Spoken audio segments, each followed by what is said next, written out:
This story begins on a rainy night on a battlefield. On top of the mountain of corpses was Qin Feng, who despite being under the effect of accelerated aging 100 times, had still managed to clear the ruins of the ancient god. A woman holding a dagger praised Qin Feng for being impressive and decided to take the divine artifact called Eye of Judgment. Qin Feng, injured and on the brink of death, asked his sister Qin Xiaoyu why she was betraying him. Coldly, Qin Xiaoyu made it clear that Qin Feng was nothing more than an adopted child whom her parents took in. She did not consider him her brother since he did not share the same blood as her. A blonde man named Song Fei appeared and mentioned that Qin Feng had turned out to be useful. Resting his hand on her shoulder and holding the divine artifact, he smiled and thanked Qin Feng since without him, Qin Xiaoyu and he would never have obtained the divine artifact. To completely drain Qin Feng's lifespan in one go, he had worked hard to obtain the soul-stealing blade that was now embedded in his body. He asked if Qin Feng liked his farewell gift. Qin Feng had raised Qin Xiaoyu after their parents passed away, supporting her in school, and even after the game descended upon the world. He risked his life countless times for her. But now seeing that she had betrayed him, he realized that he had judged her wrongly. Qin Xiaoyu made it clear that after their parents died, Qin Feng kept meddling in her life, giving her orders and controlling her. Before, when Song Fei and she needed his protection, he was still somewhat useful. But now that they had the divine artifact, the only value he had for them was gone. Song Fei lunged at Qin Feng to end his life, promising that he would take good care of Qin Xiaoyu. As death was approaching, Qin Feng promised not to let them get away with it. Just before he could finish the sentence, Song Fei took his life. In 2025, the God-forsaken game descended where the only currency was lifespan.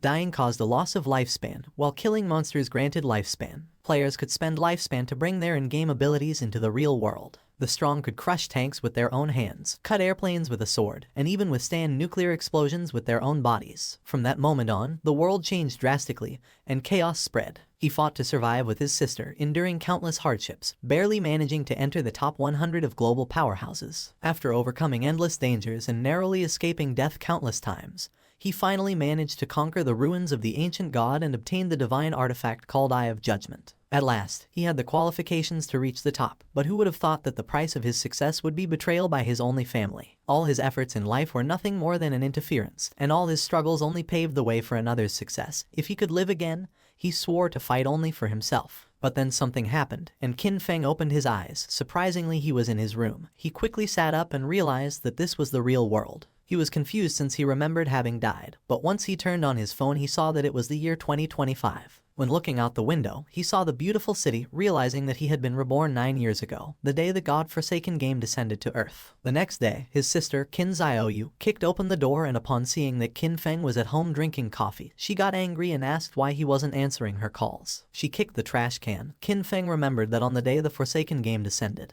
he and Qin Xiaoyu had a big fight over Song Fei. On the wall were the posters of Song Fei. Before the game descended, Song Fei was a somewhat famous underground idol, and Qin Xiaoyu was his obsessed fan. Song Fei seemed glamorous on the surface, but in reality, he was a complete scoundrel who had deceived many of his fans to take their money and take advantage of their bodies. And to prevent Qin Xiaoyu from being scammed, Qin Feng always forbade her from associating with that guy.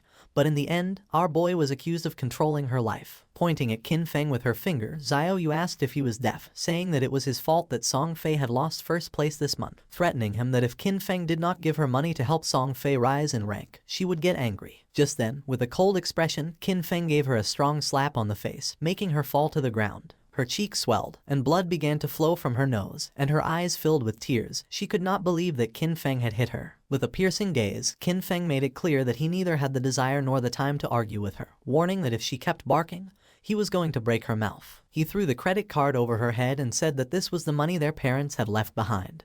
And no matter how difficult the situation had been all these years, he had never touched a single cent. For the sake of their parents, he decided not to lower himself to her level, but he made one thing clear: from today on, he did not have a sister like her. Xiaoyu began to cry and could not help but get angry. In his past life, to protect Xiaoyu, Qin Feng lost too many opportunities, too many secret treasures and dungeons that required risky exploration, which he gave up. He took out some sleeping pills and, using water, swallowed them. He was curious, and without this burden, he was going to go far. This time he decided to use his understanding of the game from his past life to get ahead of everyone.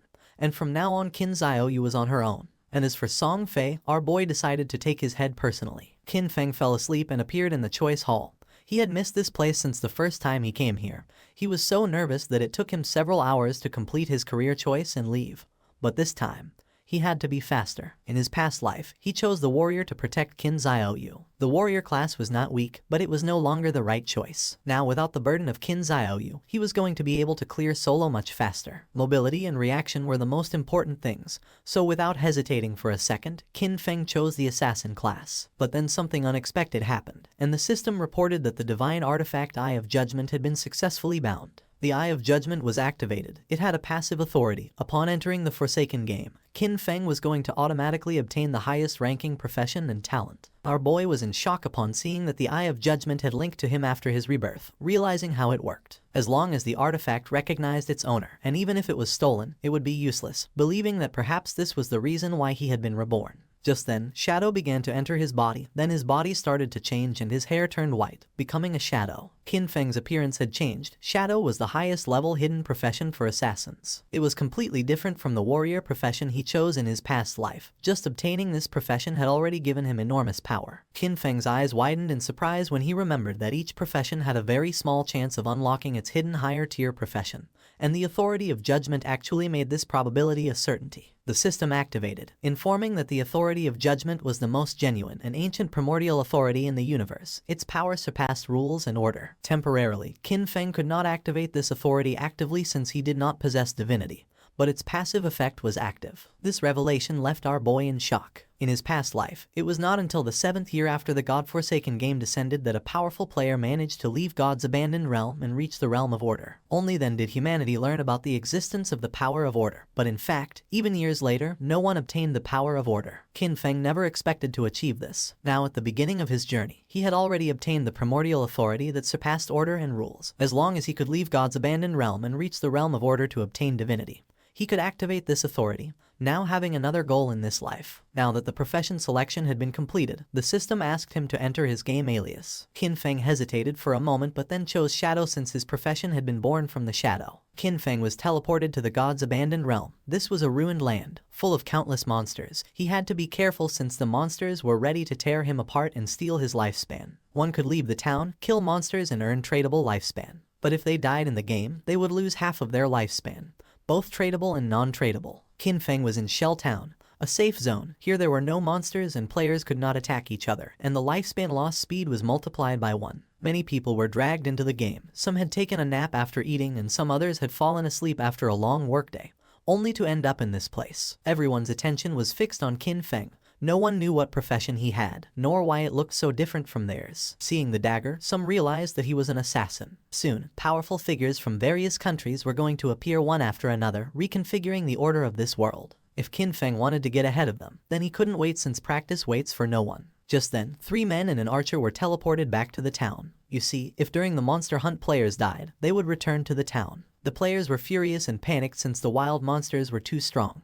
With one bite the monster had taken all their life. They had been fighting against a weak level 1 crawler. But even so, they had only managed to take away 1/3 of its health together, and now that they had died, their lifespan had dropped to half. They asked the archer Lizzie what to do now. Qin Feng started observing her and remembered that archers started with short bows, realizing that she was also a hidden class. Lizzie noticed that Qin Feng was also a hidden class. With a kind smile, she asked if he wanted to team up with them. The monsters outside were really strong, and they couldn't handle them alone. Her team had already been annihilated once, so they had experience. Qin Feng refused and continued on his way. Lizzie's companions mocked him when they saw that he was pretending to be a pro. The 5 of them together had not been able to defeat the monster, so there was no way he could do it alone. According to them, Qin Feng was looking for death. Using the system, Lizzie saw that Qin Feng's alias was Shadow. While our boy was walking towards the exit of the town, Lizzie decided to follow him to see if they could find out what skills he had. She couldn't help but smile since maybe they could get new information about monsters and see how Qin Feng died. The land abandoned by the gods was a too unsettling and dangerous place. Lizzie and the others began to secretly follow Qin Feng. She did not know why she had ended up here, but with years of experience in online games, she quickly formed a group.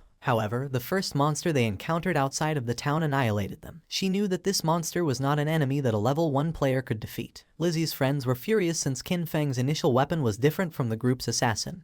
He had a dagger, but Qin Feng had a short blade. The assassin felt envious since Qin Feng was even faster than him. But as an assassin, his agility should be the highest. Besides that, Qin Feng's clothing was different from his. Qin Feng seemed like an unusual player, so Lizzie decided to follow him as he might lead to crucial information. Qin Feng started staring at them, and upon feeling this, Lizzie quickly hid again without knowing if they had been noticed. Our boy used the shadow sneak technique and disappeared from the place without a trace, becoming a shadow. Lizzie and the others were somewhat confused to see that he had vanished into thin air. The assassin of the group realized that this was a stealth ability, an initial ability that granted invisibility. Qin Feng had become invisible. Lizzie decided to return to the town and look for ways to improve themselves. It was too dangerous to go out. They had already died once and their lifespan had already been reduced by half. They decided to look for NPCs to try to obtain hidden rewards like treasure chests. Shadow Sneak was a skill that allows the user to enter stealth for a duration. Attacking will reveal the user, and the first hit after breaking stealth deals increased damage. Stealth Mastery doubles the duration of stealth and increases the level of stealth by 1. As expected, the Shadow class was extraordinary. The stealth of a normal assassin at this level would be easy to detect, but the Shadow class had its own stealth mastery,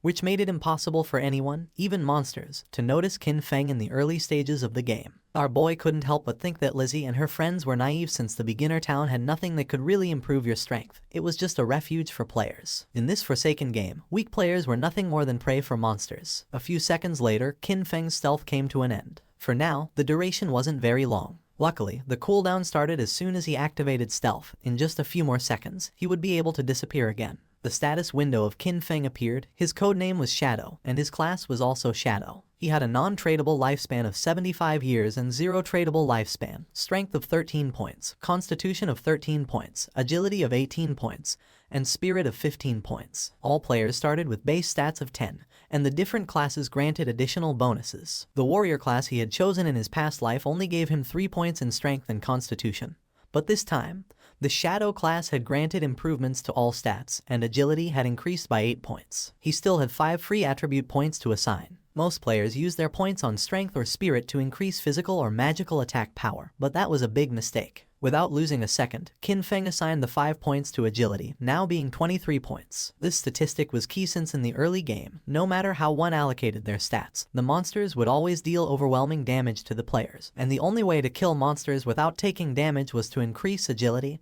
and boost speed. Then something caught Qin Feng's attention. There was a monster behind a tree. It was a level 1 crawler with a normal grade, but it was evolving. Qin Feng became alert upon noticing that it continued absorbing lifespan.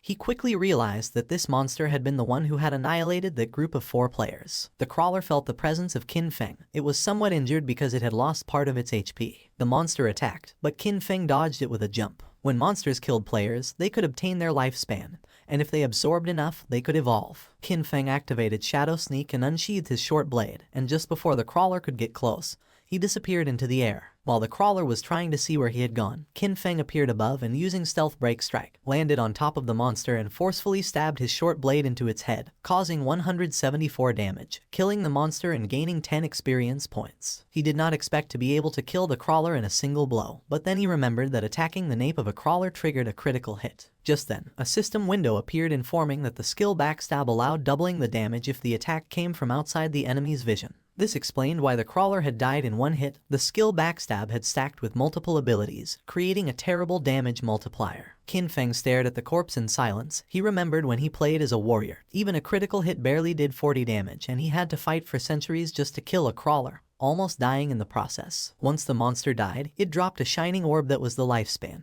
Qin Feng clenched his fist and absorbed the lifespan, gaining 3 days of tradable lifespan, and 54 years and 155 days of non-tradable lifespan. 5 people had died, each losing at least between 20 to 30 years of lifespan, adding up to a total of more than 100 years. But since the crawler had absorbed it first, Qin Feng only obtained 54 years. For now, the non-tradable lifespan was not useful. But at that moment, the authority of the Eye of Judgment was activated, granting Qin Feng the talent called Infinite Evolution. By killing monsters solo, he had the chance to earn evolution points to upgrade skills. Every 24 hours, he would gain 5 evolution points, and defeating a boss-class monster alone guaranteed evolution points. Currently, he had 5 points. He had infinite evolution and could improve his skills. In his past life, he had never heard of anything like this, no matter what equipment or skill book monsters dropped.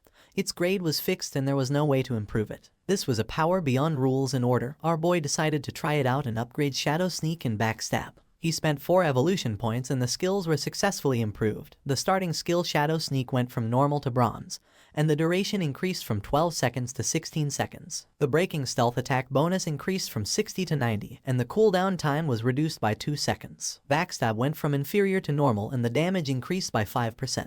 The Shadow Sneak now lasted 16 seconds, and with Stealth Mastery it doubled to 32 seconds. With such an extended stealth duration, he could now remain invisible permanently, and if his abilities had been improved earlier, he would have been able to eliminate even a full HP crawler in a single strike. Just then, a boy who was accompanied by a woman mentioned that this game was easy since even a scrawny guy like Qin Feng had taken down a monster alone. The woman praised him, thinking that with his physique he would be able to face 10 people. The boy began to smile and promised to protect her. Qin Feng noticed that there was a monster hidden in the tree. With a confident smile, the boy asked if he wanted to team up with them. Qin Feng sensed danger and disappeared using the Shadow Sneak. Seeing this, the boy thought that his muscles had intimidated him. A spider descended to the ground, making them panic. This was the level 1 and bronze grade monster nurturer. It attacked, ending their lives. Qin Feng remembered that the nurturer was a beginner boss with 16 OHP points. It was not something that a normal rookie could handle, and besides, it had many small spiders under its command. The nurturer began to feed and Qin Feng took advantage of this moment to check how strong his upgraded abilities were. Using the stealth break strike, Qin Feng stabbed his short blade into the spider's eye. It counterattacked, but Qin Feng reacted in time and after dodging the attack,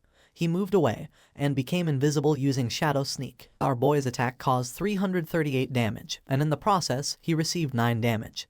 He had barely escaped thanks to his agility. Qin Feng had 130 HP points, and if the spider's attack had connected, he would have died instantly. He was impressed to see that his attack had dealt more than 300 damage to the boss. The nurturer enraged and in the process split the trees in the area in half. Qin Feng was aware that these monsters were intelligent, and that the spider would not just stand still taking hits. The spider was attacking indiscriminately to identify Qin Feng's location. Now even the small spiders were on alert, so he could not rush in recklessly. While the spider was distracted, Qin Feng took the opportunity to throw a rock, which hit its abdomen directly, causing 299 points of damage. Qin Feng grabbed another rock and his assumption was correct, realizing that his main source of damage came from the bonus of the skill Stealth Ambush Strike and the class skill enhancement, so even by throwing rocks he could still deal solid damage. All he had to do now was wait for Shadow Sneak to come off cooldown, and then throw a rock. This way, the rock was going to activate the bonuses of Ambush Strike, Backstab, and Weak Point Attack. Once Shadow Sneak came off cooldown, Qin Feng threw another rock again,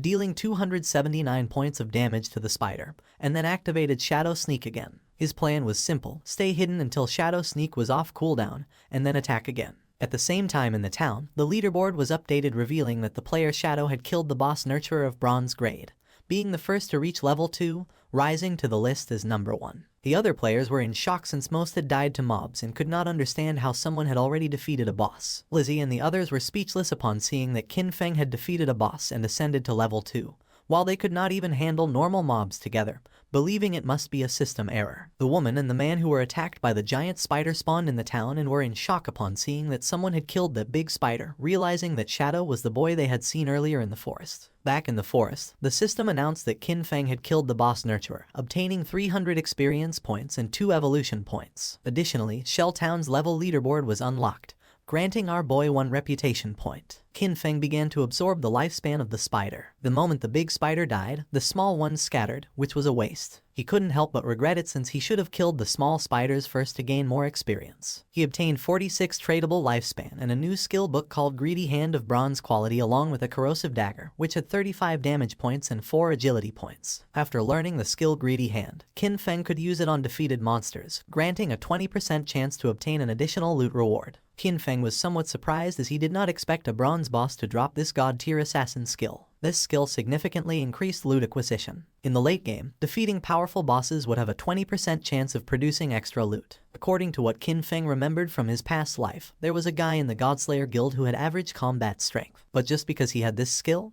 he became one of the most sought-after players. He even had a personal bodyguard who escorted him everywhere. Qin Feng's eyes widened in surprise, realizing that although the activation rate was only 20%, if he combined it with his unlimited evolution talent, he would be able to infinitely increase both the drop rate and the amount of loot. The next day, the students were on their way to school. Xiaoyu's friend asked if she was not going to call Qin Feng and apologize, reminding her that yesterday they had skipped the exam to secretly go and support Song Ye. She was sure that Qin Feng must be angry with her. Xiaoyu refused since she had done nothing wrong, and because of him, they had almost missed the entrance time. According to her, Qin Feng was the one who should apologize. Her friend tried to convince her since Qin Feng treated her very well and also asked what had happened to her face. Xiao Yu stood firm in her decision since all Qin Feng did was meddle in her affairs, and she made up an excuse, saying that she had tripped and hurt her face. Upon entering the school, they saw many students gathered in front of a classroom. The friend became curious and, making her way through the crowd, entered the classroom where she saw that Zhang Wei's body was becoming semi-transparent. One of Zhang Wei's friends explained that he wasn't very sure, but just now, Wei had said he was going to take a nap, and when they turned around, he was already like this. This was not an isolated case, it was all over the internet. People from all over the world were experiencing the same phenomenon, and some experts said that if one fell asleep, they would enter a semi-transparent state like a ghost, and no one knew why. The friend went on alert and decided to call her parents to warn them and advised Xiao Yu to call her brother to warn him as well just in case. But she refused since she preferred to see him dead rather than contact him. Meanwhile, Qin Feng evolved the new skill Greedy Hand, upgrading it from bronze quality to gold. Now, when looting an enemy, the probability of obtaining an extra piece of loot increased from 20% to 70%. And thanks to this, our boy learned Greedy Hand and obtained 2 points. Qin Feng clenched his fist and activated the skill, obtaining 2 evolution points and 46 days of tradable lifespan.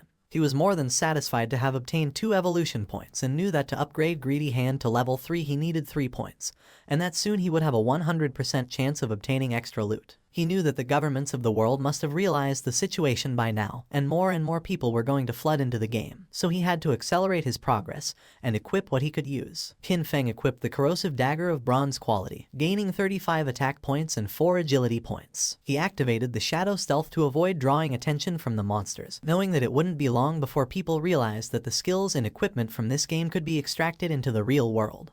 And when that happened, the world would fall into chaos. Extracting skills and equipment required 2 conditions. First, reaching level 10, and second, having enough tradable lifespan. Defeating small monsters took too much time, so he decided to find stronger bosses. While he was walking through the area, he heard someone fighting, and when he went to the cliff, he saw several players fighting against a level 2 sprint predator, bronze grade. Qin Feng was planning to find stronger bosses, and now he had found a sprint predator, being a perfect timing. The monster attacked, but the player carrying a shield and mace blocked the attack without much effort. It was Wang Meng. Qin Feng did not expect to meet him here, realizing that the rumors were true. It was said that when Wang Meng first entered Forsaken Game, he had gathered an entire team of hidden class players. The 6 members of his team were hidden class users. Wang Meng summoned the Holy Barrier, creating a golden barrier to repel the monster. He had the hidden class of Holy Shield Warrior, having twice the basic stats of a normal warrior. And, as if that were not enough, he also had an innate invincibility skill. While the monster was distracted, the mage of the team summoned a fireball which hit directly against the creature's arm. She had the mage class hidden profession called Prophet, which allowed her to inflict double the magical damage of a normal mage and came with an incorporated prophetic fireball. The archer of the team had the hidden profession of the archer class called Sharp-Eyed Shotter, granting the user double the stats of a normal archer, and came with an incorporated rapid shot skill. The priest had the Oracle Priest class, having twice the healing power of a normal priest and a group healing ability. The archer and the mage attacked together, but the monster evaded the attacks without much effort and attacked Wang Meng, forcing him to retreat. The archer panicked upon seeing that the ranged attacks were not hitting, thinking that this boss was too fast. The priest healed Wang Meng, and he decided that the best way to defeat this boss was to keep attacking while the healers took care of healing. Seeing that he planned to wear down the monster's health little by little, Qin Feng thought that Wang Meng was very optimistic, but he knew that he was forgetting the most important thing. This was the wild nature, and if a battle dragged on, other monsters would be attracted. Just then, 2 monsters appeared behind Wang Meng. Qin Feng recognized them as corruptors, regular level 2 monsters covered in dark brown mud, specialized in using ranged attacks. The swordsman of the team rushed towards the monsters and attacked one of them. He had a hidden class that our boy had not seen before. The attack caused 33 points of damage, and the swordsman did not take long to realize that the defense of these monsters was very high. The corruptor vomited mud on the swordsman. It was ground bind and now his movement speed had decreased. The other corruptor began to chase the mage, forcing her to flee with tears in her eyes. But just then, Qin Feng jumped in the blink of an eye, decapitated the monster, causing 441 points of damage, saving the mage and leaving everyone in shock. Our boy's attack was so powerful that he defeated the corruptor in a single blow. The mage became confused, not knowing who had done this and if someone was helping them. With the help of his sword, the swordsman stood up. He was in shock upon seeing that someone had eliminated a level 2 corruptor with a single blow. While on the other hand, for them to defeat a level 1 corruptor they had to join forces for 10 seconds. The corruptor tried to attack, but again, Qin Feng moved like lightning and decapitated the monster. The swordsman began to tremble with fear and asked if Lai Zai had seen who it had been. She panicked and said that she had not seen it. Wang Meng stood up and asked them not to get distracted. Deep down he hoped that Qin Feng was on their side. Now only the sprint predator remained, and our boy was watching from a branch. As a reward for having killed 2 level 2 corruptors, he obtained 40 experience points, 1 evolution point, the skill book called Venom Dart of common quality, and 8 days of tradable lifespan. Qin Feng did not waste a second and evolved Venom Dart as it was a perfect mid-range poison damage skill. Upon evolving it, the skill rose to level 2 and went from common quality to silver. It allowed the user to throw a deadly poison dart with a maximum range of 14 meters, inflicting 120 attack damage points upon impact and applying the status Venom, with a cooldown of 5 seconds. The status Venom inflicted 50% continuous damage per second, lasting for 5 seconds and could not be stacked. The monster attacked again. Wang Meng managed to block the attack with his shield, but in the process, the creature stabbed its sharp limb into his stomach. Wang Meng dropped his shield and mace to the ground, and the monster took advantage to stab him with its other limb, causing him terrible pain. The archer began to tremble with fear. The priest panicked knowing that this was not good since he could not heal fast enough. In a desperate attempt, Wang Meng asked them to flee. Qin Feng shot a dart, which lodged in the head of the sprint predator, causing 845 points of damage. The mage and the archer were in shock upon seeing that the attack had taken half of the boss's HP. Both the monster and Wang Meng began to writhe in pain, and venom started to emerge from the monster's wound until its body collapsed to the ground, causing 324 damage multiple times. Since Qin Feng had inflicted more than 90% of the damage, the loot belonged to him, and for having killed the sprint predator, he obtained 600 experience points, reaching level 3, obtaining 2 evolution points and 55 days of tradable lifespan. He did not expect that the damage over time of the Venom Dart would activate his class's passive ability. With stealth, he could remain invisible and throw darts indefinitely, and now nothing in the early and mid-game could stop him. The loot began to emerge from the monster's corpse. Wang Meng was in shock upon seeing the amount of damage the monster had taken, and several seconds later, the loot disappeared. Wang Meng stood up and thanked Qin Feng for saving them, but our boy made it clear that in the wildlands, one could not trust people so easily, leaving everyone in shock. Wang Meng thanked our boy for the advice and they decided not to bother him while he was checking the loot. He also added that if he ever needed anything, he could come to find him. Qin Feng picked up the loot, realizing that Wang Meng seemed trustworthy. Plus, he had the backing of Daxia's government, which had many resources. Our boy decided to look for a stable sales channel to sell the unused loot. He used Greedy Hand, gaining 3 evolution points and 55 days of tradable lifespan, acquiring Sprint Predator's bronze quality leather greaves. Our boy equipped the leather greaves, obtaining 9 points in physical defense, 5 points in all elemental resistances, along with a 15% cooldown speed. This had been a great loot, since he still had many other class gears and skill books, and once his bag was full, he decided to return to the town and exchange everything for lifespan. His eyes began to shine with confidence since this time his growth was 100 times faster than in his last life. Not far from the area, another team of players was being attacked by more monsters, and seeing that the number of monsters was increasing, they decided it was better to flee. But before they could do so, another much larger monster appeared, and just before the players could escape, the monster attacked with sharp vines, killing them all. The players respawned in the town and couldn't help but feel frustrated since the monsters always appeared in groups and fled when they had low health. It was said that players had to be level 3 to leave the game,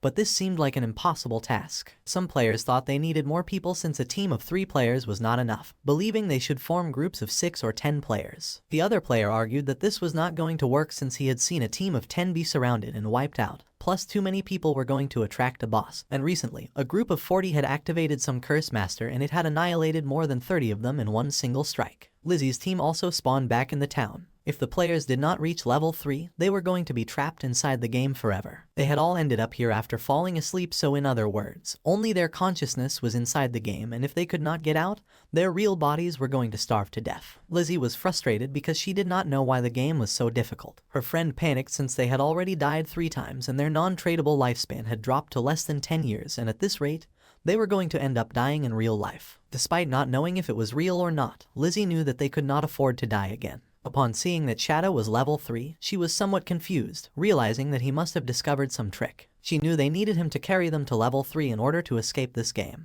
Clenching her fist, she gave the order to her team to spread the word. They had to get Shadow to help them reach level 3. She was determined to give him 10 million in cash once they returned to reality. The others were in shock, but she knew there was no way Shadow could ignore the 10 million. Back in the forest, our boy took down a level 2 polluter, earning 20 experience points and 1 evolution point. After absorbing the lifespan of the monster, Qin Feng decided that he already had enough evolution points and decided to spend the 5 points he had to evolve Greedy Hand. It improved in quality, going from platinum to emerald, increasing the probability of obtaining extra loot to 160%, and now the extra loot had a 20% probability of being 1 tier higher. Qin Feng was amazed knowing that the effect was insane, realizing that if he kept evolving it, it would reach 100% or even 200%. It was raining, and something caught Qin Feng's attention. It was the monster called Curse Master which was wandering through the forest. This monster was a bronze tier boss and was consuming vital force to advance to a silver tier boss. For Qin Feng, it was normal that this boss had annihilated a team of 40 men. For now, our boy had a full inventory, so even if he killed the monster, he wouldn't be able to pick up the loot, so for now, he decided to mark this place on the map. The boss's evolution took some time, so he thought about emptying his inventory first and coming back later. In the town, the news that someone was offering 10 million for Shadow, the #1 player on the leaderboard, to help them level up quickly had spread everywhere. People were dying, losing lifespans, so the rich had already started looking for a way to escape, meaning that the commoners were doomed. While people were chatting, Qin Feng appeared in the town, leaving everyone in shock. Using the system, he activated the market stall option, making the system announce that he was selling equipment and skills, with the stall available for only 10 minutes. The players were in shock upon seeing that he was wearing 2 pieces of bronze tier gear,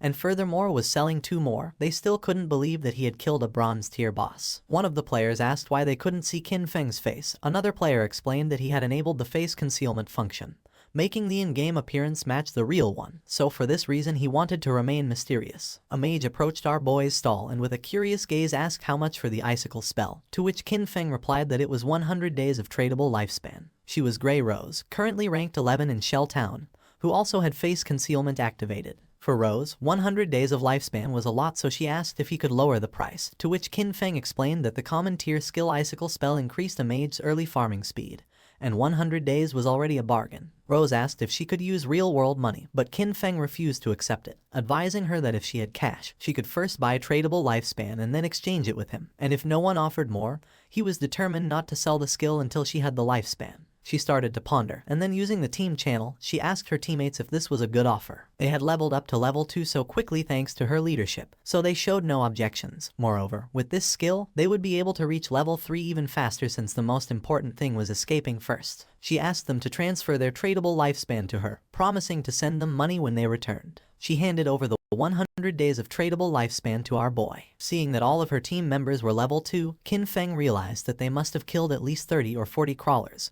Therefore, their tradable lifespan should be much greater than 100 days. Qin Feng sold the spell, obtaining 100 days of tradable lifespan. Now his tradable lifespan went from 268 days to 368 days. Just then Lizzie appeared and was happy to have found Shadow. With a smile, she gave him an opportunity. In exchange for helping her ascend to level 3, she promised to give him 10 million in money when they returned to the real world. The other players were in shock. She was Jiang Lizzie, and in our boy's past life, she was the leader of a criminal syndicate. Later, her syndicate was annihilated by the country. With a confident smile, she said that her father was the president of Dajiang Industries, and seeing that our boy didn't believe her, she asked him to look her up. According to reports, it was said that she used cash to lure people into selling their lifespan, then kidnapped them for forced labor, and those who had resisted had been murdered in reality. Qin Feng coldly rejected the offer knowing that she was scum. Lizzie admitted that Shadow was strong in this game but revealed that no one knew how the game worked yet, so she advised him to team up with her, and in return, she would make sure he lived in luxury, cars, houses, women, and everything he wanted. Qin Feng did not change his mind and asked her to stop blocking his business. He better than anyone knew that cash was worth nothing. And soon, the only universal currency was going to be the tradable lifespan. Lizzie became arrogant and made it clear that if this were the real world, she would have given him a good lesson. With a murderous look, Qin Feng made it clear that if she said another word, he was going to kill her until her lifespan reached 0. Lizzie and her friends felt the pressure and without losing a second, they ran away from the place. A few minutes later, our boy sold the last item from his stall, the Gleam Robe of Tier Bronze. Now he had a total of 546 days of tradable lifespan, now that he had sold everything. He decided it was time to go deal with the Curse Master. He became invisible. No one knew it yet, but the tradable lifespan could extract skills into reality, and soon this forsaken game was going to plunge the real world into chaos. Along with the real world backgrounds that people once took pride in, soon only personal strength would matter. Lizzie and her team moved away from the area. They're out of breath from running, and Lizzie shares that Shadow not only turned her down but also threatened her. She vows to find and kill him once she's in the real world. While she's thinking this, a man named Mao Li Jun, also known as Lao Mao, approaches her. Lao Mao says he's at level 2 and claims he knows some tricks to level up in the game. He asks if he can take the 10 million offer that Shadow turned down to help Lizzie and her team reach level 3. Lizzie, feeling cautious, asks what Lao Mao means by tricks. Lao Mao tells Lizzie that he normally keeps his tricks a secret, but he'll make an exception for her. He explains that to level up in this situation, you should quickly allocate all your attribute points to agility. Doing this will make your running speed faster than the monsters, helping you win without getting hurt. Lizzie is shocked because she had put all her points into strength. She agrees to Lao Mao's offer but says she'll only pay him 5 million since he's not as strong as Shadow. Lao Mao accepts, mentioning that while Shadow is strong, it was odd for him to turn down such a big amount of money. Meanwhile, Qin Feng arrived at the place he had marked earlier on the map. Still in stealth mode, he notes that the monster has advanced to the silver rank, and the gray fog around it shows it's still evolving. He activates his Venom Dart ability, knowing that the monster's evolution to gold rank will take 7 or 8 hours. Not wanting to wait, he launches the Poison Dart, which hits the monster for 659 damage due to his stealth strike. The poison then continues to harm the monster at 219 points per second. He quickly jumps at the monster, using his Shadow Sneak skill, understanding that the silver boss monster's health is 2 or 3 times that of a bronze level 1. Suddenly, the monster starts gathering a massive amount of magical energy in its hands, making it grow larger. Qin Feng figured he just needed to hit the monster with his Venom Dart skill 2 or 3 times. But suddenly, the monster unleashed a powerful attack, destroying the surrounding area. He explains that this monster is a magic-type boss, with skills that deal a lot of area damage at once. After launching the Venom Dart, he quickly retreated and barely escaped the attack's range. Still invisible, he realized that with his current health and defense,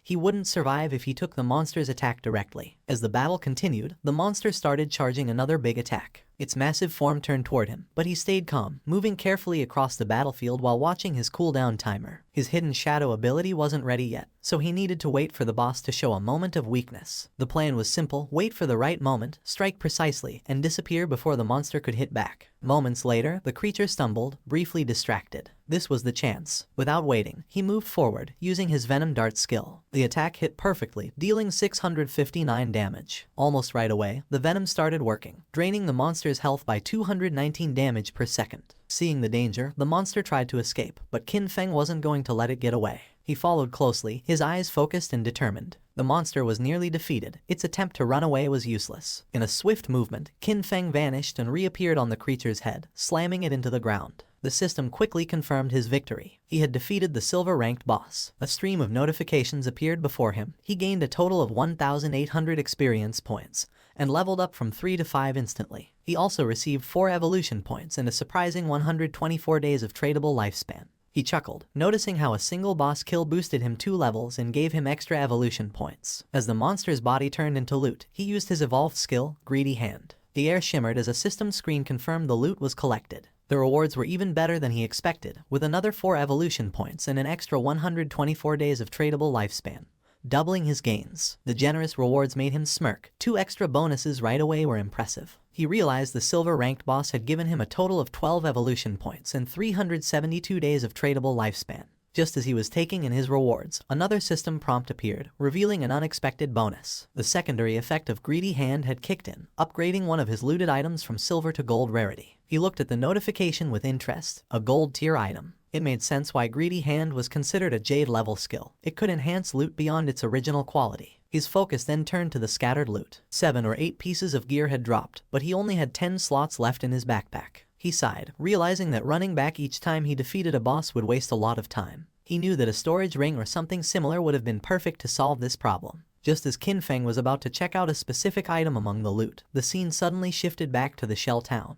There, the mage from Wang Meng's team appeared in a flash of light, her face showing relief. She was finally back, all thanks to Wang Meng. As the rest of the team followed, they thanked him, admitting that without his leadership, they wouldn't have reached level 3 and returned safely. But Wang Meng brushed off their praise, saying their progress was due to everyone's hard work. The mage, however, couldn't let go of a lingering regret. She sighed, wishing she had managed to add Qin Feng as a friend in the forest. She thought maybe it was because she had been covered in mud at the time. Her teammate reassured her with a playful grin, saying that with her new outfit, she looked great, and surely the mysterious player wouldn't reject her again. As they chatted, a system announcement echoed through the town. The leaderboard had been updated. Shadow had reached level 5. The news shocked the players in town. Someone couldn't believe how Shadow had jumped from level 3 to 5 so quickly. The only explanation was that he must have defeated a powerful boss monster. Another player mentioned that just 10 minutes ago, he saw Shadow casually selling gear in the town square. And now this. Another guy said that his sister had just turned 18, and if Shadow liked her, it would be a big win for their family since having Shadow's help with leveling up would be a game changer. His friends quickly dismissed the idea, reminding him that Shadow wasn't interested in 10 million cash,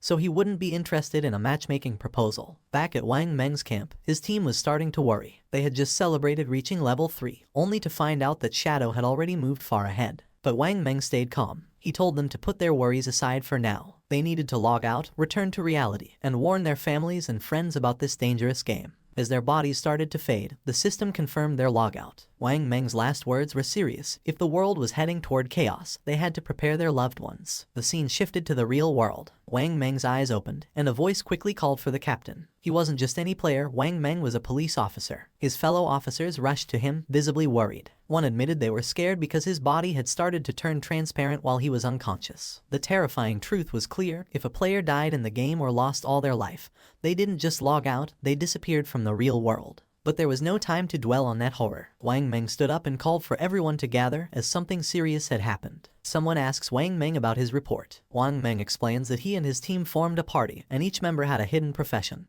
which was a big advantage in the game. Yet, they were almost wiped out by a single monster. They were only saved at the last moment by an unknown player, Shadow. Wang Meng confirms that his report is accurate. He then describes Shadow's incredible progress. When Shadow helped them, he was at level 3. But by the time Wang Meng and his team reached that level, Shadow had already moved up to level 5, a huge jump of 2 levels. This news worries the higher-ranking officers. One of them asks the obvious question, does this mean Shadow is now the strongest player in the world? How did he level up so quickly? The speculation starts, and Wang Meng suggests that maybe Shadow defeated a high-level boss monster or did something equally impressive. Another officer, curious about the details, notices an inconsistency. According to Wang Meng, Shadow was already at level 3 when he saved them. If that was true, why didn't he log out like the rest of them? Could it be that Shadow had no close family or friends waiting for him in the real world? A female officer comes up with a daring idea. She thinks Shadow might be a transmigrator, someone who shows up suddenly and gets stronger fast, as if destined for power. She says that transmigrators are often orphans, which might explain why Shadow hasn't come back to reality. Her words make the room go silent, and realizing the weight of what she said, she blushes with embarrassment. A senior officer, not impressed, calls her NEU and tells her to stop making jokes during a serious talk. He dismisses her idea, saying she's been reading too many novels. Then, shifting back to the main subject, the officer shares some crucial information. Secret reports from the higher-ups reveal that researchers are studying a worrying pattern. Many older people have been mysteriously dying in their sleep. When researchers compared this data with those who had returned from the forgotten game of the gods, they found something alarming. It turned out that those who died in their sleep had also died multiple times in the game. This shows a scary truth. If a player's lifespan hits 0 in the game, they don't just die there, they die in real life too. One officer shares his worry, saying the forgotten game of the gods is an anomaly, something way beyond what they understand. The head officer agrees, suggesting that they might be facing an invasion by unknown beings from higher dimensions. The room goes quiet as everyone takes in this heavy thought. Without delay, the head officer moves on to urgent matters. He tells everyone that the higher-ups, probably the government, have given an emergency order. All officers must form vanguard teams based on their locations, enter the forgotten game of the gods, and gather as much information as they can. This is no longer just a police issue. The government is setting up a special force to handle this unique crisis. He highlights the global scale of the problem. Every nation is rushing to explore and understand this new reality, and falling behind would mean losing international standing. For national security, they must gather information at all costs. The head officer then announces his decision. NEU will be the captain of Team 1. She accepts the role without hesitation. Wang Meng is appointed as her vice captain, and they are given the power to pick their team members. Wang Meng nods, understanding how important their mission is. The head officer then turns his attention to Shadow, the mysterious player Wang Meng met. Based on Wang Meng's story, Shadow doesn't seem to have bad intentions. Because of this, the head officer orders NEU and Wang Meng to try and befriend him. Their goal is to find out who Shadow really is and work with him.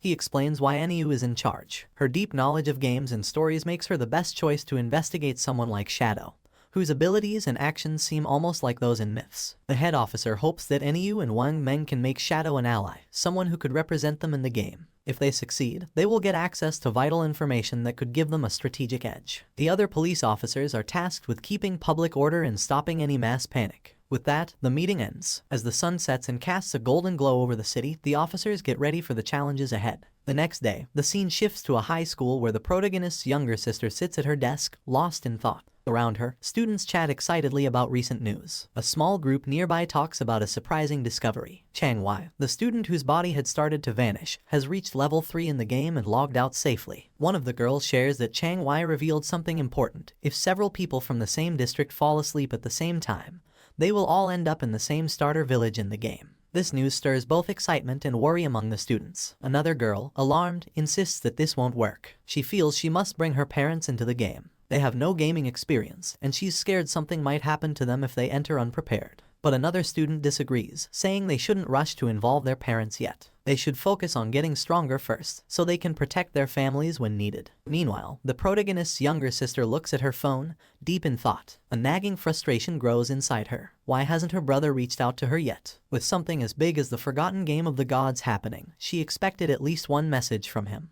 But there's been nothing. He hasn't checked on her or even apologized for hitting her earlier. That was completely unlike him. In the past, whenever they argued or she upset him, he would always find a way to make peace. But today, there was only silence. No apologies, no attempts to make things right. Even their parents had never laid a finger on her, yet he, her brother, had struck her. Still upset, she tries to justify her actions. All she did was skip class to see Song Fi's concert. Was that really such a big deal? She pouts, deciding that unless her brother calls and apologizes at least 1,000 times, she will never forgive him. Her annoyance quickly turns into excitement as she starts talking about Song Fi. Looking back, she's glad she went to see him yesterday. Once the forgotten game of the gods takes over, she might not have many chances to go to his concerts. A dreamy look appears on her face as she remembers last night, thinking about how close she was to him during the show. She pictures Song Fi on stage and can't help but gush over how amazing he was. Then, she realizes something. If everyone enters the game world while sleeping, that means Song Fi will too. Her face turns red as she imagines meeting him in the game. Could this be her chance? Is fate finally bringing them together? Her heart beats faster at the thought. As she gets ready to sleep, she suddenly remembers something. Chang Wei had reached level 3 really fast. That meant he was probably already an expert. If she wanted to do well in the game, she needed some good advice. So, without hesitating, she sends Chang Wei a message, asking if he has any helpful tips before she enters the game world. Meanwhile, Chang Wei is with his classmates when he gets her message. He looks at his phone and smiles. He's amazed by the situation. Who would have thought that someone like the protagonist's younger sister would ask him for advice? He sees this as a great opportunity. This was his chance, whatever that meant. Chang Wei quickly replies, saying she's asked the right person. He shares an important game secret. At the start, she should put all her attribute points into agility. If she doesn't, she won't be fast enough to escape monsters and will keep dying. She asks if this is true even if she chooses a mage class. Chang Wei assures her it is. Agility is useful for mages too, he explains, because it boosts casting speed, which is key early on. Still unsure, she asks what if she still can't win after improving her agility. Chang Wei confidently tells her not to worry. As long as someone in their village reaches level 5, the village's teleportation formation will activate, connecting all the starter villages. Once that happens, she can just join a random party to help her level up, and he will come find her when the teleportation circle is active. Hearing this, she feels very happy. Lying on her bed, she smiles to herself, thinking how handy people like Chang Wei are. Just like that, she's found someone to help her out. As she starts to fall asleep, another thought pops up. This is great. She'll get into the game before her brother, level up quickly, and become strong. When her brother finally joins, she'll make sure he has a tough time. No help, no support, he'll have to manage on his own. Happy with her plan, she drifts into sleep, excited for the adventure ahead. The scene shifts back to the game where the protagonist stands over the loot from a defeated boss monster. Among the treasures, a glowing orb catches his attention. As he picks it up, a system notification pops up, saying he has obtained the cursed ring, a gold tier item. The system then details its attributes. The ring can be used by anyone and gives a boost of 8 points to all attributes. It also increases dark elemental resistance by 26 points and makes weak point attacks 1.5 times stronger. But you need to be at least level 4 to wear it. Looking at the benefits, the protagonist sees that the total boost is 32 points, similar to leveling up 3 times. Plus, the ring's dark resistance will be helpful against many enemies, and the weak point attack boost is a nice bonus. Knowing this, he sees the cursed ring as a valuable item for his journey. Before he can think more about his new item, another system notification shows up, saying he's learned a new skill called Instant Shadow Slash, a silver tier assassin type ability. The system explains how it works. When used, the skill sends out multiple slashes in one direction, reaching up to 15 meters. It also gives temporary invincibility for 5 seconds, hitting all enemies in a 2.1 meter wide path 3 times. Each hit deals 100 damage and counts as a backstab, but it doesn't hit weak points. The skill has a 12-second cooldown. Seeing how useful this ability is, the protagonist knows it's a strong area attack with the bonus of temporary invisibility. He quickly learns the skill. With some evolution points left, he decides to improve one of his key skills, Greedy Hand. The system takes 8 evolution points and upgrades the skill from Jade rank to Diamond rank. The effects of Greedy Hand get a big boost. The chance of getting extra loot from defeated monsters goes up from 160% to 220%. And the chance of that loot being upgraded by 1 level increases from 20% to 40%. Thinking about this upgrade, the protagonist realizes that with this improvement, he'll now get 2 pieces of loot per enemy, making each kill 3 times as rewarding. Not wanting to waste his remaining evolution points, he upgrades Instant Shadow Slash by 3 levels. The system takes 3 evolution points, leaving him with just 1. The skill quickly evolves, moving from silver rank to gold rank, and finally reaching platinum rank. The skill's attack range has expanded, growing from 15 meters to 21 meters, allowing for greater reach. The invisibility now lasts 7 seconds, giving him a bit more time to stay safe. The number of slashes has increased from 3 to 5, hitting all enemies in its wider 3.1 meter path. The cooldown is slightly shorter, going from 12 seconds to 10.43 seconds, which makes it a bit more efficient but still needs careful use. Each strike now deals 200 damage, doubling its previous strength. Every attack counts as a backstab, triggering the backstab skill effect, even though it can't hit weak points. Seeing these upgrades, the protagonist knows that while the cooldown isn't much shorter, the skill's ability to keep him invisible longer can be a big advantage in fights. Looking at the rest of the loot, he quickly sees that most of it isn't useful. But one item stands out, a silver tier warrior skill book, Battle Roar. He knows selling it will give him more tradable lifespan. Just as he finishes checking the loot, he notices something moving.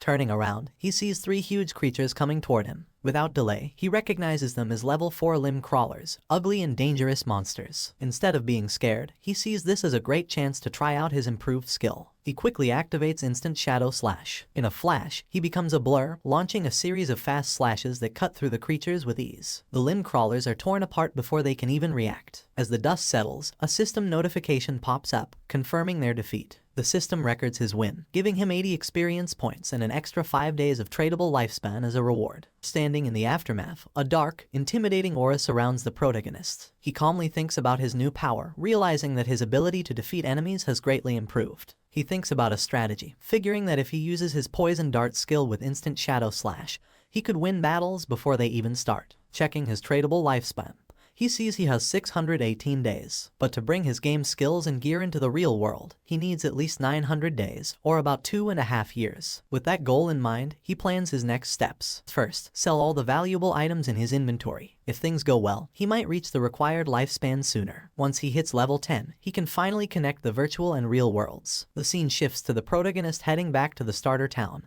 invisible thanks to his latent image skill. Moving quietly, he hears a conversation nearby. A man congratulates a woman on reaching level 3 and reminds her of a promise. Watching them, he sees that it's Lizzie and Lao Mao. Their talk reveals a deal they made before. Lao Mao had agreed to help the Lizzie reach level 3 so she could log out of the game, in return for 5 million in cash. Now that she's reached her goal, Lao Mao is expecting his payment. Lizzie reassures him, asking if he really thinks her father's company, Do Young Industry, can't spare such a small amount. She tells him she'll log out and handle the transaction in the real world. Before leaving, she gives Lao Mao her phone number and tells him to contact her after he logs out. She then makes another offer. She wants to buy all of his tradable lifespan, offering 10,000 in cash for each day's worth. Lao Mao eagerly agrees, excited about the money he'll make. With a smug look, he remarks on how foolish King Fen was for turning down Lizzie's offer, saying they can talk more about the deal when they meet in reality. Unseen by them, King Feng moves silently between them, hidden in plain sight. Lao Mao, unaware of King Feng's presence, dismisses the importance of lifespan in the game. He thinks there's no need to worry since he can gather lifespan just as easily as in-game currency. For him, turning game achievements into real-world money is the best strategy, and he feels clever for figuring this out. The scene shifts to the starter town,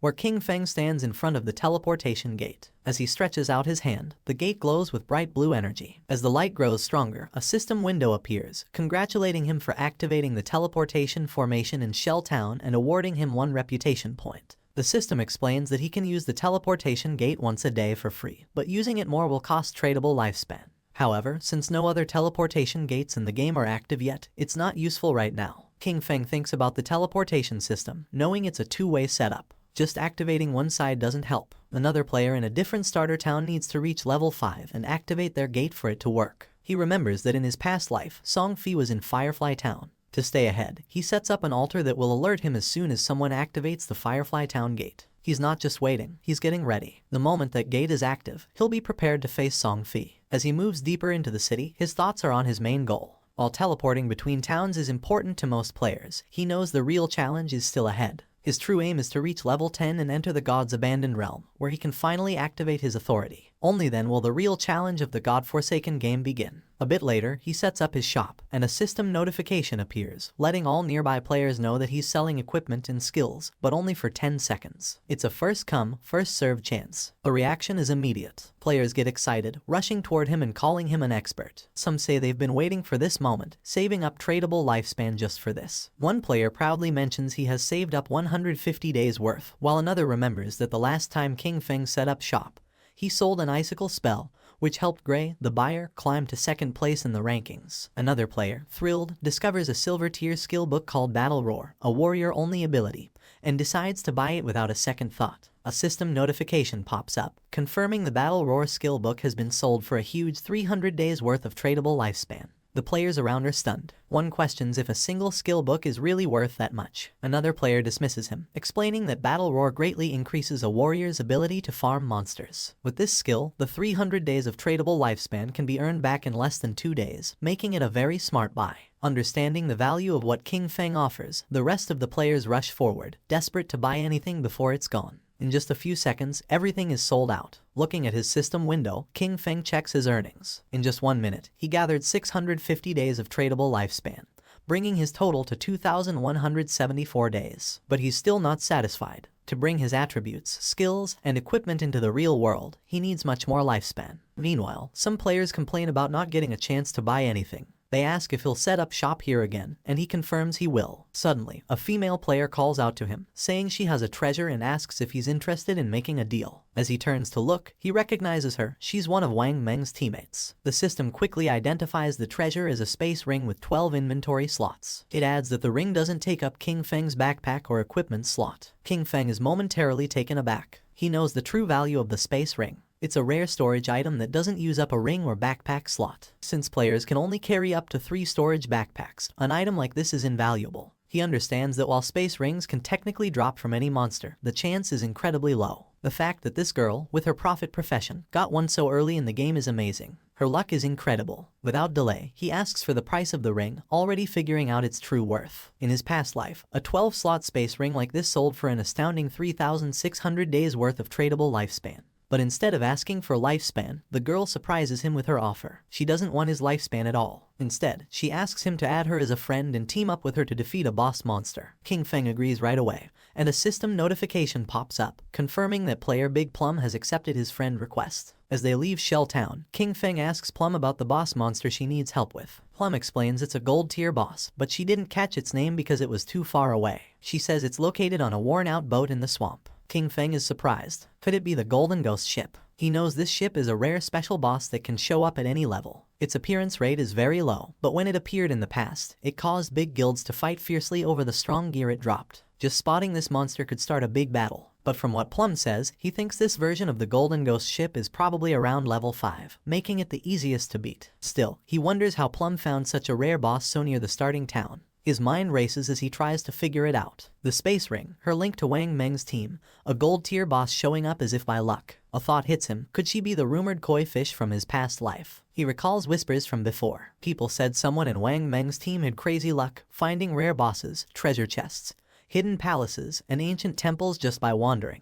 He used to think it was just a cover-up to hide their real info. But now, looking at Plum, he realizes the rumors were true, and she's right in front of him. Deep in thought, he stares at her, trying to understand what it all means. Plum notices his gaze, blushes, and asks why he's looking at her like that. Snapping back, King Feng tells her it's nothing and focuses back on their journey. As they step past the main gate of the starting town, They don't notice a figure lurking nearby. A bald player hides behind a tree, watching their every move. The scene shifts to a group of tough-looking players, where a long-haired man stands in front of a bunch of bald players, speaking with authority. He talks about his past victories, like leading his team to conquer the overlord of Sand City. With confidence, he tells the bald players that if they follow him, he will make sure they succeed in the game. Before he can say more, the bald player who is watching King Feng runs back and reports that the target has left town with a girl. The boss smirks. He laughs at the news, thinking King Feng is just another young guy, easily distracted by a pretty face. Without delay, he gathers his group and orders them to move out. It's time to make their move. Meanwhile, outside the town, as they continue their journey, King Feng talks about his conditions for helping Plum's party. He says that if the boss drops equipment or skill books Plum can use, they will go to her, but the rest will be his. Plum thinks about this for a moment and then asks what the other party members, like Wang Meng,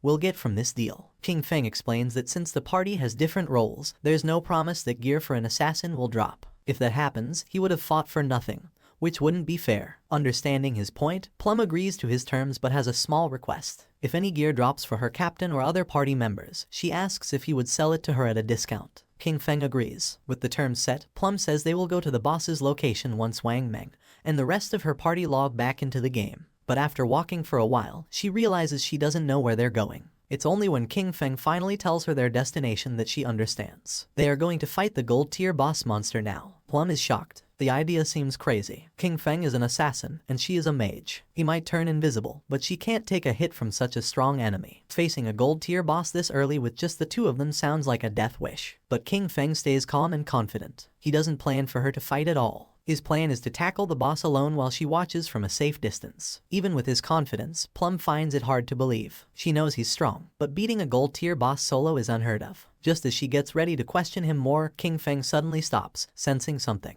Without a word, he uses his latent image skill, and he disappears into thin air. Plum is left there, stunned. She looks around, trying to understand what just happened. Moments ago, he was next to her, and now there's only empty space. Confused, she calls out for him, but there's no answer, just silence. Meanwhile, hidden behind a tree, the group of bald-headed players keeps watching King Feng and Plum from afar. Their leader smirks, sure they have the upper hand. But then one of the players notices something odd. King Feng has vanished. Confused, they look to their boss for what to do. Without a second thought, he dismisses it, thinking King Feng must have tricked Plum and left her alone. Grinning wickedly, he orders his men to move in, planning to capture Plum first and have some fun before anything else. As they rush forward, their boss reminds them of his promise that sticking with him means a good life. Now, he claims, even women are falling into their laps. But just as they get close, a shadowy figure appears right in front of them. The leader stops, his grin fading as he looks into the swirling dark aura before him. Confusion flashes in his eyes. What is this? Before he can react, King Feng uses his instant shadow slash skill, and in a blink, it's over. A cold gleam slices through the air, and the group falls, lifeless. Their bodies drop, torn apart before they even know what's happening. King Feng, as if stepping back into the shadows, disappears without a trace. A system notification pops up, confirming his kills. 5 players down, earning him 12 days of tradable lifespan. He glances at the bodies but doesn't give them much thought. Their loot is worthless, barely worth noting. To him, killing them was like taking down 2 low-level monsters. Without a trace of what just happened, King Feng reappears next to Plum, looking indifferent. Plum, still in the dark about what occurred, immediately asks about his sudden disappearance. King Feng shrugs, saying a few people were following them, so he sent them back to town. Plum seems satisfied at first, but her curiosity kicks in, and she starts asking questions. She jokes that she thought he left to relieve himself and muses about how handy his invisibility must be. With it, she jokes he could do his business without being seen. King Feng cuts her off, clearly not amused by the odd turn in the conversation. He tells her to focus and hurry up. They need to get to the gold-tier boss monster. At the same time in Shell Town, the ground began to shine, and just then, King Feng's sister spawned as a healer. Her eyes widened in surprise upon seeing a magic staff. She picked up the staff, realizing that everything was real, so much so that she could even feel things. The player's attention was fixed on her, realizing that she was another newcomer. She was happy since she had obtained the hidden class sacrifice, thinking that it must be very powerful. She firmly believed that with this class she was going to capture Song Fei's attention. She was worried about knowing where Song Fei was right now and if he knew the secret about the starting points. Her eyes began to shine with rage at the thought of where King Feng might have gone. He was always looking after her all day, but when the critical moment arrived, he couldn't be trusted at all. She decided to stop thinking about it since she now had a hidden class and Jiang Wei had promised to help her level up. From now on, King Feng would have to manage on his own because she was not going to worry about him. her attention fixed on the leaderboard, leaving her in shock upon seeing that rank 1, Shadow, was level 6. She was furious because Jiang Wei was only level 3, and yet dared to boast about how powerful he was. Realizing that Shadow was the true expert, she thought that if she could stick close to Shadow, she would be able to level up faster than with Jiang Wei.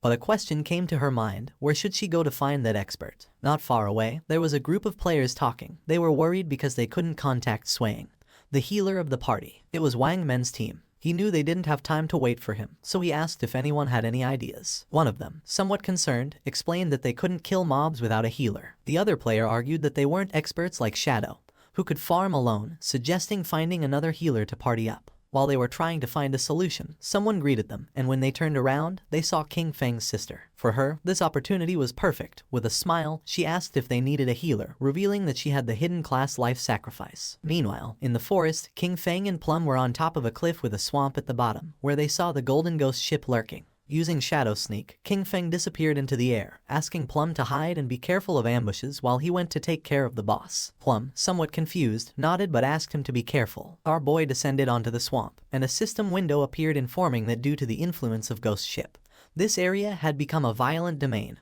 with a rate loss of lifespan of 100 times. Doing quick calculation, King Feng realized that at a speed 100 times greater than time, staying here for 15 minutes was equivalent to consuming 1 day of lifespan. For him, this kind of violent temporal domain did not have a great effect. The system detected that the Golden Tier Ghost ship was a level 5 boss, and then something unexpected happened. A timer of 45 minutes and 25 seconds appeared. King Feng was somewhat surprised to see that there was a time limit to defeat special bosses like this, but he felt fortunate since there were still 45 minutes left. It was more than enough time to kill it. Using instant shadow slash, King Feng moved like thunder, attacking the boss with powerful slashes, causing a total of 15-0 damage. While the boss was trying to understand what was happening, King Feng deactivated Shadow Sneak and launched a Venom Dart, which hit the ship's bell directly, activating Critical Hit and Stealth Break Strike. While the poison was causing continuous damage, King Feng distanced himself from the boss. To climb at the Golden Ghost ship, there were some challenging points. First of all, many people did not know what its weakness was and believed it had to be its skeletal body,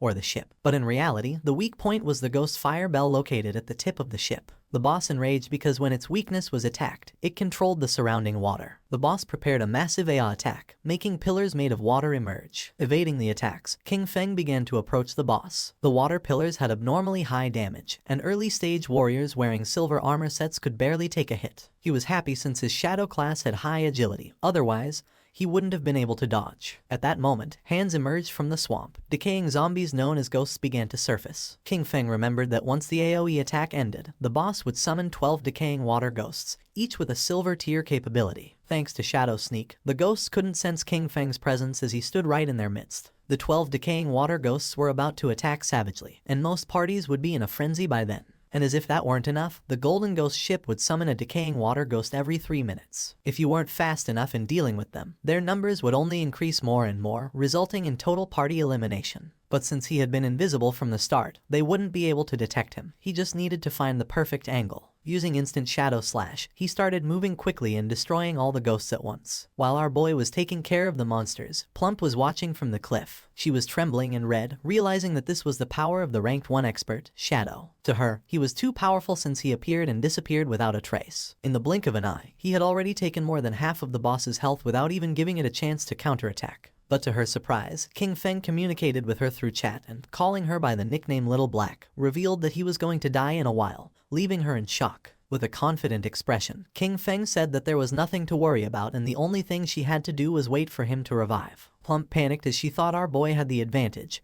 and also asked who Little Black was. Calmly, King Feng asked if she wasn't Little Black. She explained that her nickname was Big Plum and not Little Black, which sounded like a dog's name. Someone stomped on the ground forcefully. It was the man our boy had killed before. This time he had brought his entire team and was furious for having been careless. In his glory days, he used to kill legends one after another, but now he was being bullied by a little girl. One of his men appeared running with good news. He had found the girl on the cliff, revealing that Shadow's bastard was challenging the boss alone at the bottom of the cliff. The leader was filled with determination and thought they could kill him since this time he had brought his entire team. In the swamp, the boss was furious and the ship's bell was shining. King Feng was in stage 4 and the most difficult to deal with. The boss raised the ore, creating powerful waves. When it was at half health, it launched massive AI Soul Surge. The waves started traveling through the swamp, making Plump's eyes expand in fear. The The soul surge disabled our boy's invisibility skill, and something started emerging under his feet. In the next second, a powerful giant pillar of water trapped his body, taking away 1059 points of damage. The system confirmed his death. Our boy lost 326 years of non-tradable lifespan and 1087 days of tradable lifespan. The leader, who was on the cliff, was pleased, thinking that King Feng had become arrogant after being called an expert several times. To him, our boy was a fool for believing he could challenge a gold boss alone. Seeing King Feng's lifespan lying on the ground, he and his men started running like mad towards it. They didn't know Shadow was so rich, realizing that such a large orb of light must contain at least 100 days of lifespan. They decided to kill the boss now that it had low health, believing that at the same time they could collect our boy's lifespan. But once they took another step, they appeared in the sky. The leader was confused, not knowing what was happening. He and his men were teleported back to Shell Town. They felt frustrated without knowing why this boss was so powerful, and how the player Shadow had attacked it until leaving it at half health. Some were furious since just after entering the swamp, the boss had instantly killed them with the water pillar, not to mention that the swamp was full of small mobs. For them, there was no way to fight this. The leader gritted his teeth and refused to believe this. They had suffered great losses, so he gave the order to his men to follow him as he wanted to try again.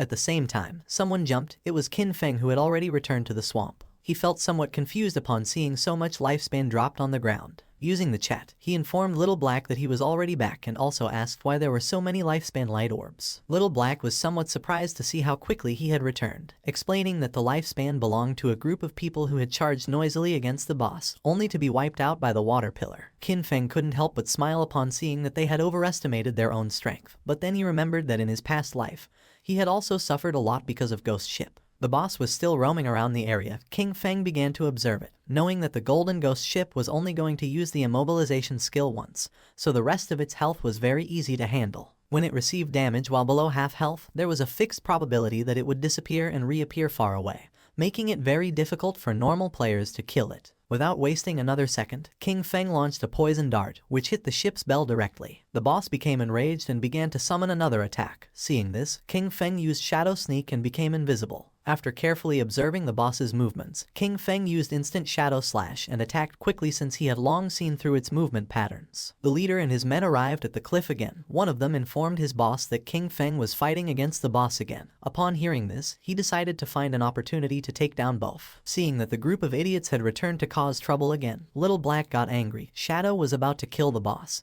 so she decided not to let these bastards get away with it. She gripped the magic staff tightly and concentrated.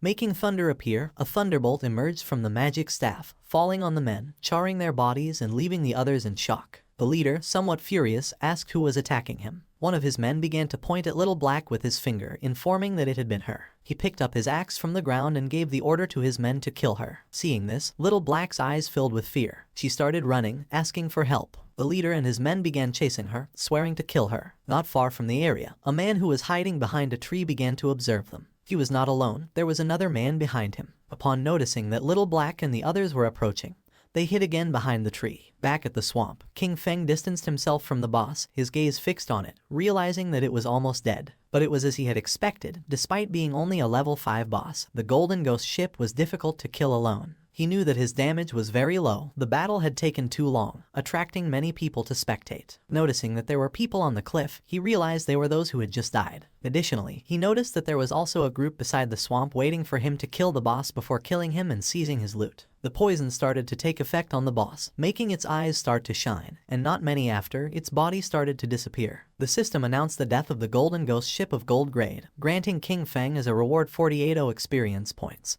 He ascended to level 8, obtaining 7 evolution points and 216 days of tradable lifespan. Our boy activated Shadow Sneak. It had been a good dream, but it was a shame that it had miscalculated. A general system notification sounded everywhere, revealing that the player Shadow from Shell Town had been the first on the server to kill a gold grade boss, receiving 3 reputation points. The notification caught the attention of all the players in the area. No one knew who Shadow was or why he was so strong. Others were furious since the first person to kill the gold grade boss had to be from Han City. In Shell Town, Wang Men looked at the system notification with confusion, as it had only been a short time since Shadow was fighting against the bronze boss by himself. Only a short time had passed and he had already killed a gold boss solo. He did not know why the difference between Shadow and the others was so great. King Feng's sister's eyes began to shine with determination. Realizing that Shadow really was the strongest, she thought that if Shadow helped her level up, then she would be able to see Brother Song Fei. The body of the boss disappeared, leaving lifespan and loot on the ground. The boss of the group that was hiding behind the tree couldn't help but smile upon seeing that the boss had dropped so much loot. With a wicked expression, he realized that Shadow had hidden using invisibility without taking the loot, realizing that he must be wary of them. He gave Guang the order to release his skill and find Shadow. They were going to kill King Feng and take the gold boss's loot for themselves. Guang nodded his head, then drew his bow, used the skill called Phantom Horned Eagle, and shot an arrow toward the swamp, which transformed into the ghost of an eagle. The eagle flew until it exploded, causing its feathers to start falling over the swamp. King Feng began observing them carefully. He did not expect this hunter to learn this anti-invisibility ability so quickly. For him, it was no surprise that they were so confident in killing him and seizing his loot, but it was a pity that his assassin class came with an extra point in invisibility level. Guang's skill was level 1, so it could not break his skill. Confident, Guang turned to the boss, informing that Shadow must have fled after seeing so many of them. The boss and his men began to advance towards the loot. Deciding to protect the loot first, he asked his men not to be careless and to prepare for battle at any moment. The ownership of the boss's loot was 5 minutes. After the time ended, the loot was going to be theirs. A proud smile appeared on their faces, but just then, Shadow began to emerge, making their eyes widen in fear. Just before they could react, King Feng moved like thunder, taking everyone down. Now that the atmosphere was quieter, King Feng's attention focused on the loot. But then a question came to his mind: where had Little Black gone? He decided to forget about it and find her later. For now, he had enough evolution points to upgrade Greedy Hand, so he decided to upgrade the skill before obtaining the loot. Greedy Hand went from being diamond quality to epic. It could be used on monster corpses, having a 220% to 300% probability of obtaining an extra loot drop. The extra loot had a 100% probability of being 1 tier higher. Our boy picked up the loot. He was determined to use the 100% chance to gather all the light together and squeeze them. Greedy Hand started to absorb the loot, making a smile appear on King Feng's face. A bright light began to emerge from the forest, and after using Greedy Hand, he obtained 21 evolution points, 648 days of tradable lifespan, and 2 special items called Ghostfire Bell. King Feng's eyes widened in surprise upon seeing that he had obtained 2 Ghostfire Bells. It was a special item. After equipping it, King Feng would not lose lifespan upon dying, with a cooldown time of 1560 seconds. It had 2 skills, 1 passive and 1 active. Soul Absorption was passive. When killing monsters, the amount of dropped lifespan would increase by 20%, and having 2 Ghostfire Bells at the same time would double this effect. Soul Shock was an active skill. He could shake the bell to immobilize all enemies within a 100-meter radius for 3 seconds, with a cooldown of 512 seconds. The Ghostfire Bell was not considered equipment. It was an item. It did not take up 2 equipment slots, and 2 Ghostfire Bells only occupied 1 inventory slot, making it very convenient. While he was distracted, Little Black contacted him through chat asking him to come save her. Shadow became alert and asked with a worried expression where she was. King Feng, somewhat worried about knowing where Little Black was, the only thing he heard through the voice chat were her screams asking them not to come near her. Little Black was very scared since the leader and his men had already cornered her. They praised her for having strong resistance, but revealed that there was nowhere to escape, advising her to come over calmly, promising that they were going to make her feel so good that she would ascend to heaven. She clenched her fist, and when she looked back she saw that she was at the edge of the cliff, determined not to give these bastards the kill. Without thinking too much about it, she threw herself backward off the cliff, leaving the leader and the others in shock. Her body began to descend rapidly until it forcefully hit the ground, causing her terrible pain and making a pool of blood appear. Her body began to disappear and turn into lifespan. The leader peeked over the cliff and felt somewhat confused upon seeing that she had really jumped, thinking that she was quite resolute. Little Black informed our boy that he no longer needed to save her. Since she had died and returned to the town, she felt relieved, as it was good that the tradable lifespans of their party were all on Captain Wang Meng. King Feng felt relieved and asked Little Black to wait for him there, as he was going to pass the stuff to her. She felt happy and praised our boy for having worked hard. He collected all the lifespan that was in the area. This time he had 1 big. His tradable lifespan had reached 3115 days, and he even had 21 evolution points. He decided to use the points and evolve Greedy Hand. A system window appeared, informing that the skill Greedy Hand had already reached epic. It required 10 times the evolution points to keep evolving. The system asked if he wanted to spend 210 evolution points to evolve this skill. King Feng was not surprised. For him this was to be expected. It was not so simple. The higher the level of the skill, the more evolution points it consumed to evolve. He decided to forget about it and first raise his attack skills, since the higher his damage, the stronger the boss he could face would be, and in this way, he would be able to receive better loot. He concentrated and instant shadow slash went directly from platinum to diamond. The attack range of the skill increased from 21 meters to 27. The duration of invisibility stayed increased from 7 seconds to 9. Now he could perform 7 slashes on all enemies along the way instead of 5 slashes, with a total duration of 10 seconds. The length of the slash increased from 3.1 meters to 4.1 meters, and now each slash would cause 300 additional damage instead of 200. He used 10 evolution points and now only had 3 points left. The initial skill backstab enhancement went from normal to gold, skipping bronze and silver. When using backstab, damage would increase by 30% instead of 15%. King Feng was happy since after evolving instant shadow slash twice, its damage had doubled. Even if he was not in stealth mode, and without breaking the stealth, he could inflict 3,000 points of damage. And if the stealth was broken and backstab was performed, the total damage of 7 slashes could reach between 6,000 and 7,000. Using the system window, our boy started analyzing his skills. He remembered that the gold tier boss dropped from 2 to 4 silver equipment, with a small chance of dropping gold equipment. Now, due to the effects of Greedy Hand, he had received 11 gold equipment in skill books, 2 platinum equipment, and 1 platinum skill book. This loot was not bad at all since 3 of them could be used by assassin types. Among the equipment was the Ghost Ship Dual Blades of Platinum, an assassin class weapon with a damage of 136 points, agility of 22 points, attack speed of 24%, armor penetration of 17 points. The requirement to use this weapon was to be level 5. The unique effect of this weapon was that each normal attack would inflict damage twice. King Feng equipped the 2 daggers. The effect was not very useful, since basically he always used his skills to deal damage. But the base attack of this weapon was quite high, and it also had 22 agility points. The attack speed was also going to increase the skill casting speed, reducing the recovery time, so it was not totally useless. And as for the armor-piercing properties, the benefits were also quite high. Then, our boy equipped the Ghost Fire Leather Armor of Gold Tier, with a physical defense of 25 points. Fire element resistance of 50 points, damage block of 14 points, granting 419 health points, and the requirement to use this equipment was to be level 5. He was amazed since leveling up had not increased his constitution. His current health was 350 points, and this equipment had actually added 419 health points directly. When he put this on, most players now wouldn't even be able to break 18 health points directly. When he put this on, most players now wouldn't even be able to break his defense. Using the system, he decided to make his defensive equipment invisible, and use the starting appearance of the assassin class. This way, others wouldn't be able to see his equipment with their eyes and would have to enter the game interface to check. This wasn't over yet since there was still one last piece left. Upon checking the inventory, he saw that it was a skill book. It was called Ghost Shadow Blur of Gold Tier, an assassin class skill. It had a passive. It granted 15% dodge rate, and dodge activation granted immunity to all damage. King Feng was happy to have finally obtained an assassin survival skill, but then he remembered that this skill was very weak because it was very difficult to increase the dodge rate in this game. And if one spent effort to raise the dodge rate, the other attributes would be low. And if the dodge was not activated, it would be very dangerous. Our boy's body began to shine since he was different from the rest.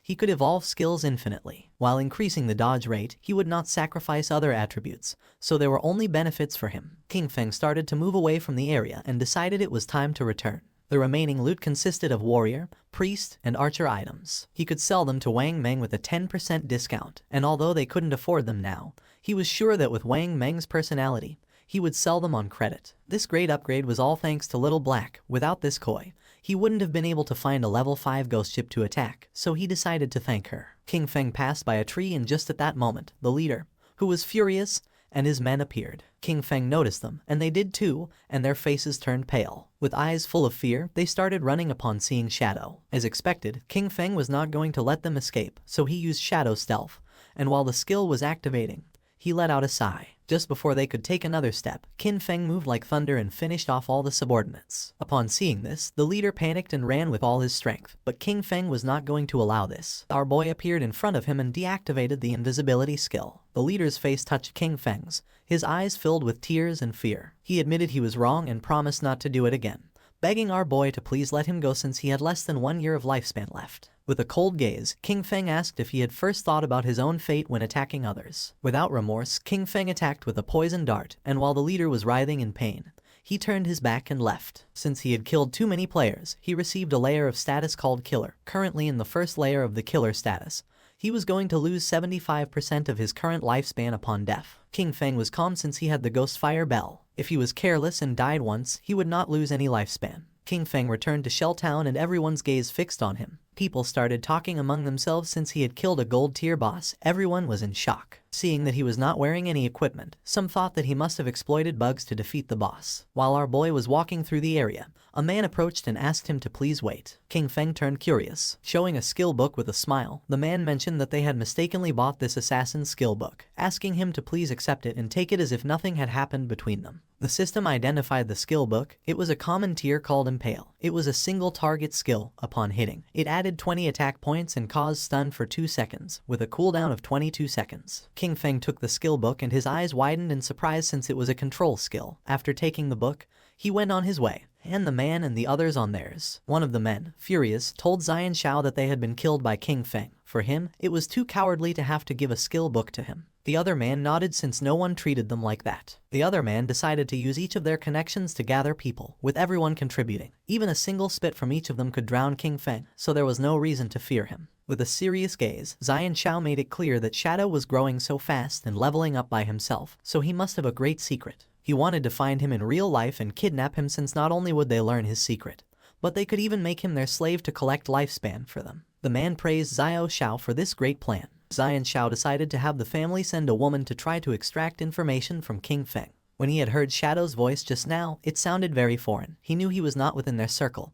which meant that he was very poor. They decided to find a professional beauty as they were sure that King Feng would fall into the trap. King Feng met with Little Black and asked her to accept the trade since he wanted to give her some things. Upon hearing this, her eyes filled with excitement, but she explained that her name was not Little Black but Big Plum. King Feng gave her a powerful skill and a necklace, and upon using them, fire began to emerge from her magic staff. She was happy because with this skill and the necklace, her damage had multiplied several times. Moreover, her mana regeneration had more than doubled. She thanked him from the bottom of her heart. Our boy said there was no need, explaining that he was just following their agreement, asking her to give him the space ring. With a smile, she took the space ring out of the inventory and said that he could keep it. With her face blushing, she revealed that when she was escaping in the forest, she had discovered an underground cave that seemed to be the entrance to a ruin, asking if he was interested. King Feng was somewhat surprised since first it had been the Golden Ghost ship and now it was a ruin entrance, realizing that it was really beneficial to be friends with this girl. The sincerity was mutual. If he had not given her 2 equipment of gold, maybe she would not have told him this information. With this space ring, his inventory had finally reached 27 slots. King Feng asked where Wang Meng was, promising that once he sold them the things, he would go to the ruins she had mentioned to take a look. She extended her hand, revealing that the captain and the others had gone to train the new priest, so they were not going to return soon. Using the map, she marked the entrance of the ruins, explaining that there was a stone slab on the ground behind the bushes. She moved the slab aside and hid inside while fleeing, but she had only walked a few steps in when she heard screams from within. She was so terrified that she ran out, otherwise, those guys would not have caught her. King Feng disappeared and decided to head to the ruins right now and trade with Wang Meng when he returned. Little Black was somewhat confused. Our boy left Shell Town and entered the forest. Originally, he wanted to find some place to grind to level 10. But since there was a ruin, there was no need to grind. Mainly, there were 3 types of ruins that appeared in a beginner's town. They were tombs, cursed ruins, and temples of faith. No matter what type of ruin it was, the small mobs were all bronze tier. There might even be some silver tier monsters. For him, they were a sea of lifespan and evolution points. Following the location that Little Black had marked on the map, King Feng arrived at the entrance of the ruin. Without wasting time, our boy entered, remembering that there were mainly 3 types of ruins that appeared in a beginner's town: tombs, cursed ruins, and temples of faith. There was not much to say about the tombs.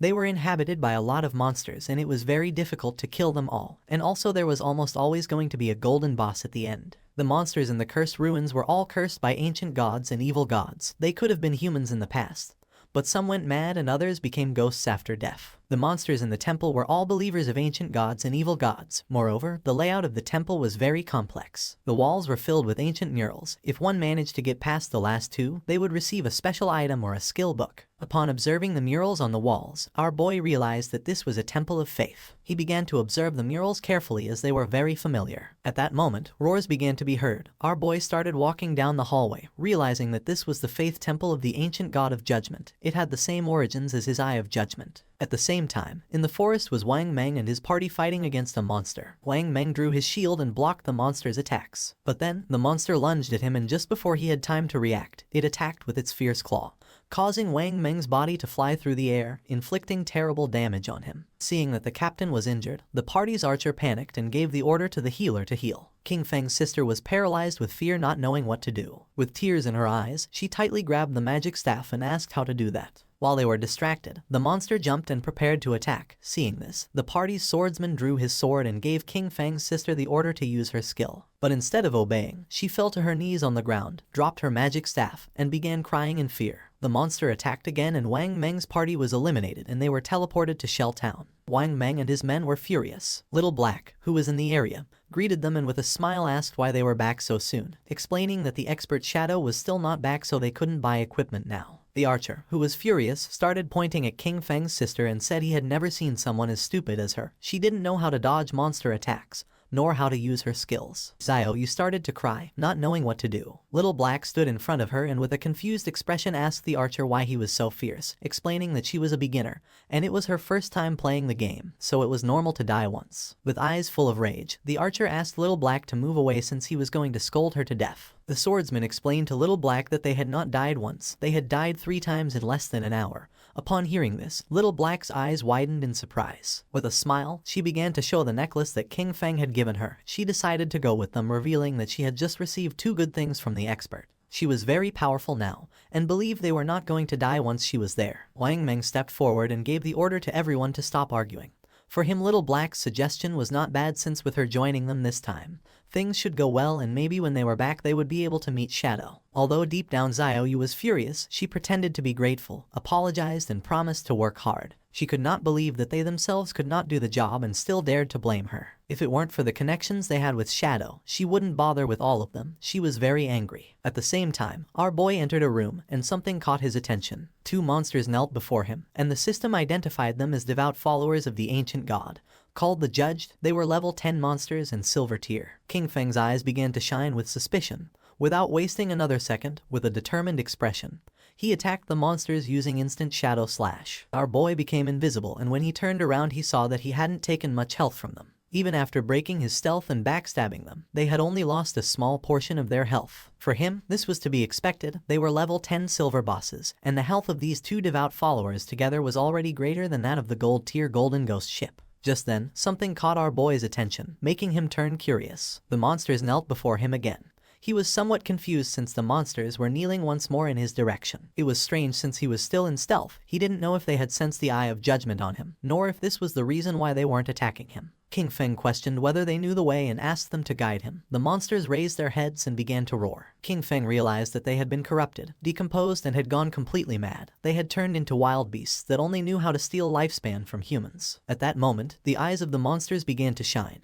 And not long after, they turned their backs on our boy and ran off. Right at the door of the room there was a group of players. The monsters felt their presence and began to charge at them. The players realized that these bosses were silver tier. They could not face one, so they decided to flee from this place. Just before they could do it, the monsters attacked and toxic mist began to melt their bodies. Their bodies disappeared, dropping lifespan orbs. They were the team of the girl who had bought Ice Spike from our boy, called Grey Rose. He never thought that they would also find this ruin. Judging by the current players' equipment levels, King Feng came to the conclusion that no one was equipped to go deep yet. Our boy deactivated stealth and decided to pick up the lifespan. The monsters knelt before him again. These guys had lost more than 100 days of tradable lifespan, and our boy didn't expect them to be rich. Our boy returned to the room and started searching. Several minutes passed, and after searching around, he hadn't found anything. There were no traps or treasures, so he came to the conclusion that there were only 2 silver mini-bosses. His eyes began to shine with rage and he decided to forget it. Without hesitating for a second, he attacked using the poison darts, which embedded themselves in the heads of the monsters. As a reward for having killed 2 silver tier bosses, he obtained 4,000 experience points and ascended to level 9, obtaining 4 evolution points and 188 days of tradable lifespan. King Feng used Greedy Hand and the bodies of the monsters began to disappear. He felt happy since the epic tier Greedy Hand was absolutely insane.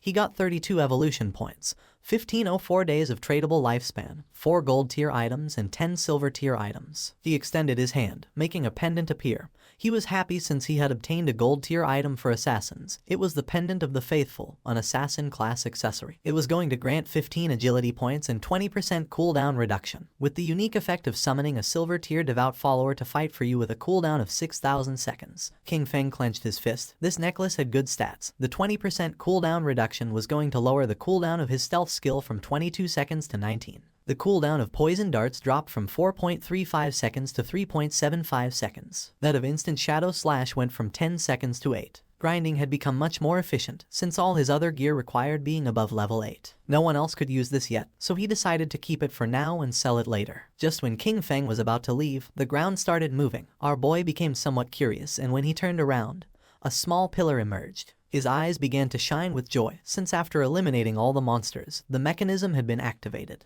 King Feng examined the pillar carefully, realizing that it was a hidden mechanism. Not long after, the mechanism of the pillar was activated, and a platform appeared under our boy's feet. A door that was on the ground opened, and little by little the platform began to descend. It was a lift. Once the platform descended several meters, the door began to close. Several minutes later, it stopped. King Feng felt as if he had descended 300 or 400 meters. This place was dark and seemed gloomy. King Feng's attention was fixed on it. Thanks to his knowledge, he realized that this was the maze hidden beneath the temple. He knew there was a certain chance that a hidden maze would appear in the ruins. He had explored many of them in his previous life, so he knew there were countless traps in the maze. But as long as there were people acting as cannon fodder, there was no danger in exploring them, only that it would take a lot of time. With a confident gaze, he took out the pendant. With his current attributes, if he activated any trap, he would die. But luckily he had this thing, which allowed him to summon a silver tier devout follower to fight for him. He extended his hand and used the power of the pendant to summon a devout follower, making a zombie appear on the ground. Pointing toward the hallway of the maze, our boy gave it the order to go scout. The devout follower stood up and began walking toward the hallway. King Feng crossed his arms and couldn't help but feel happy, since it was easy to explore with a lackey scouting ahead. But there was still a chance of danger, so he decided to evolve his dodge passive first just in case. He used 11 evolution points, and his ghost shadow blur went from gold tier to epic tier, increasing passive dodge rate from 15% to 75%. Now dodge activation was going to grant immunity to all damage. 75% dodge rate was already very high. He had just enough remaining points to evolve Instant Shadow Slash to Epic Tier. Using 13 evolution points, King Feng evolved his Instant Shadow Slash from Diamond Tier to Epic. The range increased up to 30 meters and the duration up to 12 seconds. Now he could perform 9 slashes instead of 7 with a cooldown time of 8.8 seconds. The width of the slashes increased up to 5 meters and the damage increased from 300 points to 400. King Feng's eyes began to shine, since to evolve from Epic to Legendary it required 10 times the evolution points. The higher the starting tier of an item, the more profitable it was to evolve it. For example, if a skill was of Epic tier at the beginning, evolution to Legendary tier was the first evolution, so it only required the base evolution point of 1. Since the target for evolution was Legendary tier, it required 10 times the points, and 1 times 10 were 10 points. This also meant that if he only obtained an Epic skill, he could quickly evolve it to Legendary tier, then Mythical tier, Ancient tier, and Immortal tier. But if a skill was normal tier at the beginning, then to evolve it to Epic tier, it would need to be evolved 7 times. And by the time it reached the 10 times point, it would need hundreds of points. But the good thing was that, no matter in which tier the skill started, he could spend very few points to evolve it to Epic tier. In other words, from now on, all his skills were going to be at least Epic tier. He had 11 evolution points remaining, and he could only evolve the starter skill, Shadow Sneak. He used 8 points and the skill went from Silver tier to Platinum. The duration of the skill increased from 16 seconds to 24, and the attack that broke stealth increased by 90, going from 120 to 50. Cooldown went from 26 to 22 seconds. He had the attribute that reduced the cooldown speed by 35%, and for this reason, the final cooldown for Shadow Sneak was 16.3 seconds. The cooldown was still too long, and the stealth breaking attack was a bit low. He knew he needed to swap this skill in the future. While walking through the hallway, the devout follower stepped on a slab, activating a trap, and then a giant rock fell on top of it, crushing its body. Its body transformed into light. Now that the summon had died, he decided to wait for the cooldown before resummoning. This maze was complex and dangerous.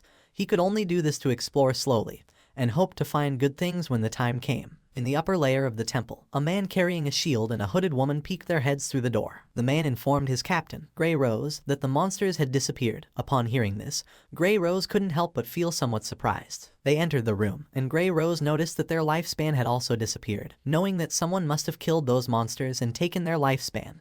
but she didn't know who. The man mentioned that only the expert Shadow could kill 2 silver tier bosses. Grey Rose thought he was right but felt relieved since they wouldn't have to die again. She put her hand on her chin and remembered that when they had come here, they had seen a person who seemed to be communicating with the monsters. She didn't know if it was Shadow, nor if he had a skill that could enchant the bosses. If that was the case, he had an incomprehensible and terrifying power. At the same time, in the second layer of the temple, King Feng's devout follower died again by activating another trap. In front of our boy there was a long path leading to a door King Feng had explored for 3 hours, and this should be the end of the maze. And based on his previous life experience, using human lives to explore would kill at least hundreds. Using the pendant, King Feng summoned another devout follower again. It started walking ahead and King Feng began following closely behind. King Feng gave it the order to open the door. Following our boy's command, the monster began to use all its strength but was unable to open it. It got to the point where its body began to tremble. King Feng's eyes filled with suspicion upon seeing that the monster could not open the door. Then, he approached and touched it with his hand. By doing this, little by little the door began to open, leaving King Feng in shock. A wave and a curtain of smoke began to emerge from the other side of the door. Our boy began to sweat, knowing that this was not good. On the other side of the door, there was a room full of pillars and in the center there was a chest covered with thorny vines. King Feng entered the room and upon observing carefully he noticed that the chest was full of thorns. It was locked and next to it there was an NPC. The NPC was a woman who had the lower part of her face bandaged. The system tried to detect her stats but it was unable. King Feng's eyes widened in surprise when he saw that there was no information about her. It was the first time he met such a mysterious NPC. The woman began to whisper in a strange language, and then she knelt down and her body transformed into light and began to disappear. King Feng started to observe her closely, not knowing why she had disappeared. Then, the thorns that were on the treasure chest also began to disappear. King Feng did not lower his guard since even though he could not see the information of that mysterious woman, he knew that she must be related to the Eye of Judgment. The chest began to shine golden, and our boy noticed that it contained epic tier items, but he knew he had to be careful since there was a chance he would encounter a mimic or a trap.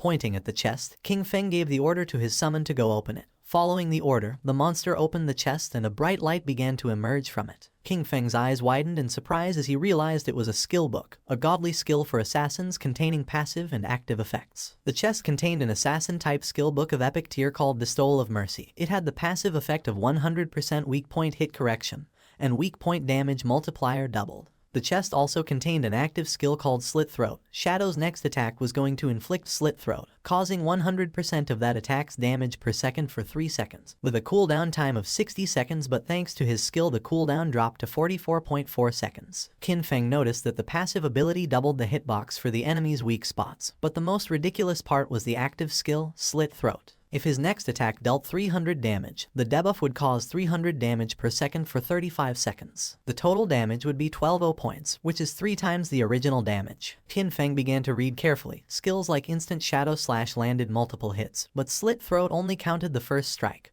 Also, this skill was only of epic tier so it only needed 10 evolution points to upgrade it to legendary. This loot had been a great harvest since his burst damage had just increased several times. King Feng began to move toward the exit. Knowing that it was all thanks to Little Black, he decided that it was time to return and sell the leftovers to her party. Using the chat, he asked Little Black to tell Wang Meng to return to town, since he had items to sell him. Upon knowing that Shadow had finished exploring the ruins, they decided to return now. Once King Feng arrived back at the starter town, his eyes widened in surprise. A crowd of players were waiting for his arrival. All wanted to add him as their friend. Some even offered to be his followers, promising to cheer him on. The chairman of the Runding group from the city of Zhonghai had come to formally invite Shadow to join their corporation. King Feng even had fans from Firefly Town who had come to greet him. Players from different towns had come to form teams with King Feng. Seeing this, he realized that the teleportation gates from other towns had started activating. Finally, he could go to Songfei's Firefly Town. Without wasting another second, King Feng disappeared without a trace, becoming a shadow. Using his invisibility skill,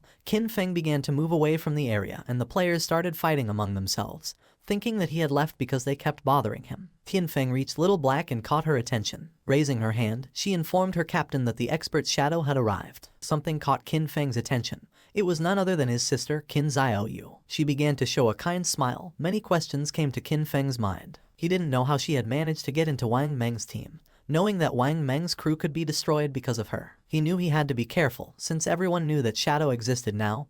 He couldn't reveal his true identity. He still couldn't use his powers in real life, and with so many eyes on him, even a kitchen knife could kill him right now. Xiaoyu couldn't help but blush as she could tell how powerful he was just by looking at him, realizing that compared to him, Wang Meng's party was like trash. She thought that if he carried her, then she could reunite with Song Fei in a matter of days. Using the system, Qin Feng explained to the captain that this equipment was perfect for their party's classes. Moreover, the skill books could increase their combat power. Our boy set an initial price of 22 days of lifespan. For Wang Meng this was very expensive, since they were all silver and gold tier. For now they could not afford it. Qin Feng said that there was no problem since they could pay him later. Wang Meng was sincere and thanked him, not knowing how to repay him for helping them. If ever Qin Feng needed them in the future, he only had to say the word and they would do their best to help him. The swordsman of the party put on a golden helmet. According to him, Shadow was awesome. He could not believe that he was getting gold tier equipment so soon. Wang Meng also equipped the equipment obtaining a gold tier skill, with which his DPS had tripled. He could not avoid crying since Shadow even let them buy on credit, realizing that he trusted them. Wang Meng began to inspect his inventory but did not find anything for priests, leaving Xiaoyu somewhat confused. The archer was furious since she was lucky to leech EXP from them. Xiaoyu approached Qin Feng and introduced herself as the priest of Wang Meng's party and asked if he had any equipment for her.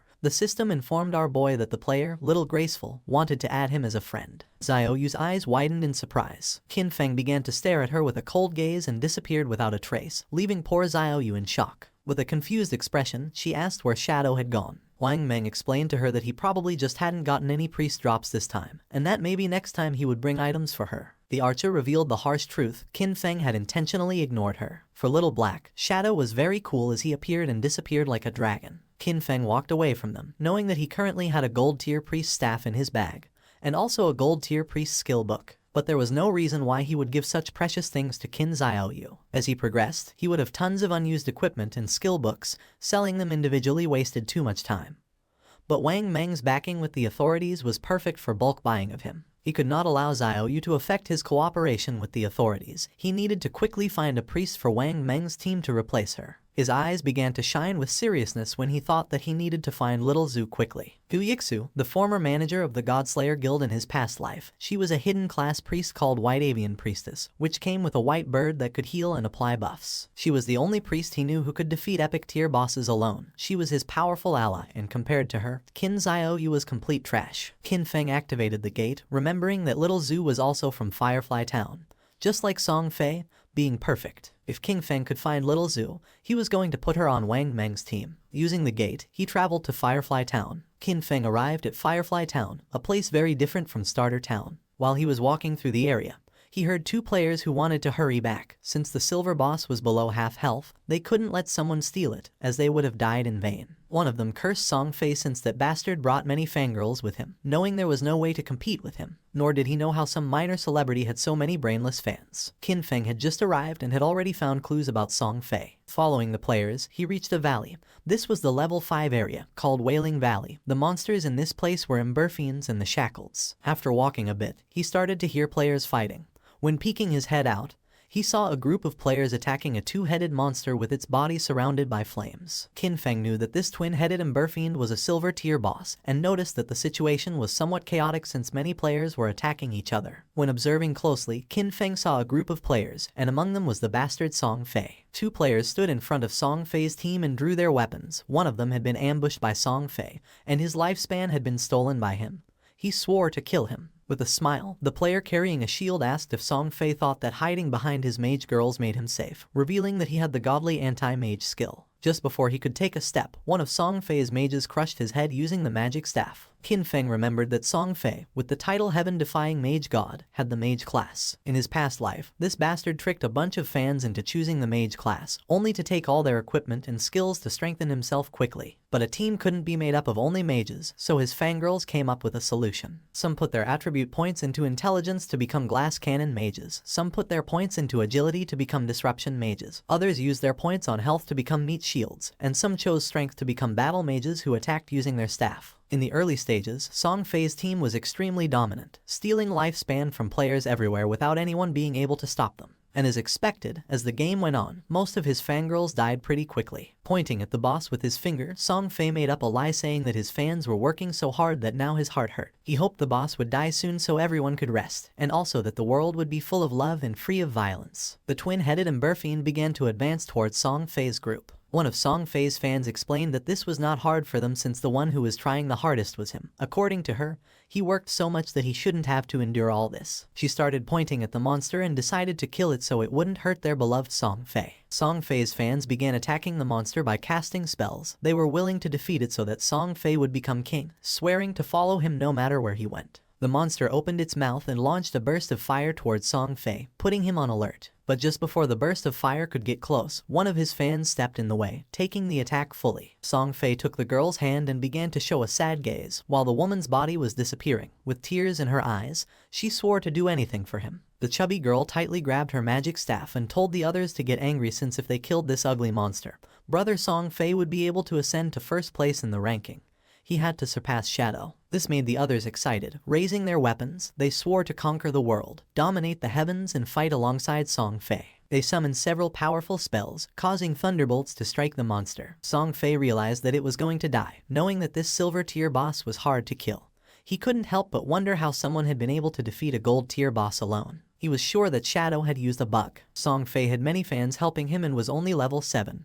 He didn't know how Shadow leveled up so fast. A smile spread across his face since once he defeated this silver tier boss, he was going to level up to 8. He knew that Shadow had been stuck at level 9 for a long time, so he decided to take the opportunity to surpass him and become the #1 player of the God-forsaken game.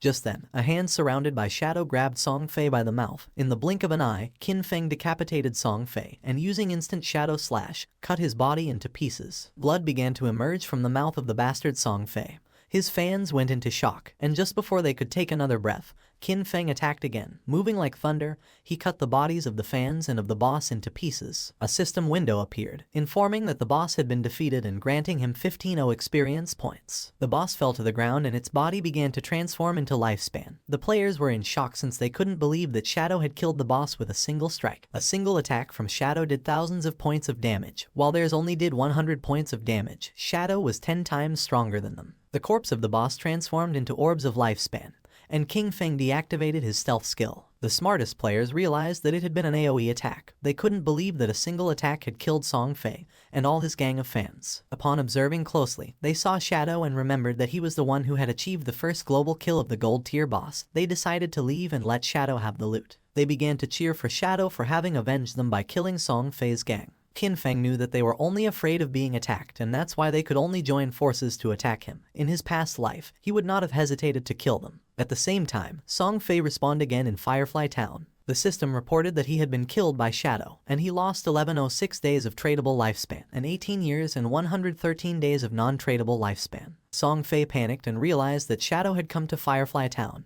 He couldn't believe that out of the hundreds of starter towns in Zhanghai City, he had come to his to steal the kill. His fans also respawned again. The chubby girl felt confused to see that Song Fei had also died. The other girl was furious since she didn't know why Shadow had killed them. The other thought that Shadow wanted to steal the silver tier boss. According to them, he was evil for taking advantage of Song Fei being distracted to launch a surprise attack. Just then, an archer approached Song Fei and with a nervous expression asked if she could join his team, revealing that she had the skill called Eagle Eye, and she could detect invisible enemies. Song Fei's fans told the girl to get lost since he had said he only wanted mages in his party. The chubby girl thought her efficiency at killing monsters was too low, and she would only affect Song Fei's progress in the ranking. Song Fei extended his arms and explained that although she was an archer, she could be part of his family since he believed that love could fill everything. He took the woman's hand and with a kind expression mentioned that he had felt her strong emotions. It didn't matter if she was an archer.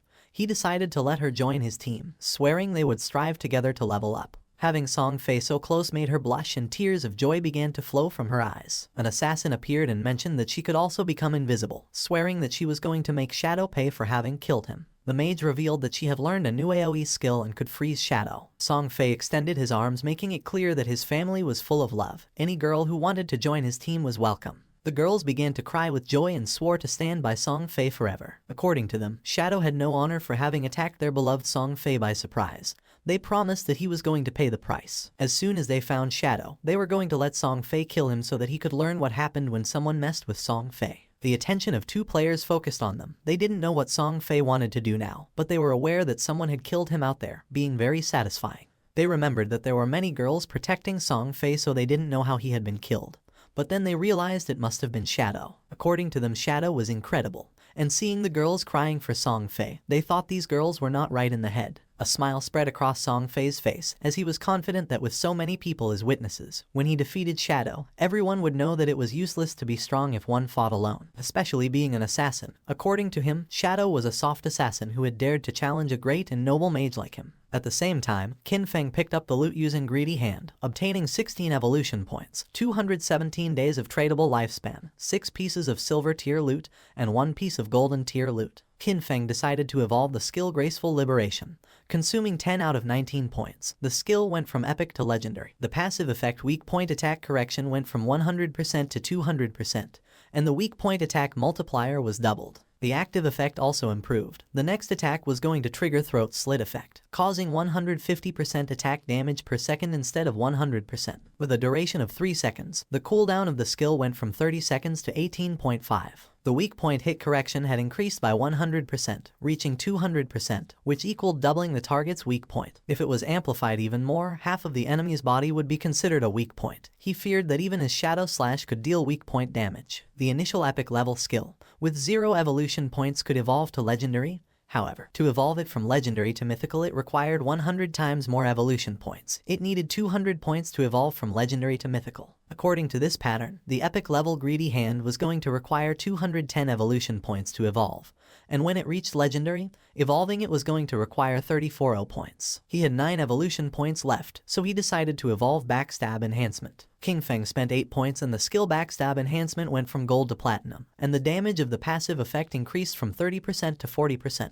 A silver tier boss, plus the group of players, had given him a total of more than 14 days of tradable lifespan.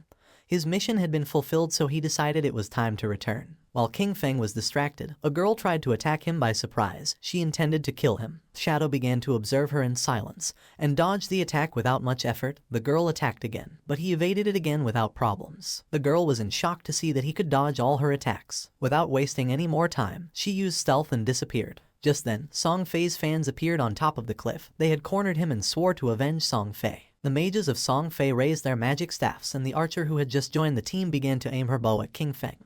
They were furious and swore to avenge Song Fei. Qin Feng used stealth and disappeared into the air, becoming a shadow. Upon seeing this, the archer used her skill called Eagle Eye and made it clear that Qin Feng's invisibility was useless. Her arrow transformed into a ghost eagle until several seconds later it exploded and its feathers began to descend from the sky like drops of rain. The feathers began to fall on the assassin from Song Fei's party and her stealth was deactivated, making her visible. The chubby girl clenched her fist and felt happy, believing they had detected Qin Feng. She gave the order to the others to use their most powerful skills and attack with everything. Following her order, Song Fei's fans used their most powerful skills to attack. A rain of powerful spells began to descend upon the assassin. Seeing this, she panicked and tried to tell them that she was not Qin Feng. It was already too late, as the spells hit her body directly, creating a great explosion. Instead of feeling sad, the chubby girl felt furious since she didn't care about this anyway because she wasn't a mage, and that showed that she didn't sincerely love Song Fei. According to her, this was a punishment from heaven for her falseness. She gave the order to the archer to launch the eagle again to find Shadow. The archer nodded with her head, but at that moment, Qin Feng took out the Ghostfire Bell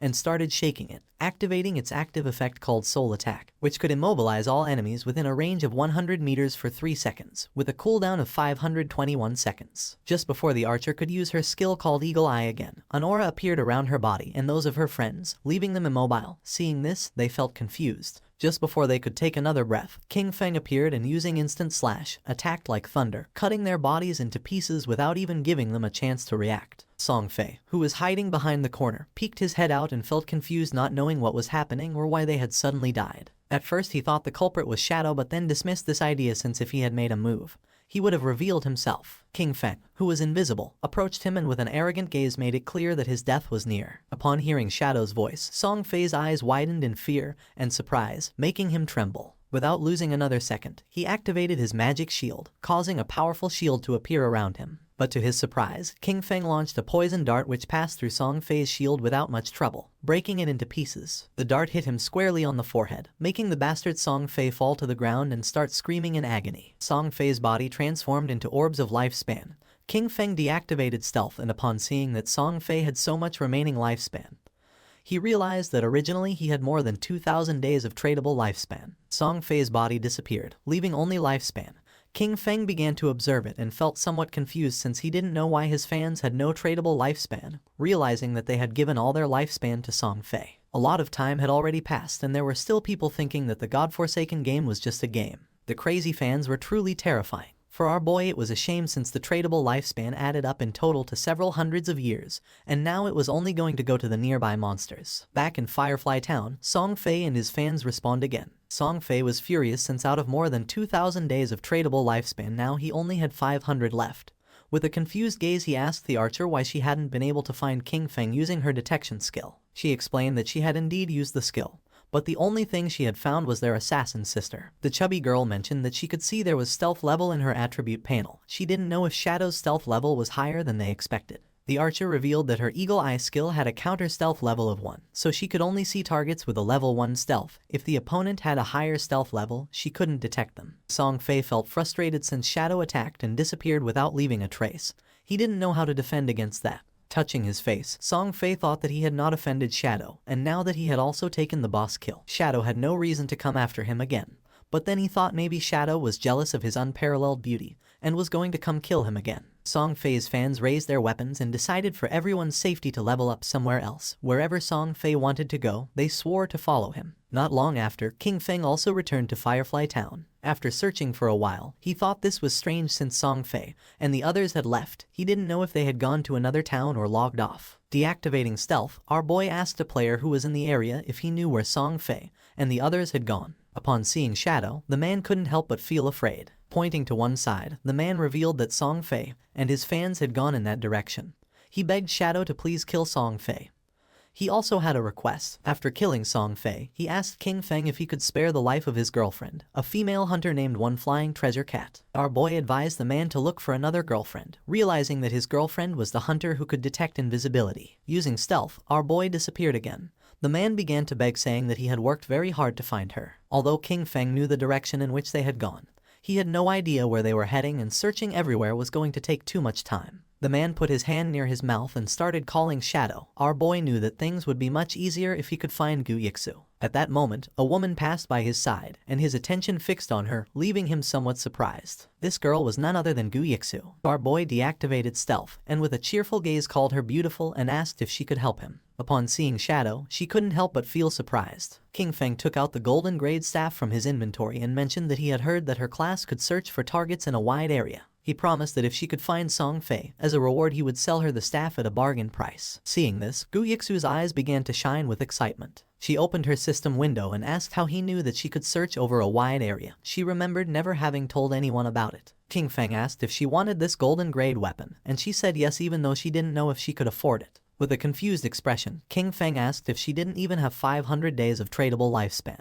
revealing that the original price was at least 700 or 800 days. Upon checking her system window, she realized that she did have 700 days to buy the staff. Hearing this, our boy made a deal with her and handed over the staff. A system window appeared to confirm that the transaction had been successful. She took the staff and started drooling. Our boy gave her a gentle tap on the cheek so she'd stop drooling, asking her to hurry up. Upon hearing this, she blushed and nodded with a smile. Using the new staff, she began to use her powers and concentrated. Even though it was the first time she met Shadow, he gave her a strangely familiar feeling. Her owl began to fly around her, and she asked if Shadow wasn't afraid that she would take things and leave without helping him. With a serene expression, our boy asked if she didn't hate Song Fei. Seeing that he knew that she hated Song Fei, Gu Yixu's eyes widened in surprise. She didn't know if Shadow could be a friend of hers in real life, but his voice didn't seem like it. King Feng started to smile and decided that she should guess. She raised her hand and the owl began to fly. She was too lazy to guess. Just then, her eyes widened in surprise. The owl began to fly over the town,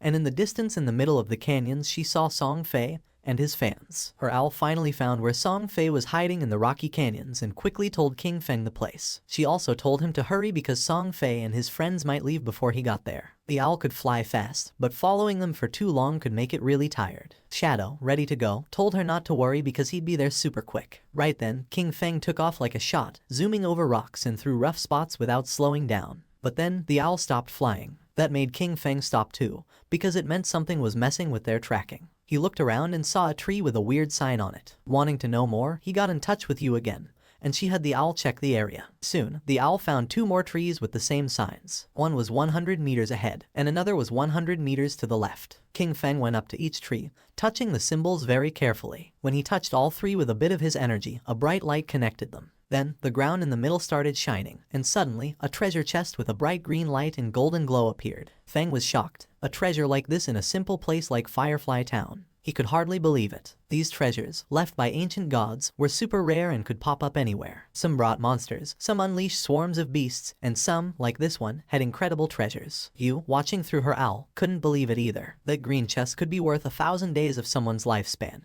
or over 10 million in real money. King Feng couldn't help but admire Yu's quick thinking. Back in his previous life, a year of someone's lifespan was worth 10,000 at the start, but it quickly jumped to 50,000 by the second day. Yu, still intrigued, started to take note of the symbols for later. A smart look was in her eyes. There was no telling what secrets her skills in tracking could uncover. Then, King Feng went ahead and opened the chest. Inside, there was a skill book with a dark aura called Curse of the Blossoms, a powerful emerald-level ability. This skill let cursed flowers grow from a defeated enemy, making their tradable lifespan drop to 0. It didn't have a cooldown period, but it had to be used within 15 seconds after someone died. Feng remembered how dangerous this spell was in his previous life. Every enemy he defeated could turn into an advantage. If he managed to defeat Song Fei again and watched over the body for a short time, he could take everything from him. A sinister smile appeared on his face. This time, Song Fei wouldn't just be defeated, he would be completely drained. As King Feng hurried toward his target, the scene changed. Somewhere far away in a canyon, Song Fei's biggest fans were busy fighting a boss, hitting it hard while Song Fei stayed back, waiting to land the last blow. Song Fei was overconfident, sure that King Feng wouldn't chase them this far, especially since King Feng had already beaten a silver-level boss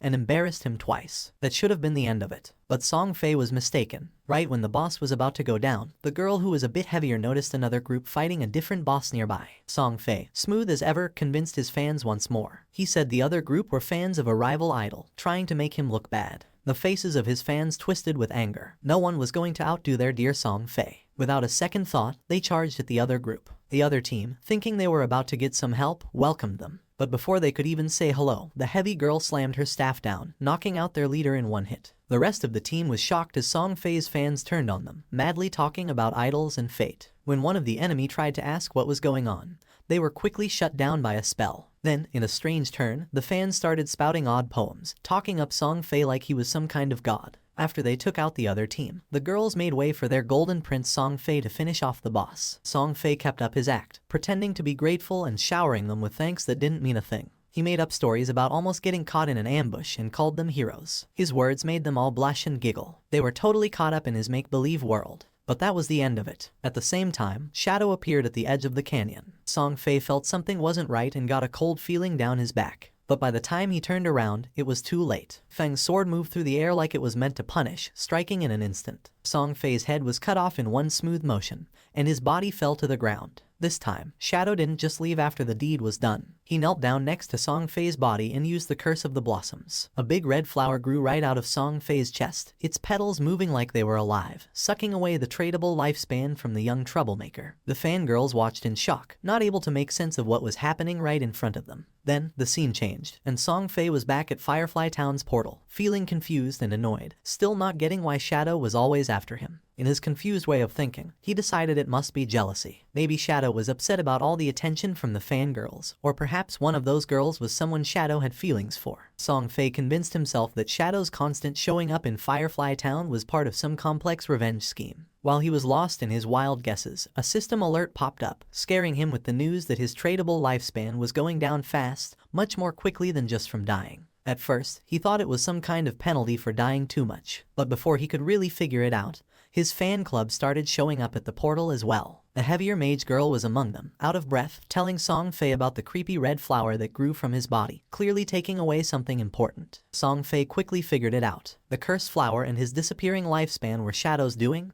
thanks to a scary new ability. The realization hit him hard, and he suddenly ordered his fans to log off. He knew if they kept losing to Shadow, their tradable lifespan could drop to 0, which meant actual death. Still acting the leader, he called them his family, promising to step into the real world to extend their lifespan, and come back with new gear bought with the lifespan they had saved up. The girls, still totally under Song Fei's spell, were all in, imagining their big return to beat Shadow with new power. Even as Song Fei disappeared from the game, anger and frustration warped his face. He wasn't ready to see this as a loss. After working for 2.5 years to get to where he was, he couldn't stand the thought of being taken down by some unknown player. In his mind, with enough money, he could crush any obstacle. He just needed some time. Back where the fight had happened, red flowers were everywhere, each one growing from a fallen player, quietly taking away the tradable lifespan from Song Fei's fans. With Shadow's relentless attacks, his rank as a killer had jumped to level 4, making the loss of tradable lifespan upon death a staggering 96.8%.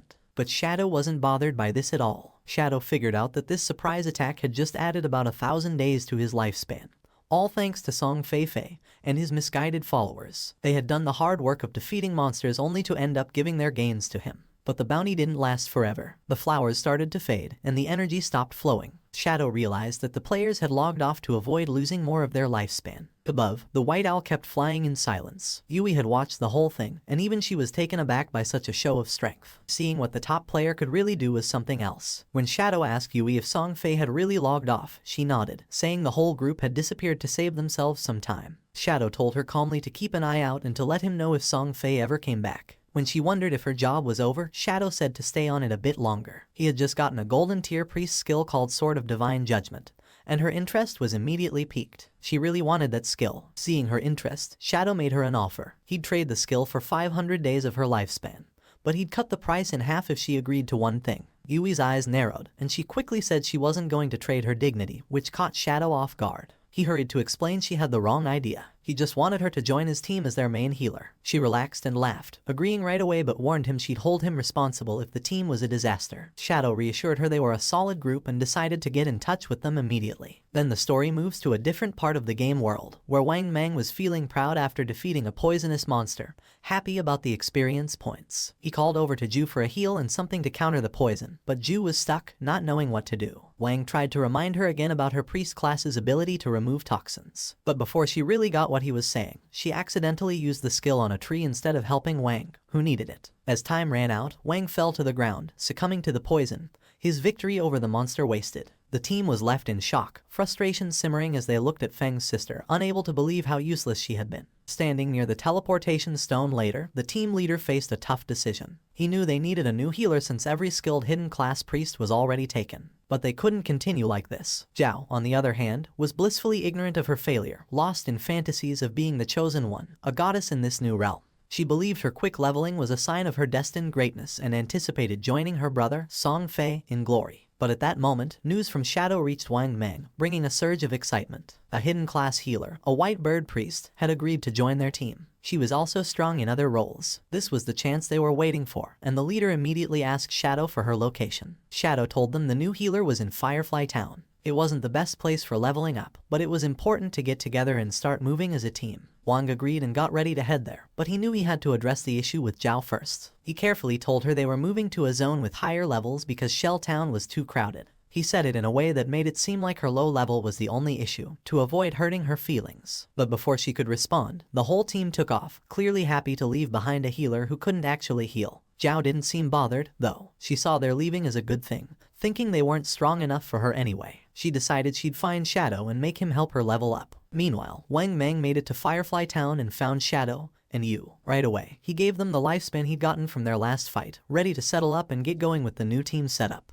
As they moved forward, Wang realized just how challenging it was to keep up in this game. While making plans, he brought up a new ally, a captain named Yu. Hearing that name made Shadow stop dead in his tracks, his thoughts racing. That name wasn't just random. Then, suddenly, she showed up, greeting them with a cheerful wave. Yu caught the attention of both men right away. Shadow was in disbelief. The woman standing before them was the Yu, also known as Justice Execution, the only one in the game with the Dragon Swordsman hidden class. In Shadow's previous life, she was in the top 20 players worldwide and played a crucial role for the country's official forces. She was a national hero, respected and feared. And there she was, showing up early, glowing, and looking at Shadow with clear admiration. Yu introduced herself with a warm smile, admitting her admiration for Shadow. She even half joked about him being a time traveler or a reincarnated hero because of how quickly he was advancing. Shadow stayed quiet, his mind wandering back his past there where their paths had crossed later, and under much grimmer conditions. She hadn't been part of Wang's team back then, which made this early encounter quite the surprise. She likely had a good amount of tradable lifespan already, probably gathered for government groups. As a dragon swordsman, known for their toughness, she was an ideal candidate to hold such power. Shadow saw the wisdom in the government's choice and respected it. Yu was straightforward, too. She told him if he had any gear to sell, she and her group were interested in buying. She sweetly but firmly reminded him of the responsibility she carried for her city. Shadow saw no benefit in opposing her, and they both understood that. He agreed, mentioning it would be short-sighted to pass up a chance for such a beneficial deal. Though Yu appeared cheerful and unthreatening, King Feng knew well there was much more beneath the surface. The fans of Song Fei logged out of the game. They had seen the official announcement that left them in shock. Lifespan in God-forsaken game was real,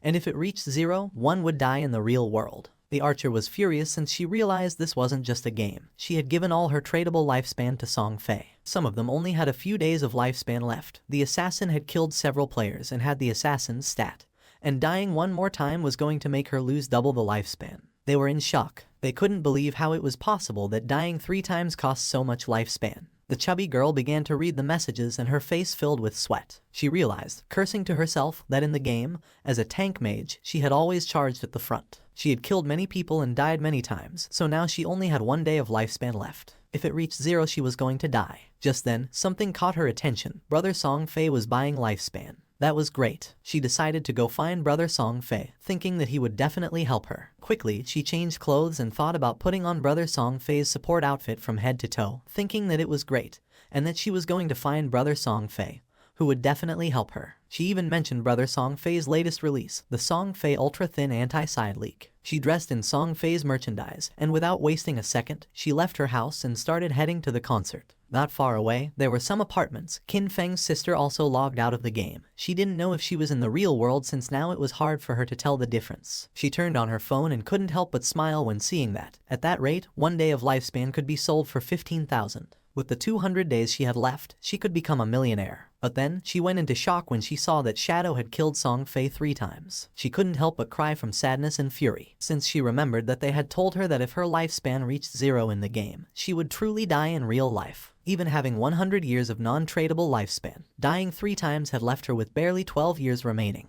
Then she remembered Brother Song Fei and wondered why Shadow had killed him. According to the group chats, Shadow, despite being surrounded by dozens of people, had managed to kill Song Fei 3 times. To her he was something so terrifying and incredibly strong. The chubby girl started sending messages through the chat, saying that Brother Song Fei needed help at this moment. She asked any sister in Zhonghai City to go find her to sell their tradable lifespan to her. She also revealed that Song Fei was at Dajiang Plaza at that moment and that the exchange rate for lifespan was 1 to 10,000.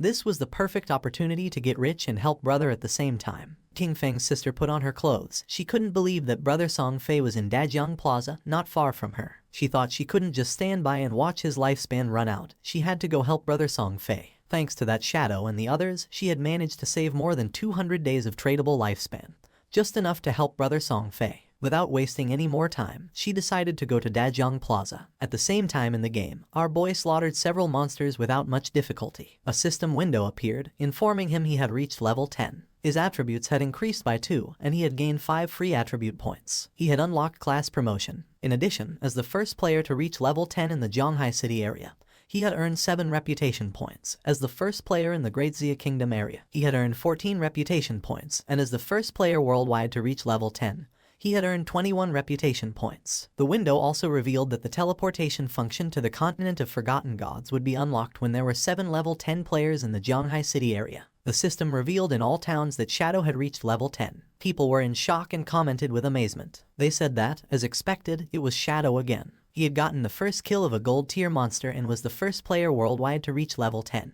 They thought Shadow was simply too strong. They had also heard that the big shot had even killed a small celebrity several times recently. According to them, Song Fei deserved it. Other players were expressing their frustration. They cursed, surprised that Shadow was from Grand Xia, and compared their own progress, pointing out that their hidden smith class was only at level 8, while wondering what was going on with Shadow. No one knew if among the 1.5 billion people in Tianju, there really wouldn't be anyone who could catch up to him. Our boy was near a shore, and decided to use the points he had obtained. He consumed 13 evolution points, leaving him with 0 points. His initial skill, Backstab Enhancement, evolved from Platinum to Emerald, increasing its passive effect from 40% to 50%.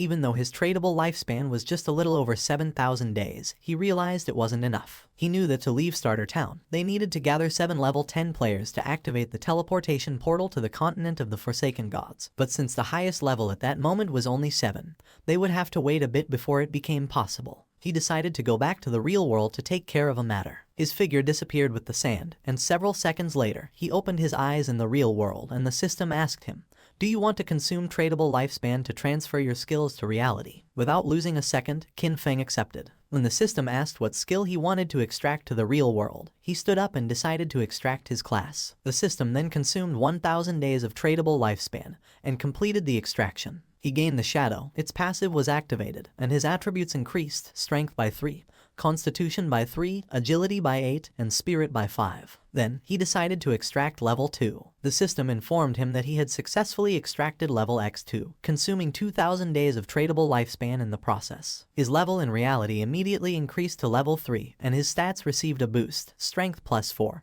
constitution plus 4, agility plus 14, and spirit plus 4. The system reported that he had consumed 900 days of tradable lifespan and extracted the skill Shadow Step of Platinum tier. It also informed him that he had consumed 2262 days of tradable lifespan and extracted the skill Venomous Dagger of Silver tier. He was happy since he still had 1292 days of lifespan left and for now could not extract other skills. He had only paid the price to extract a low tier skill, but had obtained the Shadow Step of Platinum tier, being a beneficial deal. He couldn't help clenching his fist and feeling furious when thinking about Song Fei. Now his base stats were double those of an average person, and his agility had reached 32 points, surpassing the human limit. With unlimited invisibility and the poisonous dagger that could be thrown up to 14 meters, he could definitely find an opportunity to finish off Song Fei. King Feng started browsing on his phone and was surprised to see that Song Fei was aggressively buying lifespan. He wondered if Song Fei planned to enter the game and then go after him. He saw that this bastard was in Dajiang Plaza and calculated that being about 7 or 8 kilometers away, at his current speed he could get there in just over 10 minutes. Just then, his hand began to tremble upon seeing a message from Hu Qinbin, the arrogant and powerful company supervisor. Hu Qinbin was furious upon seeing that after growing wings, Qin Feng wasn't even answering the phone. She knew that the young lady had taken an interest in him and this was his big chance. She couldn't believe he didn't want to cooperate. Qin Feng decided to block Hu Qinbin, and while he was walking, he threw the phone and began to turn invisible, thinking that those people would soon realize what the true Forsaken Gods game really was. After a few hours, at Dajiang Square the Song Fei concert was taking place, which was full of girls. Among them was also King Feng's sister. On stage was Song Fei sitting next to a blonde woman. With a smile, she mentioned that she had heard he had been killed 3 times by Shadow in the game. She told him not to worry because she was already sending people to investigate Shadow's true identity. With a curious look, Song Fei asked how the investigation was going, and she revealed that she had already sent someone to Firefly Town to make contact with him. They would offer him an amount he couldn't refuse. When he came into the real world to collect the money, they would catch him, and when they did, they would make sure brother Song Fei could vent his anger properly. Upon hearing this, Song Fei couldn't help but smile and asked her to make sure to let him know when the time came. Then he asked if she had heard that her Dajiang Corporation had already used that method to control several players and make them work for free for her. Hu Qinbin couldn't help but laugh, since according to her, they were all idiots, so weak that they couldn't accumulate much lifespan. For her it was much better to be on Song Fei's side, since so many women voluntarily gave him their lifespan, and were even willing to die for him. Song Fei started laughing maliciously. A man who was among the audience began shouting and demanded that they all stop recklessly selling their lifespan to others. Turning to Song Fei, he added that Song Fei knew full well that lifespan was tied to life and death, yet he was still brainwashing his fans and aggressively buying up their lifespan. He accused Song Fei of endangering lives and declared that they were going to report him. Song Fei couldn't help but smile, thinking that there was always a fool who showed up to cause trouble. He stood up and made a public statement, saying that he had noticed some of the recent debates. He stated that his actions in acquiring lifespan had occupied certain public resources and caused inconvenience to the public, and for that reason, he felt deeply regretful and offered his most sincere apologies. His fans said that he didn't have to apologize since he hadn't done anything wrong. With a sincere smile, Song Fei admitted that he was truly grateful for all the support and affection from his fans. At the same time, he sincerely urged everyone to remember that all love should be positive and uplifting.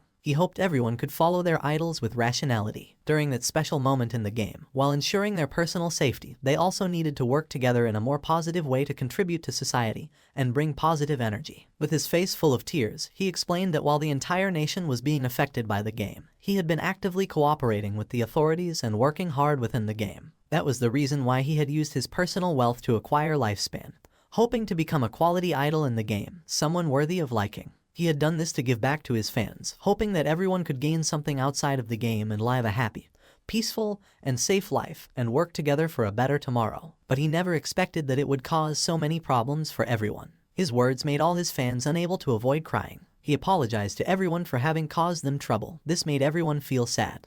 They started shouting, saying that he had not done anything wrong. They got angry with the man, calling him a bunch of savages and telling him to leave from there, since they were voluntarily helping the brother, and told him not to insult their genuine intentions. The chubby girl went up on stage and asked everyone not to listen to those ridiculous rumors from outside. She didn't know how they dared question the brother, since only fools with pig brains believed everything, asking how the lifespan of the game could possibly affect the real world. She put her hand over her chest and declared that she was the one who was willing to die for the brother. She said that when she logged out, it showed her that she had less than a day of lifespan left, but she was perfectly fine. Even if the rumors were true, if even they didn't have the resolve to die for the brother, then they didn't deserve to say that they loved him. His words made the other fans feel excited, and they decided to give all the lifespan they had to Song Fei. He was happy to see the enthusiasm of his fans. He extended his hand toward the chubby girl and mentioned that being loved by someone like her made him feel truly honored. The chubby girl, in turn, was crying and willing to die for him. Just then, something flew out and went through Song Fei's head, leaving everyone in shock. Song Fei began bleeding from the mouth and his hair started falling like leaves. Song Fei's body fell on the shoulder of the chubby girl, making her eyes fill with fear. She fell on her butt to the ground and started screaming. She didn't know what was happening.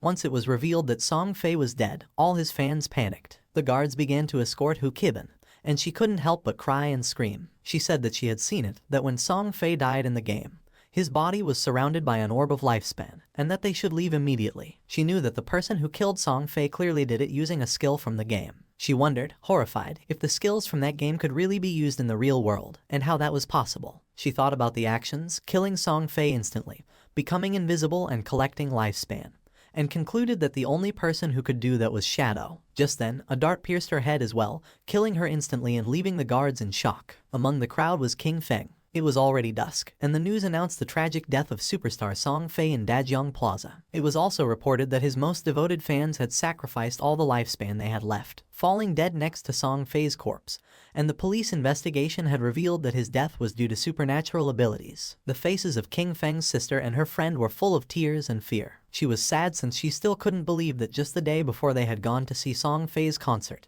and now he was already dead. The friend wasn't dumb at all and realized that the throwing knives and invisibility must be abilities from the godforsaken game. She wondered if Shadow had been the one who killed Song Fei, since she had heard that Shadow had killed him 3 times in the game. Xiaoyu was confused as she wondered how the game's skills could appear in reality. She couldn't believe that Shadow had killed Song Fei. She remembered that Shadow had killed him several times in the game and came to the conclusion that, in reality, the only one who would kill Song Fei would be Shadow. The throwing knives and invisibility weren't those an assassin's skills. It had to be. The killer was Shadow. Her brother had been killed by Shadow and her world was already left without light. If Shadow could find a way to use the game's skills in reality, then she would get close to him, approach him. No matter what it cost, she would become stronger. From that day on, she would have only one goal. They stopped the taxi and got out. Her friend was somewhat confused and asked if she was okay. Xiaoyu's eyes were full of rage because all she wanted was to kill Shadow and avenge her brother Song Fei. At the same time, our boy was quietly eating noodles in a restaurant. In the godforsaken game, although players were invincible in reality, they still consumed energy, and if they got hungry,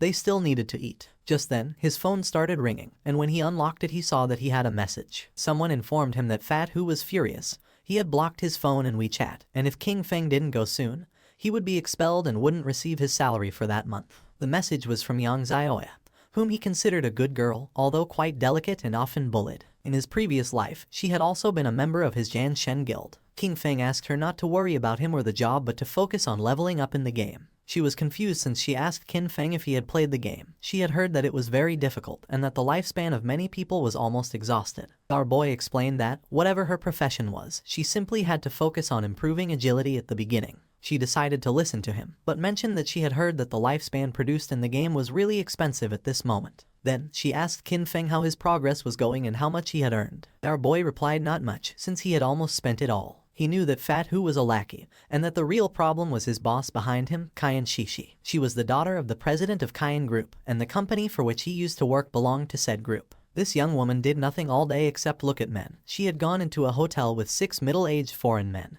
had driven a sports car with 3 African men for fun, and now she was even taking an interest in him. Kai Shishi was obsessed with foreign culture. After the arrival of the game, she had left Great Zia and gone to North America, where she led the formation of North America's top 3 guild, Alice's Wonderland. She had specifically opposed Great Zia. In his previous life, she had caused endless trouble for Great Zia and its Jan Shen guild. Our boy thought he needed to find a way to deal with her before she went abroad. Otherwise, once she was in North America, it wouldn't be so easy to handle her. If Kai and Shishi died, the guild Alice's Wonderland might never get established. It was rumored that all the key founders of the Alice Guild had some kind of connection with Kai and Shishi, and as soon as that woman disappeared, the bond between those founders would naturally break. His phone started ringing again. Now it was a call from Xiao Yu. She was somewhat confused to see that Qin Feng was still answering calls, as she thought he had died in the game. Now that he was still alive, she let him know that she had earned enough money to buy a house, so he no longer needed to worry about her. Our boy decided to play along and asked if she had anything else to say. She asked him not to bother her anymore and said that she would not look for him either. She also asked him not even to try finding out where she lived, since from now on, she had cut ties with him. Our boy hung up the call and couldn't help but feel happy. He decided it was time to return and continue leveling up, since it wouldn't be long before someone reached level 10 and learned that skills could be transferred into reality. By then, the world would no longer know peace. Not long after, Xiao Yu and her friend also logged back into the game. The friend was somewhat confused and asked if it wasn't too harsh to cut ties with her brother and advised her to make peace. Xiao Yu stood firm and refused, revealing that she had sold her lifespan to the Kain group, sold for a full value of 2 million. This left the friend in shock. Xiao Yu also mentioned that she had bought a house and that they would live together. She added that soon she would meet Shadow, and by then, King Feng would no longer matter. Just then, a player who was passing through the area caught her attention. With a smile, the man handed her a book and mentioned that this was the assassin skill book she wanted. He also reminded her not to forget what she had promised him. With a cheerful expression, she nodded and said that once everything was done, she would indulge his little wishes. Although inwardly she called him a flatterer and thought that once she met Shadow, no one would care about a worthless piece of trash like him. She informed Wang Meng that she had an assassin skill book, a control skill. She asked him to check with Shadow if he needed it, since she could give it to him. A smile spread across her face. According to her, Zhang Wei, that flatterer, was still somewhat useful since he actually had such a good skill book. This skill book would be the red thread between her and Shadow. She would approach Shadow soon, stay quietly by his side, heal him, help him kill enemies and level up with him. She would make sure he felt every bit of her help so that he gradually trusted her, so that he saw her as his other half. But when she became strong enough and he no longer served any purpose, she would kill him with her own hands and rip out his eyes, all to avenge her brother Song Fei. But to her surprise, Wang Meng said that Shadow said this skill was trash. He didn't need it. She could keep it and sell it herself for money. A while later, Shadow also logged into the game, and just then, he heard someone fighting a boss that didn't seem ordinary. Following the sound of battle, King Feng saw a man carrying a shield fighting against a multi-armed boss. The man started running, but it was in vain since the monster cut him into pieces. Our boy realized that this boss was a golden arachnid, a level 8 gold tier boss. This boss possessed a level 2 anti-stealth ability. That meant that, in front of it, his invisibility would be completely ineffective. The monster began to roar. King Feng gathered momentum and came out of his hiding place, and attacked quickly, using Shadow Slash, causing it several thousand points of damage. He had the buff, damage doubles when attacking outside the target's sight. He knew this effect, in a situation where the enemy could see through invisibility, wouldn't activate, which significantly reduced his damage. However, the legendary effect of Graceful Liberation amplified the head and heart weak points of the golden arachnid by 200%. Out of the 9 strikes of Shadow Slash, 3 were judged to have hit the target's weak points, dealing 3 times the weak point damage, which directly made up for the lost damage. It was truly a legendary skill, and he had to thank Xiao Hai for that, as she had helped him find that faith temple. A mage was watching the battle. According to her, Shadow's damage was insane since a single skill had reduced Golden Arachnid's health bar by 1/6. King Feng attacked with a venomous throwing knife, which stuck into the monster's head, causing 1,783 points of damage. Venomous throwing knife was still only silver tier, and its damage was already falling behind. He still needed to advance his profession to gain a higher level of invisibility. To King Feng's surprise, the monster lunged at him and prepared to attack. Seeing this, the mage panicked, but King Feng's eyes began to shine with confidence. The monster attacked, but he dodged the attacks without much effort. The mage and her friend were in shock, wondering what kind of speed this was. They noticed it wasn't just the speed. His reaction was incredibly fast, and he seemed to know the boss's attack patterns too well. In terms of speed, he was almost on par with the boss. He dodged each one of its attacks as if he had fought against this boss countless times. In his previous life, he had been with Qin Xiaoyu, and she couldn't even protect herself, much less heal him. Over time, he had developed this skill, since a warrior not only needed to withstand blows, agile movement and evasion skills were also essential. His eyes began to shine with fury, as that was also the reason why he had been able to reach the world top 100 with just an ordinary warrior class. He attacked the boss with a series of slashes, and now its life had dropped to less than half. Our boy became invisible, and thought that compared to special bosses like the Golden Ghost ship, which had unavoidable attacks, dealing with the Golden Arachnid was much easier. The mage was in shock to see that the boss was fleeing. King Feng was not going to let this happen, so he drew his dagger and slit the monster's throat. A system window appeared informing that he had killed the level 8 gold tier boss and obtained 64 experience points, 7 evolution points and 497 days of tradable lifespan. King Feng used Greedy Hang and obtained 21 evolution points and 497 days of tradable lifespan. He was happy to see that a gold tier boss had given him 28 evolution points and almost 2,000 days of tradable lifespan. But to his surprise, another system window appeared, granting him the Blacklight Shield, an assassin skill. Its active effect converted all dodge rate into a damage-reducing shield for 8 seconds, had a cooldown of 60 seconds, and required level 8. The conversion rate detailed that every 20% dodge rate converted into 1 layer of damage reduction shield. The shield would disappear or the dodge rate would return to normal once the duration ended or the shield was broken. He couldn't believe that a skill book like this had dropped. He considered that, combined with the 75% dodge chance from the epic skill Phantom Blur, Blacklight Shield could provide 3 layers of a damage reduction shield, and with this skill, he could take down many bosses without taking any damage. He spent a total of 6 evolution points. As a result, the Blacklight Shield was upgraded from Platinum to Epic tier. Its duration increased progressively from 8 to 10, then to 12, and finally to 14 seconds. Furthermore, its conversion rate improved, so now every 10% of dodge chance was converted into 1 layer of damage reduction shield, an improvement from the initial 20%, then 15%, and then 12%. He was happy since he now had 7 layers of damage reduction shield. With this, he could even explore many high-level areas ahead of time. He still had 22 evolution points left, so he also decided to evolve the venomous throwing knife to increase its damage. He spent 16 evolution points, and the venomous throwing knife of silver tier evolved into emerald tier. Its maximum range increased from 14 to 17 meters. The continuous damage had no weak point bonus, lasted for 5 seconds, and could not stack. The additional damage on hit increased from 120 to 240 attack, and the venom now dealt 80% of attack per second, instead of the previous 50%.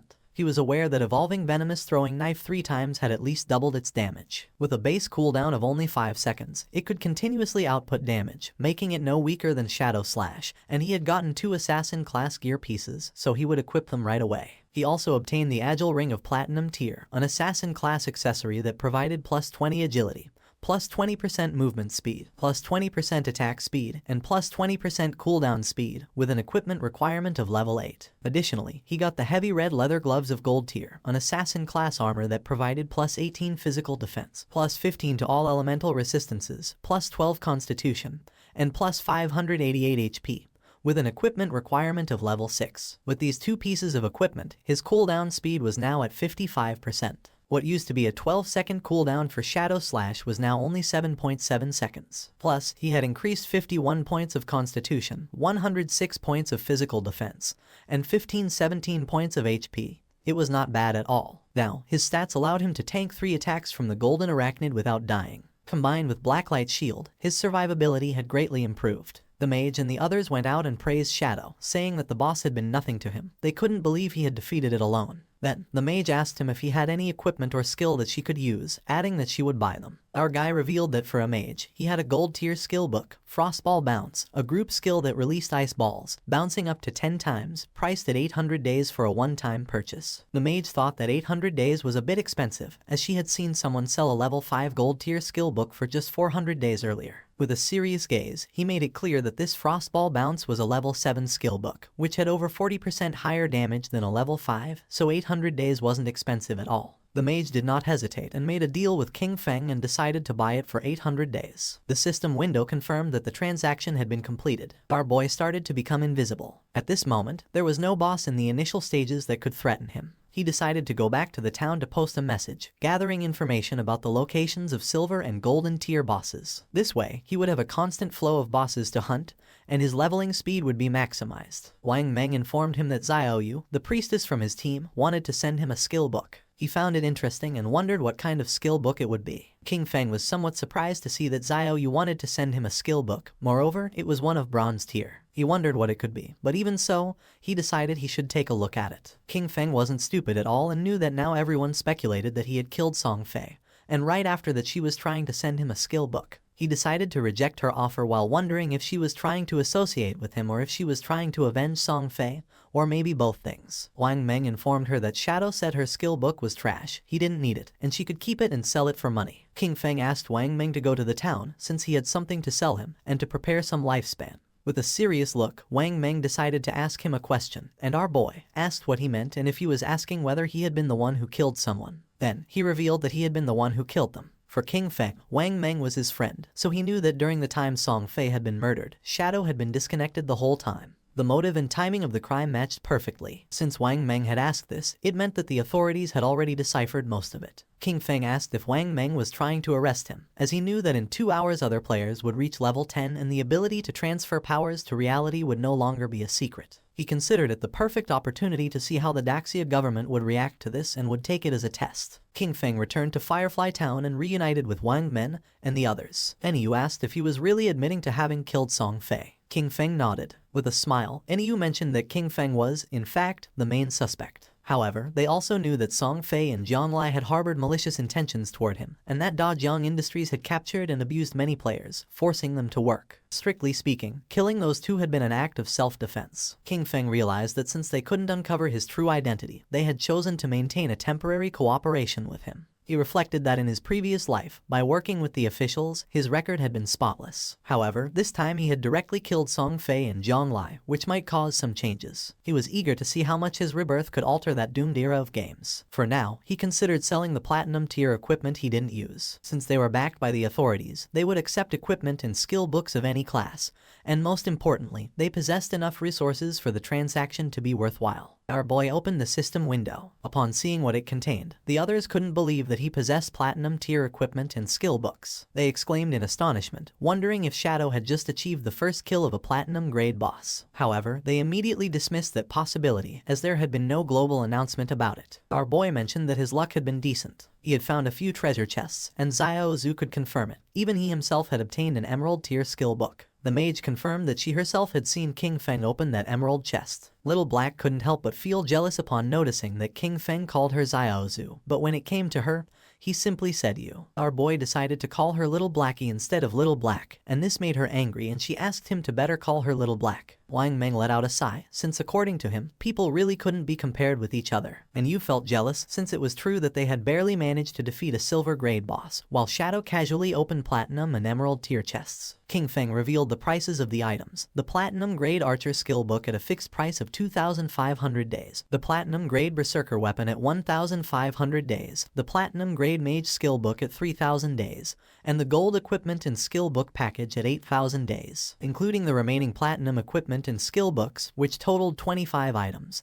He offered a discount, setting the total price at 16,000 days. Wang Meng was in shock and asked Enyu to pay whatever he said. Then he asked if she wasn't going to try bargaining. With a smile, she mentioned that she thought the price was quite fair. She would also include what Xiao Zhu and Wang Meng owed her from before in the deal. The transaction was completed and King Feng praised her, calling her a true heroine, direct and decisive. Deep down, King Feng knew that once the tradable lifespan exceeded 10,000 days, the unit would change to years. 60 years converted to days were approximately 22,000 days. At the current exchange rate, that equaled 400 million in cash. Even for the officials of Jianghai City, it was a huge expense, but the benefits for them far outweighed the money. After all, with this batch of equipment and skill books, many teams under the tutelage of Jianghai City officials could develop ahead of schedule. He was aware that the stronger the authorities became, the more unnecessary problems could be avoided in the future, and they could even gain an advantage in international confrontations. Enyu informed King Feng that several players had been imprisoned at Dajiang Industries. They were planning a rescue mission and asked if he wanted to join them. King Feng felt somewhat confused since he didn't know whether the authorities were trying to recruit him or just trying to whitewash the fact that he had killed Song Fei. He said he wouldn't go but that he could tell them something in advance. Their suspicions were correct.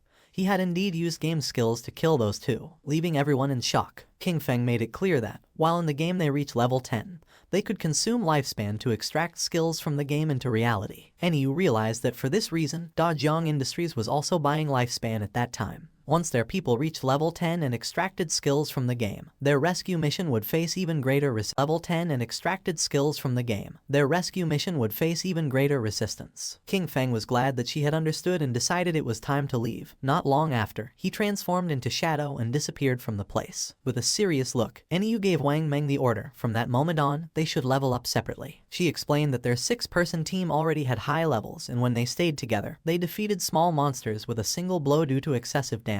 However, if they separated, each leading a team, they could greatly improve their overall leveling efficiency. Wang Meng nodded his head, and Enyu mentioned that everyone should reach level 10 first. Then, she told him to log off for a moment to report that intel. 2 players who were in the town noticed that Shadow was setting up a stall again, but this time he wasn't selling, he was buying. A system window appeared and announced that Shadow was buying silver boss coordinates for 30 days, and gold boss coordinates for 100 days. Upon seeing this, one of the men nearby couldn't help but smile. He approached our boy and informed him that his young lady had said that as long as he was willing to help her level up, she would give him 300 million, plus shares in Dajiang Industries. The man added that such an opportunity rarely came along in life and advised him to take advantage of it. The other players noticed that the man still hadn't disconnected. He probably didn't know that Shadow had killed Song Fei and the young woman from Dajiang Industries in real life. Some couldn't believe that the girl from Dajiang Industries had also been eliminated. They had seen that girl and thought it was a waste. The man's face filled with rage as he remembered that the girl had brought it upon herself. She had initially planned to capture Shadow in real life to force him to do illegal work, but she was killed on the spot.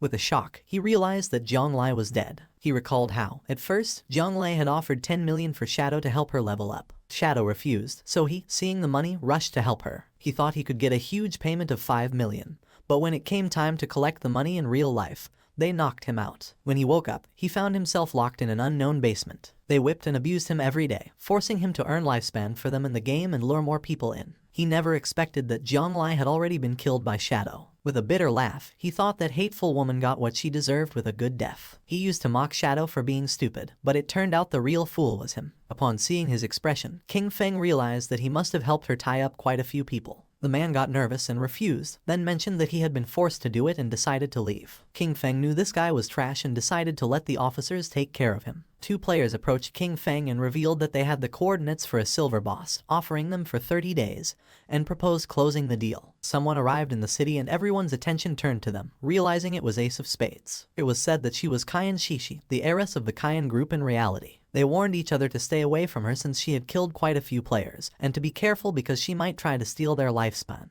Qiang Shishi logged into the game along with her men. She couldn't help but smile, since she didn't think the game was anything special. You only needed to spend money to buy a lot of equipment and skills. As long as her combat power was ahead of other players, when she found someone with lifespan, she would kill them and take it. She was furious since that damn game had delayed her flight. At that moment, she should have been in North America, enjoying pleasures with Big Dick and Max Fackle, surrendering herself to lust and passion. Her attention focused on 2 players who were trembling with fear. She was trapped in Daxia's magic city, unable to leave the country. She looked at those men from Daxia, each one as weak as an insect. According to her, Tony's men were still more attractive. With a smile, Tony mentioned that she had good taste. They were naturally much stronger than those men from Daxia, being superior in that aspect. He added that, once they returned to reality, she could experience it for herself. Upon hearing this, she couldn't help but blush like a tomato. She had heard that the useless Song Fei had died. She had played against him once and he disappeared in a minute. According to her, he was a waste. She felt excited since it was said that the person who had killed him was named Shadow. Although he was a man from Daxia,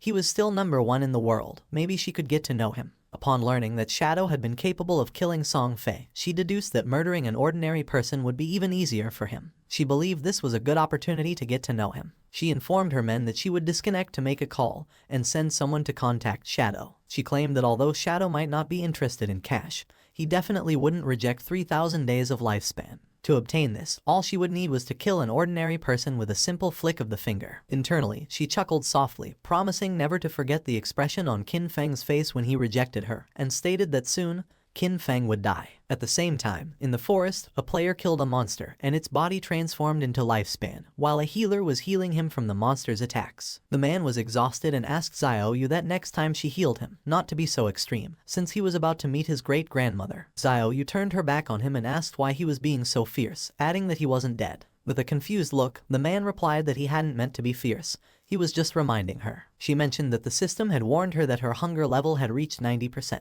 She decided to log off along with her friend Yan Yan to eat. They disappeared and the man felt somewhat confused. He was furious, cursing internally, because before she used to call him boss, but after seeing Shadow once, she had started giving him dirty looks. He promised himself that, sooner or later, he would tear her clothes off. At the same time, Xiaoyu logged out of the game and woke up in her new house with an empty stomach. Upon checking her phone, she was in shock, as all delivery places were closed and no delivery person was accepting orders. She wondered if everyone had gotten into the godforsaken game. She remembered that at home Qin Feng always prepared delicious food for her. She never had to lift a finger or use her brain. Her eyes began to shine with rage, and she decided not to think about it anymore and be more ambitious. She thought that it was just eating. Compared to freedom, that wasn't a problem at all. Clenching her fist, she thought she was the best and that she had to keep going, that she was the best and could achieve it. Without Qin Feng, she would definitely live better. At the same time, in the game, near the shore there was a small cave, and a monster was fleeing. It was a crab. When the crab came out of the cave, someone cut it in half. It was Shadow, he sighed, as he had killed 4 silver bosses in just over an hour, and overall efficiency was quite good. Each boss granted 16 evolution points. The crab's corpse transformed into lifespan. On average, each silver level boss yielded 3,500 days of tradable lifespan. Thanks to this, all his equipment was now gold tier or higher. He couldn't help but smile, as his cooldown speed had increased from 55% to 75%. The Shadow Slash, which originally had a 12-second cooldown, now only took 6.8 seconds, greatly boosting his output power. There were no platinum level bosses around the outskirts of the safe town, so gold level equipment was the highest for now. To improve further, the only way was to advance his profession. He knew that the platinum level bosses he would face in the future each had at least level 2 anti-stealth. He had to advance his profession quickly to reach level 3 stealth, as he was still over 20,000 experience points short. Only with stealth at level 3 or above could he minimize the chance of accidents when facing platinum bosses. After all, in his previous life, defeating a platinum boss had required a tightly coordinated team of 20 people. With that in mind, he decided he would head back to the town first and contact the officials to sell all his stuff. He started to become invisible, since he wanted to be ahead of everyone and claim the first kill of a platinum level boss by himself. Qin Feng returned to the town, for now he had 105 years of tradable lifespan. While he was walking through the area, a player asked him that next time he had more equipment, to sell it to them. Qin Feng had almost 40,000 days of tradable lifespan,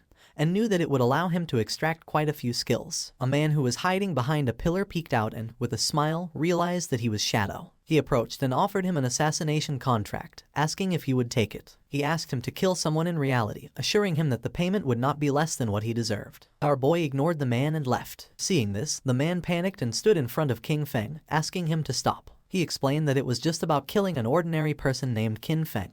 He would give Shadow the address. He argued that since he had even killed Song Fei, this should be easy for him and asked him not to reject free money. With a cold gaze, our boy was in shock and asked if Qin Feng had provoked him and if he wanted to kill him. He told the man not to worry about that. With an arrogant smile, the man made it clear that the payment would not be small. If he completed the task, he would get 3,000 tradable lifespan days. Qin Feng was pleased, realizing that 3,000 days, which at current prices was about 50 million, was an interesting offer. He wondered who wanted to kill him, as he hadn't met this person in real life, nor were they any player he knew in his previous life. It seemed like they were just a messenger. The real person wanting to kill Qin Feng was someone else. He recalled that in his previous life, his grudges with others had also surfaced in the later stages of the God-forsaken game. The man couldn't help but smile since this was a tempting offer. Qin Feng knew that being the target so soon must be due to grudges prior to the game's arrival. Only someone who held a grudge would be willing to pay such a high price. He couldn't help but wonder if it was Cayenne Shishi. Qin Feng knew better than anyone that she had both the motive and the means to hire someone to kill Qin Feng. However, with the financial power of the Cayenne group, if they had really wanted to kill him, they could have done it before the game arrived. So this contract must have other intentions. He feared that her main goal was to get familiar with Shadow. As for getting rid of Qin Feng, that was probably just a side effect, since Qin Feng had once rejected her invitation for fun. He laughed internally, thinking it was interesting.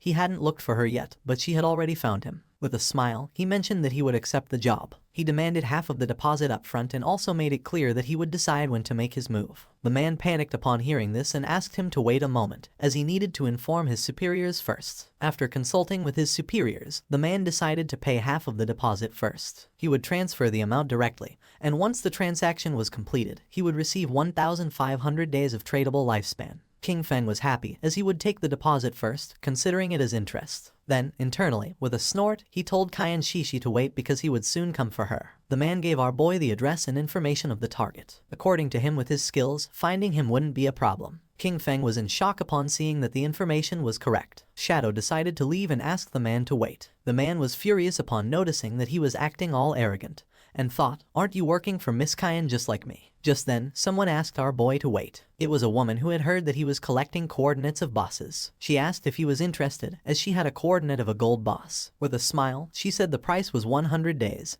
He could pay after seeing the boss. King Feng thought this was good and decided to go with her. The woman asked him to follow her, and mentioned that the place was a bit far north of the city. King Feng asked what the name of the boss was, and the woman said it was called the Plague Enveloper. Upon noticing that she knew the name of the boss, he asked if she had really seen it. She didn't know if he could handle it alone and if he wanted to take a healer, warning that the boss had area toxic damage. Our guy refused and decided to go without a healer. King Feng was aware that the Plague Enveloper was indeed a golden level boss. This boss had a poisonous aura. As long as one stayed within its range, they would continuously lose health every second. Therefore, to deal with this boss, one had to kill it as fast as possible. For him, at that moment, it was just a matter of using a few skills. Not long after, the woman took King Feng to a cave and mentioned that the boss was inside. She added that her team had eliminated all the monsters, but they had not been able to defeat the boss. She decided to guide Shadow inside. They entered the cave and the woman began to point at a tree which was in the middle of a swamp full of poisonous aura, and revealed that there was the boss. Seeing that she hadn't deceived him, King Feng decided to give her the lifespan, and a system window appeared confirming that the transaction had been successful.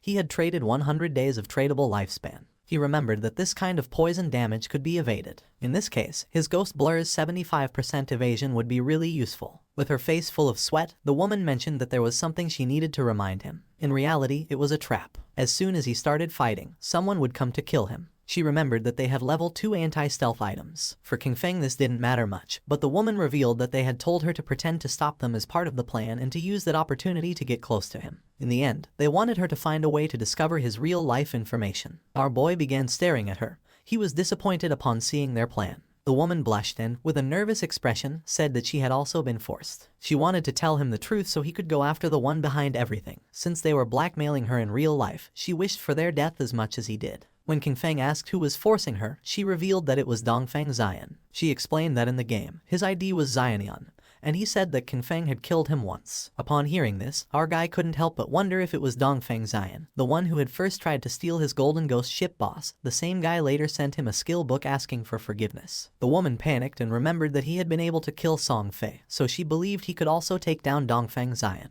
She was putting all her cards on the table with him and begged him not to betray her. The best thing, she emphasized, would be for him to eliminate Dongfeng Xian or else she would be doomed. According to King Feng, they had really come up with a childish plan. He had never heard of that guy in his past life and considered that he was probably eliminated early. King Feng decided to start by killing the boss, since he knew he could massacre a passing dog. King Feng became invisible and jumped off the cliff, asking her to go along with their plan. She should let her people get close, and he promised to take care of the rest. The woman panicked and thought everything was lost. They were doomed. According to her, Shadow was surely going to die. She remembered that previously Dongfeng Xian had led 3 teams, 18 people in total, to fight against that boss, but they had been annihilated in half a minute. While King Feng was descending upon the boss, she revealed that the continuous poison damage was too high. They hadn't even managed to reduce the boss's health by 5%.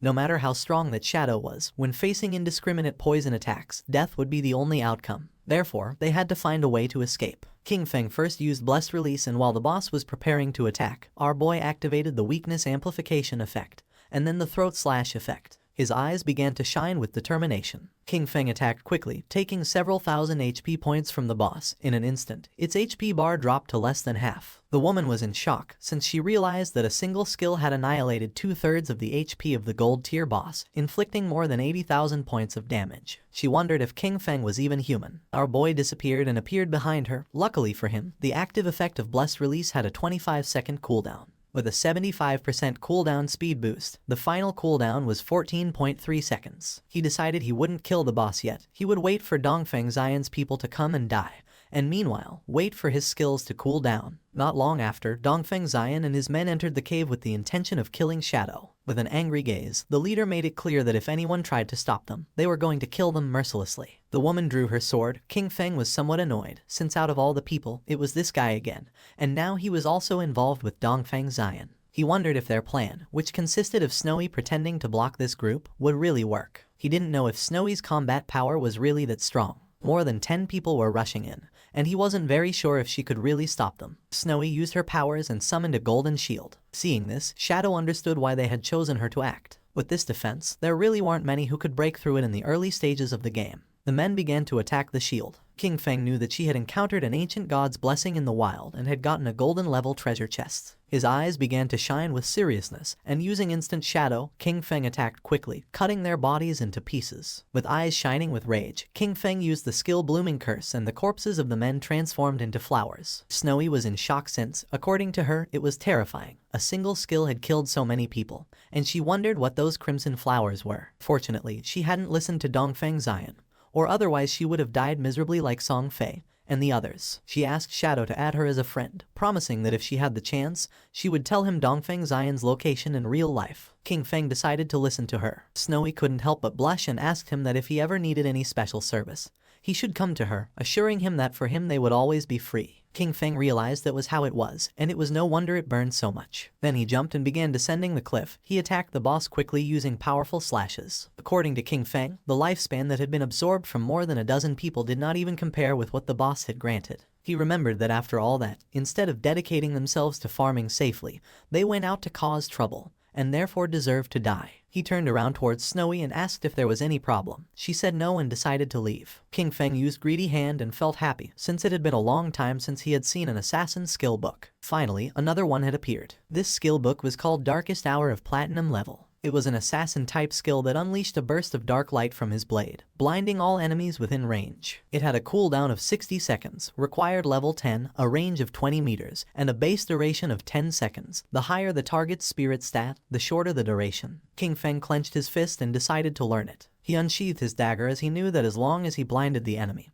he could still trigger double damage even if he wasn't in stealth. With this, no matter how high the boss's anti-stealth level was, it wouldn't affect his damage output. This dagger was the Plague Blade. It was an assassin-type weapon that granted 216 attack points and 42 agility points. Furthermore, it increased the weak point attack multiplier by 0.3. The equipment requirement was level 10, and all of its attacks inflicted a poison that detonated after 3 seconds, dealing 50% of the original attack's damage. King Feng decided to leave the cave, as he considered it had been another excellent and profitable day. He had already accumulated 98 evolution points and would soon be able to evolve his epic grade Greedy Hand to legendary. He left the cave and the small monsters were frightened. He realized that he only needed a little more than 10,000 EXP for his class advancement, so he decided to go farm monsters directly. King Feng began to massacre all the monsters he saw, causing the others to start fleeing in terror. But King Feng was not going to let this happen, so in the blink of an eye, he finished them all. He couldn't help but smile since he could finally advance his class. Golden energy appeared around his body, and a system notification informed him that his shadow class had advanced. His current tier changed from tier 0 to tier 1. The class attribute bonuses also increased. Strength went from 3 to 9, Constitution from 3 to 9, Agility from 8 to 24, and Spirit from 5 to 15. His class passive 1 now doubled stealth duration and, as a new feature, allowed him to use stealth skills while in stealth mode. Class passive 2 increased his stealth level from +1 to +2. Finally, class passive 3 improved his damage when attacking from outside the enemy's line of sight, increasing it from double to triple. Our boy started to look at his hand as he realized that with the class advancement to tier 1, the attribute bonuses had tripled. He understood that he could even activate stealth while already in stealth, which meant, as long as his cooldowns were short enough, he could stay permanently hidden. Not only that, the damage dealt from attacks launched outside the enemy's line of sight had increased from double to triple. He mused that this was just tier 1, no wonder it was the strongest stealth class. At that moment, the system announced that there were already 7 players who had reached level 10 in Zhonghai City. It also informed that the teleportation matrix to the abandoned divine continent would be activated in 10 minutes, and urged players who met the requirements to prepare to depart. A table appeared, showing Shadow in first place, followed in second place by Grey Rose. In third place were Snowy Day, Black Elf Da Lai Zai and Wang Meng. Finally, in fourth place were Huai Yu and Yu Han. King Feng noticed that it was already 8:30 p.m. He had not expected so many players in Zhonghai City to have reached level 10. The ranking table was full of familiar faces, and he remembered that the last time, at the same hour, that table had been completely occupied by foreign players. His eyes began to shine with seriousness upon realizing that the impact of having sold so much equipment and skill books had begun to manifest. He thought that maybe the world order from the previous time would change, and he was really hoping it would. In reality, it was already night, and the police had arrested several men. One of them reported that all main members of the Dajiang Industrial Criminal Group had been arrested. However, he added that 3 key members were still inside the game, with their bodies in a state of non-existence, which made their capture impossible. They were waiting for further instructions from the commander. The commander praised his comrades for their good work and ordered them to inform Yu, assigning them the task of finding a way to force the suspects to disconnect. He told his companion that this method was effective, since even if the criminals hid in safe towns where they could not be attacked, their bodies would still feel hunger in reality. He nodded and mentioned that when they got hungry, they would have to disconnect to eat, and as soon as they disconnected, they could be captured. They were happy since this time everything had gone very well, and all thanks to Shadow. He had not only provided them with criminal intelligence about Dajong Industrial, but had also warned them in advance that the skills from the game could be extracted into reality. If he had been a little later, the leaders headed by Jiang Lai would have soon reached level 10. By then, they would have already extracted their skills, and any attempt to capture them would have resulted in numerous casualties. Several countries had already experienced small-scale uprisings, with thousands of deaths. The squads they had sent into the game had gradually reached level 10, largely thanks to the equipment and skills provided by Shadow. They knew that Shadow was an indispensable talent for Great Zia, and that they needed to find a way to fully bind him to their warship. At the same time, our boy returned to Firefly Town, and Snowy mentioned that she didn't expect him to be a great hero who would free the town from evil. She admired him. King Feng asked what she was rambling about and told her that if she had something to say, just say it. She stuck out her tongue and, with a smile, told King Feng that he didn't need to be modest, since the authorities had already made the news public. She explained that Dajong Industrial, along with Song Fei, had orchestrated the kidnapping, detention and murder of players, and that the reason he had to kill Song Fei and Jiang Lai was under official orders. King Feng remained silent. He could not believe that the authorities were clearing his name, and he could not help but think that, surely, they were doing it to facilitate future cooperation with him. When King Feng asked if she had already discovered Dongfeng Xian's location in the real world, she mentioned that he had not yet disconnected and asked him to wait a little longer, assuring him that she would send him the information as soon as she obtained it. King Feng began to walk through the city. He considered that everything else could wait. The urgent task was to head first to the Divine Abandoned Continent. He noticed that quite a few people were already using the teleportation arrays of the town. However, no one had yet been able to use the continent's teleportation array. Using the teleportation matrix of the town, he decided to go to the Divine Abandoned Continent, since he considered that the current areas of the town were only beginner zones and that the real game began upon arriving at the Divine Abandoned Continent. The players who were nearby went into shock. They couldn't see anyone and wondered who had just teleported. One of them exclaimed that it obviously had to be Shadow. Another, confused, commented that he possessed level 2 anti-stealth and questioned how it was possible that he couldn't see him. Quickly, someone else snapped at him that he was an idiot, explaining that it simply meant Shadow's stealth level was higher than 2. Several seconds later, our boy appeared in the Divine Abandoned Continent, and just as he expected, everything was exactly like in his past life. This place was empty. There wasn't a single player in sight. While our boy was exploring the area, a monster with glowing eyes started staring at him intently. They were the familiar ruins of Zhanghai City. When players from different cities arrived at the abandoned Divine Continent for the first time, they appeared in the ruins of their own cities. The location of these urban ruins matched perfectly with their real-world geography, and the reason for this had always been a mystery. The monster emerged from its hiding place, and upon noticing this, King Feng turned around. A worm-shaped monster appeared and began to roar. The monster attacked fiercely, destroying the ground. Using Shadow Blur, our boy dodged the attack, and then using Instant Shadow Slash, he cut the monster in half. A system window appeared informing that he had killed a level 11 Earthshaker. Just then, more Earthshakers appeared and tried to attack King Feng, but he jumped and dodged the attacks. With his eyes shining, he used Blessed Release, and then activated Instant Shadow Slash and cut the monsters into pieces. The bodies transformed into Lifespan, and he knew that there were no longer safe zones like in the towns. The monsters lurked from all directions, ready to attack at any moment. But he was aware that, as long as one could find the refuge hidden in the ruins, a fortress could be established and dominate the area. He remembered that the best refuge in the ruins of Zhanghai City was located in the northwest. It was exactly the refuge of the Godslayer Guild from his previous life. At the same time, in the Divine Abandoned Continent, another group of players also arrived. It was Wang Meng's party. Little Black was somewhat surprised,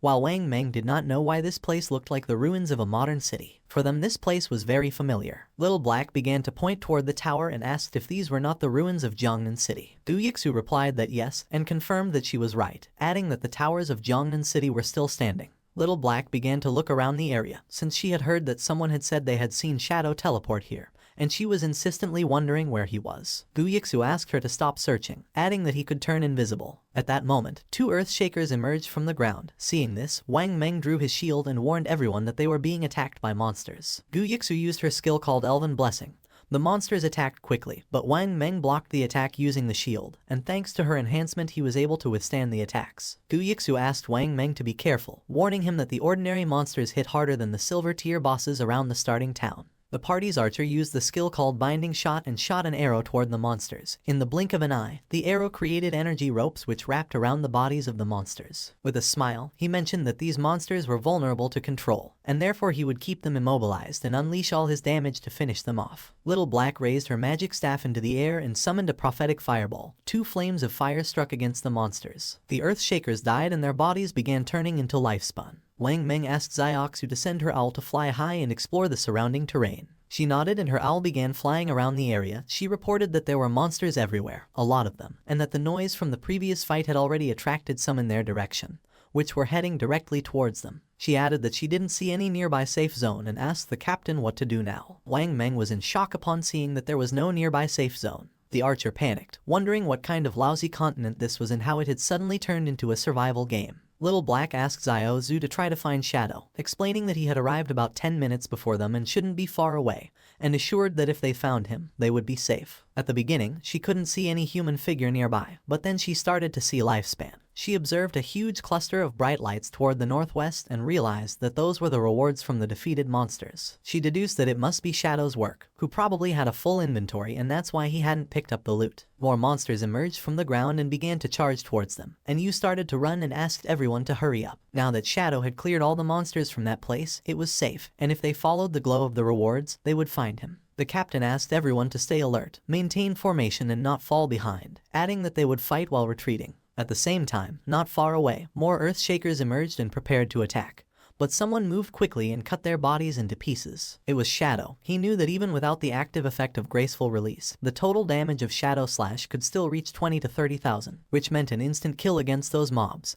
That place was, for him, basically a farming paradise. A few minutes later, he arrived at the hideout. He began to observe the place, as he knew that beneath those ruins lay a massive underground palace, which had taken a long time to be discovered in his previous life. That subterranean palace alone had over 1,000 resting rooms and dozens of large halls. It was the largest hideout in Zhonghai City and the base of his guild, Godslayer. Before being taken over, the hideout had been like a dungeon filled with numerous traps and monsters, as well as a guardian boss. The larger the hideout, the stronger its guardian was. He entered the hideout and remembered that in his previous life, after founding the Godslayer guild, he had gathered 3 squads, 18 elite members in total. All of them had reached level 15 and were fully equipped to the teeth. Even then, they barely managed to conquer this palace. He began to descend down the stairs toward the bottom of the ruins. A system window confirmed his arrival at the hideout. This place was full of monsters and was known as the Land of Soul Purification. His eyes began to shine with confidence since he knew that being alone he was going to be able to conquer this place. A system window appeared informing that if he defeated the area guardian, he could claim ownership of that region. The monster's attention fixed on King Feng, and they all lunged at him. Our boy remained calm and drew his dagger, realizing he was facing a level 12 gold tier mob, an elemental spirit. Just before the monsters could attack, King Feng used his skill called Darkest Hour, and then used Shadow Flash Slash and massacred the monsters in the blink of an eye. King Feng began to move quickly and started cutting into pieces all the monsters he encountered, making their bodies turn into lifespan. He could not help but feel joyful since, as long as the enemies were blinded, all his attacks would receive a damage increase. Even his basic attacks were enough to finish off those level 12 monsters in one hit. Despite the fact that the 15 monsters in the hall had been eliminated, the soul cleansing grounds, however, still contained dozens of halls and thousands of small rooms. A slight smile appeared on his face. It was, indeed, a massive task. He began to carefully observe the lifespan, and judging by the number of monsters in the hideout, he realized that after eliminating all the monsters, it would be enough to evolve Greedy Hand once more. King Feng began to look toward the ground and his eyes started to shine with seriousness. He knew that after clearing all the monsters from each area, the Guardian would appear. Not long after, 2 players who were in a bookstore teleported to the Divine Abandoned Continent. The man was somewhat confused since he didn't know if this place was real. He wondered if they were really on the Divine Abandoned Continent. For the girl this was strange, and she wondered why this place felt so familiar. Upon observing closely, they realized that these ruins were simply Chaoyu. When exploring the place they arrived at the ruins of Mountain City, and a few hours later they arrived at the ruins of London. The man was in shock, and he wondered if it could be that people from different regions were all transported to the ruins of the city they originally came from. According to the girl, this was strange, and she wondered if it could be that the geographical locations of the cities corresponded exactly to the real world. While they were distracted, something began to approach them, making them go on alert, and when they turned around, they saw several earth shakers staring at them with glowing eyes.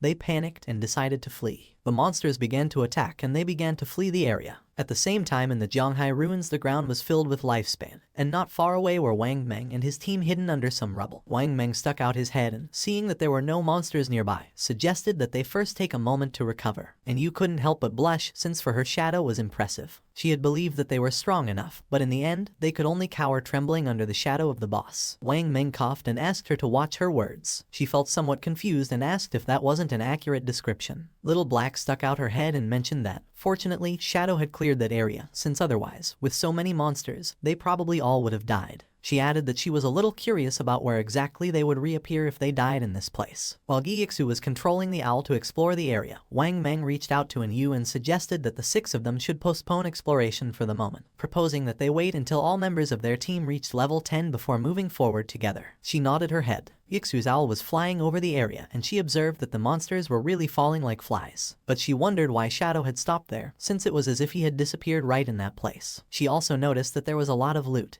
and part of it was gold tier. She really wanted to go pick it up. With a serious look, Wang Meng decided to contact Shadow to see if he still wanted those things. At the same time, our boy cut one of the monsters into pieces. The area was filled with lifespan orbs. He felt relieved, as he had finally cleared all the mobs. He had cleaned more than 40 halls and more than 1,000 small rooms, taking down over 400 monsters. He had also defeated 4 bronze tier bosses and 2 silver tier ones, which had granted him more than 80,000 experience points and had raised his evolution points to an impressive 205. He began to walk, knowing that he only needed 5 points to evolve Greedy Hand. Wang Meng contacted Shadow and mentioned that they had noticed he had left some loot from the monsters he had killed, and proposed if they could collect it and pay him in lifespan according to its value. Upon hearing this, our boy realized that it seemed Wang Meng and his official squad had also arrived. He did not refuse and decided to let them collect the loot, adding that he would contact them later as he had a batch of equipment to sell. Wang Meng thanked him and said they would wait for him at coordinates 89,554, 66,666 inside the ruins shelter. At that moment, electricity began to manifest. King Feng's attention was fixed on it. It began to move quickly toward our boy. King Feng realized that the Guardian had appeared. A knight made of electricity appeared in front of him called Soul Purifier of Tier Platinum. According to the system window, its description indicated that it was the guardian of the Soul Purifier's domain, and that by defeating it, he would become the master of the Soul Purifier's domain. Our boy began to think, knowing that the highest level monsters in the city ruins were level 15.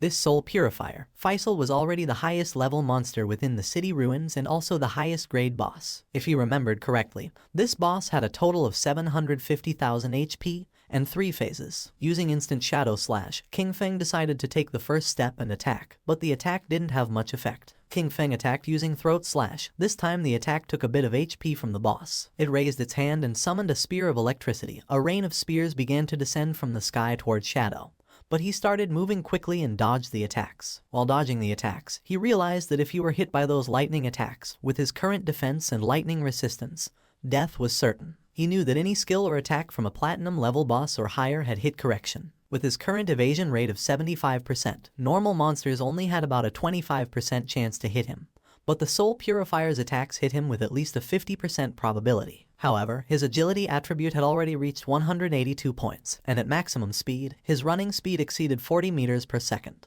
Therefore, as long as he paid close attention, he could easily dodge before the lightning struck him completely. His eyes began to shine with rage because last time, he had barely survived with his guild, relying on the priest's shield and luck. He attacked with all his strength since this time he would give the boss no chance. The boss had already lost a quarter of its HP, as the throat-cutting damage from Graceful Release, combined with Shadow Slash and the burst from Plague Blade, had directly taken off 250,000 HP from it. He knew that next, the boss would enter the second phase. The boss began to summon balls of electricity, and King Feng knew that the Soul Purifier would enter an invincible state, continuously generating lightning orbs and bolts. He was aware that in this phase, the priority was to destroy the 3 lightning orbs first, or else the boss would go into a frenzy. King Feng began to remember his past. In the previous life, his team had once been annihilated under the frantic damage of the boss. After that, Qin Xiaoyu had thrown a huge tantrum and had flatly refused to continue fighting. So, for the second attempt, he hadn't taken her and they had cleared it in one go. Using venomous flying darts, he attacked the orbs, knowing that each time a lightning orb was destroyed,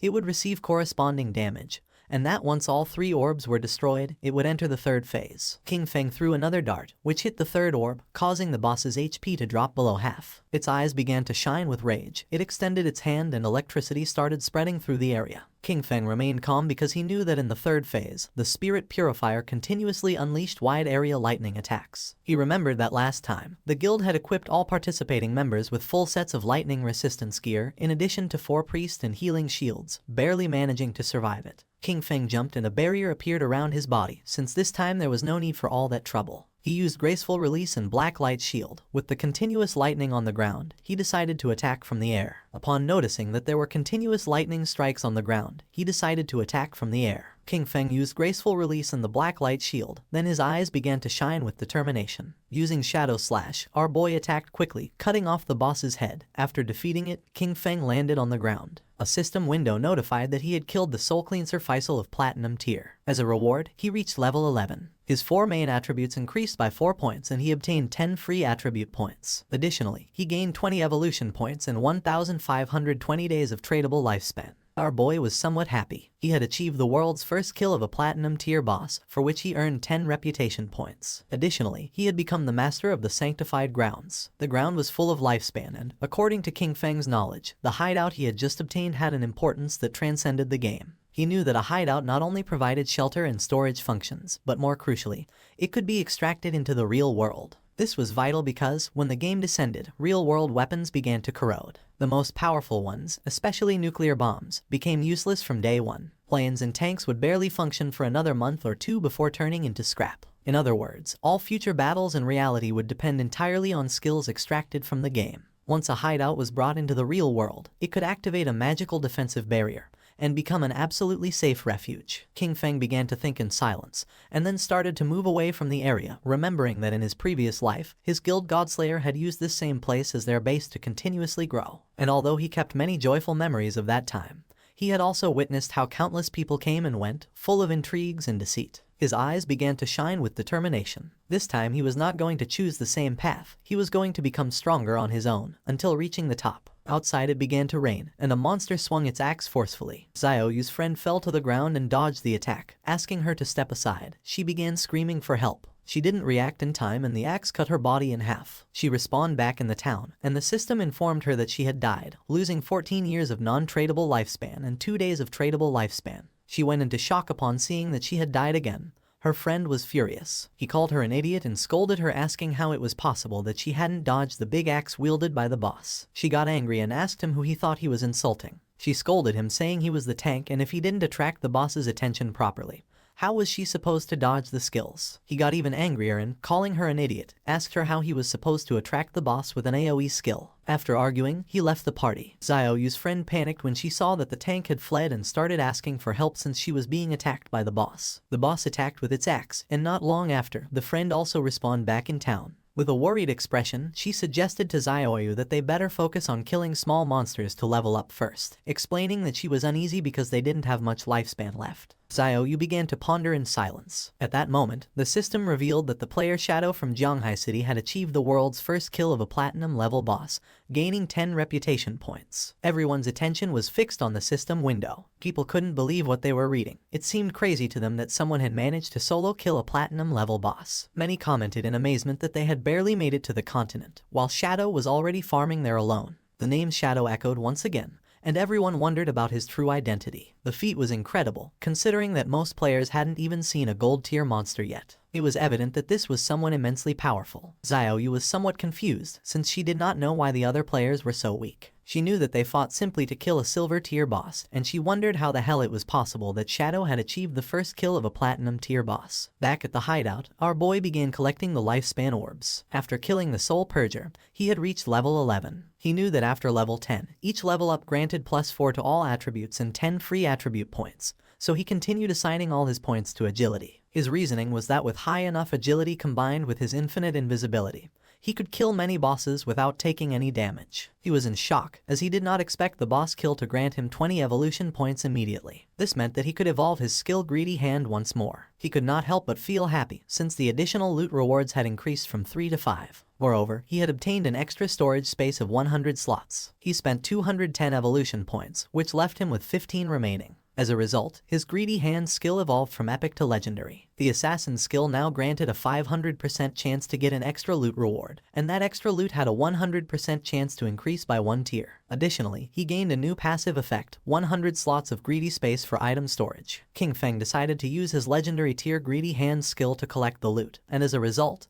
he obtained 5 extra loot drops. Additionally, he gained 100 evolution points, bringing his total to 115 remaining points. While observing the system window, King Feng noticed that 2 pieces of assassin gear and a book of assassin skills had dropped. However, since his level was still not high enough to use them, he decided to store them for the moment in the safe house warehouse. King Feng summoned a devout believer and gave it the order to collect all the loot from the palace and pile it up. The devout believer got to work. King Feng was happy because he knew that the 115 evolution points he had left could be used to upgrade those skills that had not yet reached the epic level. He consumed 42 evolution points to evolve Shadow Stealth 3 times to epic level. As a result, its stealth duration increased from 36 to 60 seconds. The attack that broke the stealth now dealt 300-500 damage, and its cooldown was reduced from 22 to 15 seconds. Next, he used 34 evolution points to evolve Backstab Enhancement twice, bringing it to epic level, and increasing its backstab damage bonus from 50% to 75%. He then consumed 6 evolution points to evolve Darkest Moment through Platinum, Emerald, and Diamond to reach Epic. The ability now unleashed a burst of dark light that blinded all enemies within its expanded range of 50 meters. Its base duration increased to 16 seconds, though it would be shorter against targets with a higher spirit attribute. Finally, he spent 33 evolution points to evolve Bloom Curse 3 times to the legendary level. The skill could now be used on player corpses within 60 seconds of their death and gain new effects. It could simultaneously absorb 50% of the target's remaining non-tradable lifespan, and also absorb scattered non-tradable lifespan light spheres. Any corpse drained by Bloom Curse would cease to exist. His eyes widened in surprise upon realizing it could absorb the non-tradable lifespan orbs. He remembered that in many high-level areas and in the rage zones of special bosses, the lifespan was depleted at a speed hundreds or thousands of times faster, and this consumption affected first the non-tradable lifespan. Snowy contacted King Feng and congratulated him on the first kill of the platinum level boss. She also revealed that she had good news. The Eastern Sage had just logged off. She mentioned that she had heard that his clan was gathering at the Jiangnan Hotel, and apparently, they had bought a large amount of lifespan with the intention of turning it into combat power within the game. While the devout believer was piling up the loot, King Feng praised her. However, she replied that there was no need to thank her, since that was what she was supposed to do. She revealed that he had to defeat Eastern Sage without fail, or else she would be doomed. King Feng asked her not to worry and began storing the loot. He realized that all the items fit and he still had half of the space left.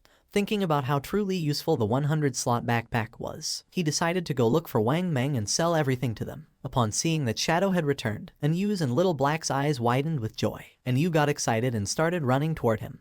But just before she could give him a hug, King Feng stopped her with his hand and got straight to the point. He made it clear that, as usual, he set the price and if they didn't accept it, they could pass. He explained that more than 30 items were common grade and bronze junk, so he would give them a discount, a single price of 950 days of lifespan. With the mark of King Feng's hand on her face, and with a smile, and Yu mentioned that she agreed. They had already calculated the value of the items they collected earlier, which was approximately 1,000 days, so to simplify everything, they would give 2,000 days for the entire batch. King Feng felt somewhat confused and mentioned that this batch consisted of silver level, gold level, and platinum level items, with a total value reaching 18,000 days of tradable lifespan. She opened the system window and, while browsing through the contents, was visibly surprised. She couldn't believe there was platinum level equipment. She herself only had one piece of gold level equipment and thought that only a true boss would be willing to sell items of that caliber. Excitedly, she realized this would undoubtedly accelerate Zhonghai City's development, and thanked Shadow profusely. Our boy said that there was no problem, since they were helping each other. With a nervous gaze, Little Black asked Shadow how it was possible for him to have so many inventory slots and if by any chance he was Doryman.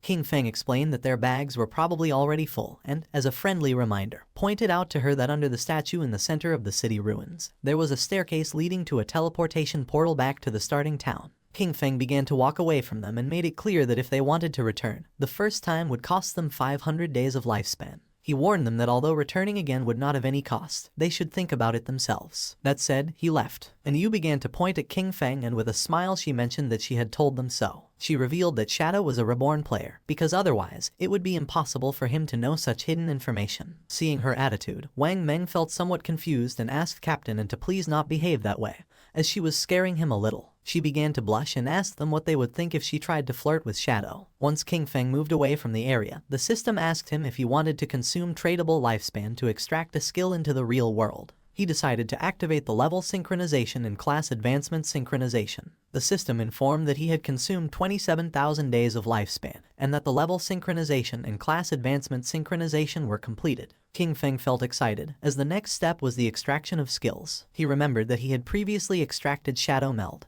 but it was only at level 1. This time, he not only planned to raise the level of Shadow Meld in reality, but also to extract even more skills. He consumed 1,946 days to improve Shadow Meld to level 10. Then, he extracted a series of skills: Backstab Enhancement for 900 days, Greedy Hand for 1,000, Shadow Flash Slash for 3,200, Ghost Blur for 5,366, Curse of Blooming for 16,099, and Blacklight Shield for 11,313. Once the synchronization of the extraction was completed, he had 7,480 days of tradable lifespan left. Finally, he invested 3,600 days in extracting the Boots of Concealment of Gold Grade and another 3,394 days in the Pendant of the Devout, also Gold Grade. Now the time had come to extract the equipment. He began navigating through the system window, realizing that the Pendant of the Devout not only reduced cooldown time, but more importantly, the silver tier follower it summoned was nearly invincible in the real world. After spending it all at once, he was left with only 486 days of tradable lifespan.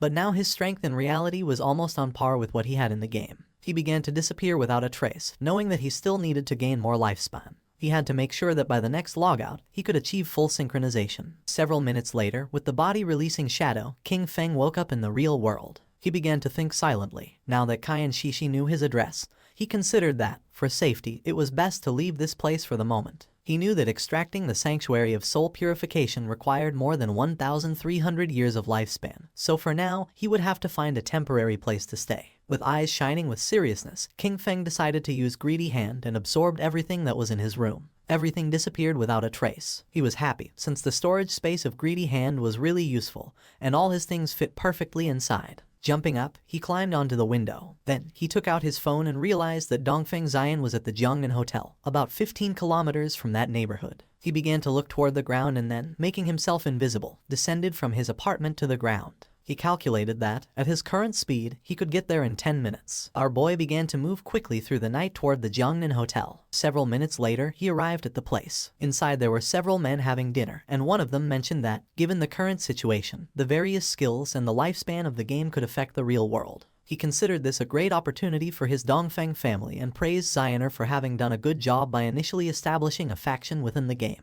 With a smile, Zioner replied that everything was what he should do. With a cheerful look, the grandfather said that he was very pleased with Zioner's progress. He explained that this time they had bought a large amount of exchangeable lifespan, all in order to acquire equipment and skill books. The goal was for the main members of their family to reach level 10 as quickly as possible, thus gaining an initial advantage to then use it and expand the family's influence in the real world. With this dual development, their Dongfeng family would surely become a dominant power, and even the dream of establishing a millennial family and dynasty would cease to be just a dream. Zioner began staring silently at his grandfather, and then his eyes began to shine with malice. In his mind, he thought with contempt about that damn old relic, who already having one foot in the grave still clung to the position of clan leader, dreaming of immortality. His plan was to trap Shadow, force him to reveal his secrets and then make him earn lifespan for him. Once he became number 1 on the ranking list, he would make sure they all died. The grandfather asked him how the plan to deal with Shadow was going. With a smile, Zioner asked his grandfather not to worry. He assured him that he had already found a trustworthy woman to discover Shadow's identity,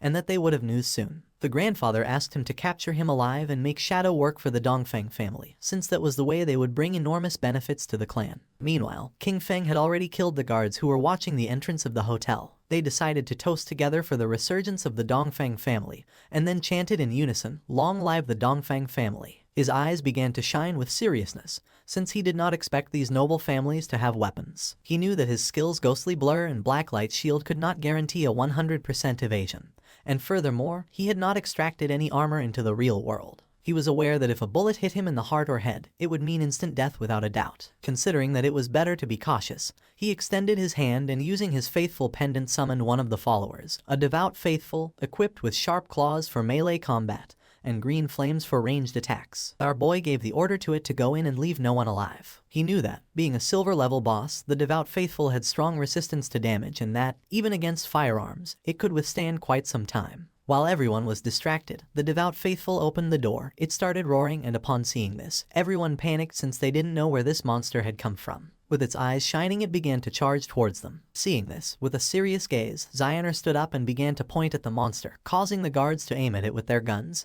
He could not believe that it was a monster from the game and quickly ordered them to shoot. The bullets impacted against its head, but they did not have much effect. It swung its arm forcefully, killing one of the guards. It stabbed its sharp claw into the chest of the other guard. While it was attacking the guests, Xioner couldn't help but sweat and feel fear. The monster began to attack his grandfather, who panicked and started calling for help. Without losing a second, instead of helping, Xioner started running. He did not look back, knowing that he had to get out of here quickly, because as long as he managed to escape and enter the game, he would be safe. His eyes were full of fear, and he thought that as long as he managed to reach level 10 in the game, extract his skills into the real world and then return, nothing could threaten him. At that moment, he saw King Feng standing at the entrance of the hotel, and just before he could take another breath, our boy attacked quickly, making Xioner's head fly through the air. While blood was emerging from his neck, King Feng turned his back and began to walk away. Xioner's eyes were full of confusion. He did not know what was happening. Not long after, flowers began to emerge from his body. King Feng began to observe them carefully, and the system revealed to him that he had absorbed 27,000 days of tradable lifespan, and 482 years of non-tradable lifespan. His eyes began to shine with joy, as it had been a truly great loot. Xioner's corpse turned into flowers, and King Feng was happy, since this time, the skill Blooming Curse had truly proven its worth. It had not only erased all corpses and traces of blood, but also extracted every last drop of lifespan from Xioner. As a result, his non-tradable lifespan had accumulated up to 2,327 years. Thanks to this, he would no longer feel so much pressure in the future when entering the rage zones. Not long after, someone shouted alarmed, urging others to call the police, as gunshots and screams had just been heard coming from the private room. King Feng became serious, and just at that moment, several police officers began to run toward the room, remembering that this was the room where the Dongfeng family was having their meeting. They were sure there had been a shooting, but upon arriving at the room they went into shock. Since there was no corpse, it seemed impossible to them that there were no victims. The situation was incredibly strange. One of the police officers felt somewhat confused. As this private room was a complete mess, it was evident that a violent fight had taken place here. What he didn't understand was why there wasn't a single person in the place. Immediately, he asked his companions if any of them had seen someone leave the hotel. According to them, this was strange. The question everyone was asking was where the entire Dongfeng family had gone. It was as if they had completely disappeared, and they thought it best to call the investigation unit. Meanwhile, King Feng had already left the hotel. King Feng began to move away from the hotel. His next target was the Cayenne Corporation. However, its main headquarters had already moved to North America before the game descended. At this moment, only the CEO's daughter, Cayenne Shishi, was trapped in the Demon City area, and he needed to eliminate her before she left the country. The distance from Zhonghai City to Demon City was nearly 300 kilometers. If he traveled on foot, it would take him 2 or 3 hours, and that was too much of a waste of time. King Feng got ready to sleep, knowing that he needed to find a way to get him out. Our boy returned to the godforsaken game and stood up upon realizing that there were still some silver and gold tier bosses left in the ruins, and decided to go farm them. Captain Anu contacted Shadow and informed him with great enthusiasm that she had excellent news. She explained that Ziohai had just found the entrance to a tomb, but a gold-tier vengeful spirit was guarding it and they couldn't defeat it. King Feng was somewhat surprised to hear this and asked how she had found the entrance to a tomb. Captain and Yu revealed that, on their way back to the starting city, they had taken a slight detour to avoid some small monsters. While walking, they suddenly noticed that someone was missing.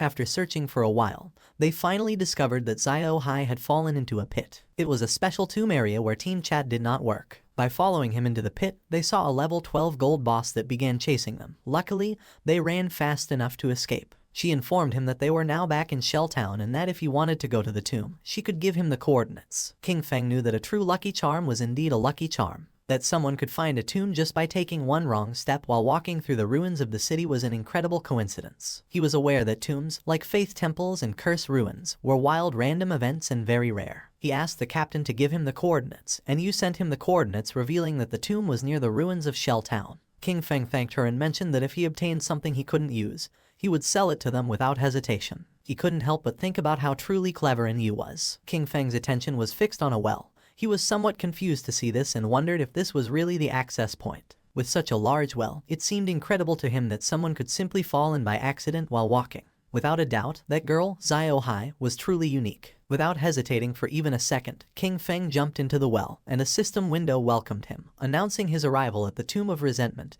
and notifying him that his long-range communication would be blocked. King Feng landed at the bottom and began to walk down the corridor. At that moment, a giant monster appeared before him, the Wailing Spirit, a level 12 creature of gold rank. King Feng began to observe the boss in silence. He had never encountered this Wailing Spirit in his previous life, but judging by its form, he deduced that it must have an extremely high attack power and a wide attack range, definitely being a type of physical damage. This explained why Yu and the others had fled in panic. The equipment and skill books he had sold them did not increase their defense much. He estimated that Wang Meng, being a holy shield warrior with about 5,000 HP at this moment, would probably lose at least half of his health with a single hit from this boss. King Feng began to observe the boss in silence, aware that if it hit him with its axe, death would be inevitable. Combining the skills Blessed Release and Instant Shadow Slash, King Feng attacked quickly, cutting off the monster's arms. He knew that this boss had very high defense, and the damage of Instant Shadow Slash was only 80% of normal. But this didn't matter, since the creature wouldn't be able to withstand the subsequent damage from throat slitting of the skill Blessed Release. At that moment, the monster's arms started moving toward King Feng, making him panic. Not long after, it exploded, but King Feng reacted in time and jumped away from the area. He was somewhat surprised. It was a corpse explosion. He acknowledged that he had been careless by not dodging it and, fortunately, his skill Ghost Blur had activated. Otherwise, he would already be dead. The boss's corpse transformed into Lifespan. King Feng remembered that in his previous life, something similar had happened once. They had killed an unknown boss. A team member had approached excitedly to loot the corpse, but it exploded and annihilated him instantly. Some teams had even been annihilated by boss corpse explosions, although this mainly happened with platinum level bosses and above. He did not expect a gold level boss in this tomb to self-destruct in that way. Using Greedy Hand, he picked up the loot. A series of system notifications informed him that, for having killed the resentful ghost, a gold level boss, he had gained 10 days of tradable lifespan and 20 evolution points. Additionally, he obtained the skill book Night Ring Blades of platinum level. Thanks to the use of Greedy Hand, he got an additional 63 days of tradable lifespan, and the resentful leather armor of platinum tier. He was somewhat surprised because he had obtained a piece of equipment and a skill book that he could actually use. According to the system, the Dark Night Ring Blade was a platinum tier assassin skill. It imbued the blade with dark power,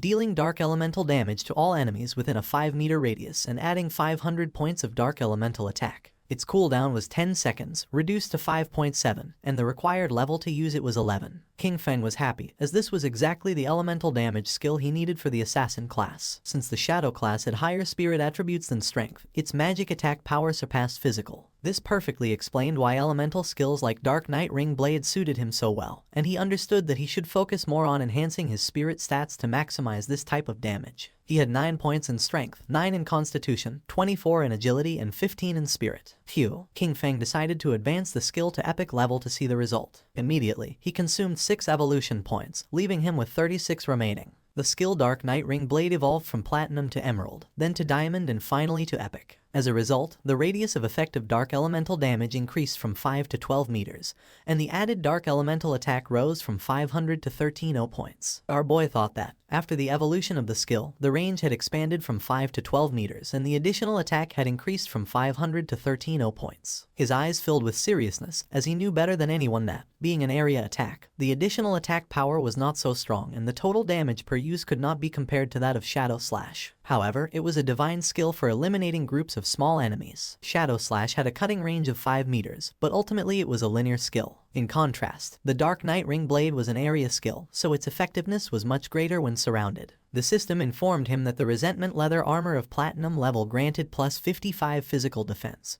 plus 45 to all elemental resistances, plus 42 damage block and 777 points of health. The level requirement to equip it was 11. Additionally, it possessed the Resentment effect, which granted him 30 points of base attack power after being attacked. King Feng began advancing toward a giant door, knowing that the Resentment effect did not have much impact. However, the base defense, resistances, and block on this leather armor were very high, so he could replace the Golden Ghostfire leather armor level 5 he wore. In total, the rest of the loot added up to about 20 items, and selling them all would bring him more than 10,000 days of lifespan. Now that he could enter the tomb, he hoped to find good material inside it, and if he managed to get a mount, that would be best. At the same time, a goblin swung with force its sword, cutting Xiao Yu and her friend in half. She and her party respawned back in the town. The man was so furious that he started shouting like a madman. Then, he grabbed Kin Zioyu by the collar and made it clear to her that she was a useless person who grew in height but not in brain. He scolded her that it was always because of her that the team ended up being annihilated, and that, because of this,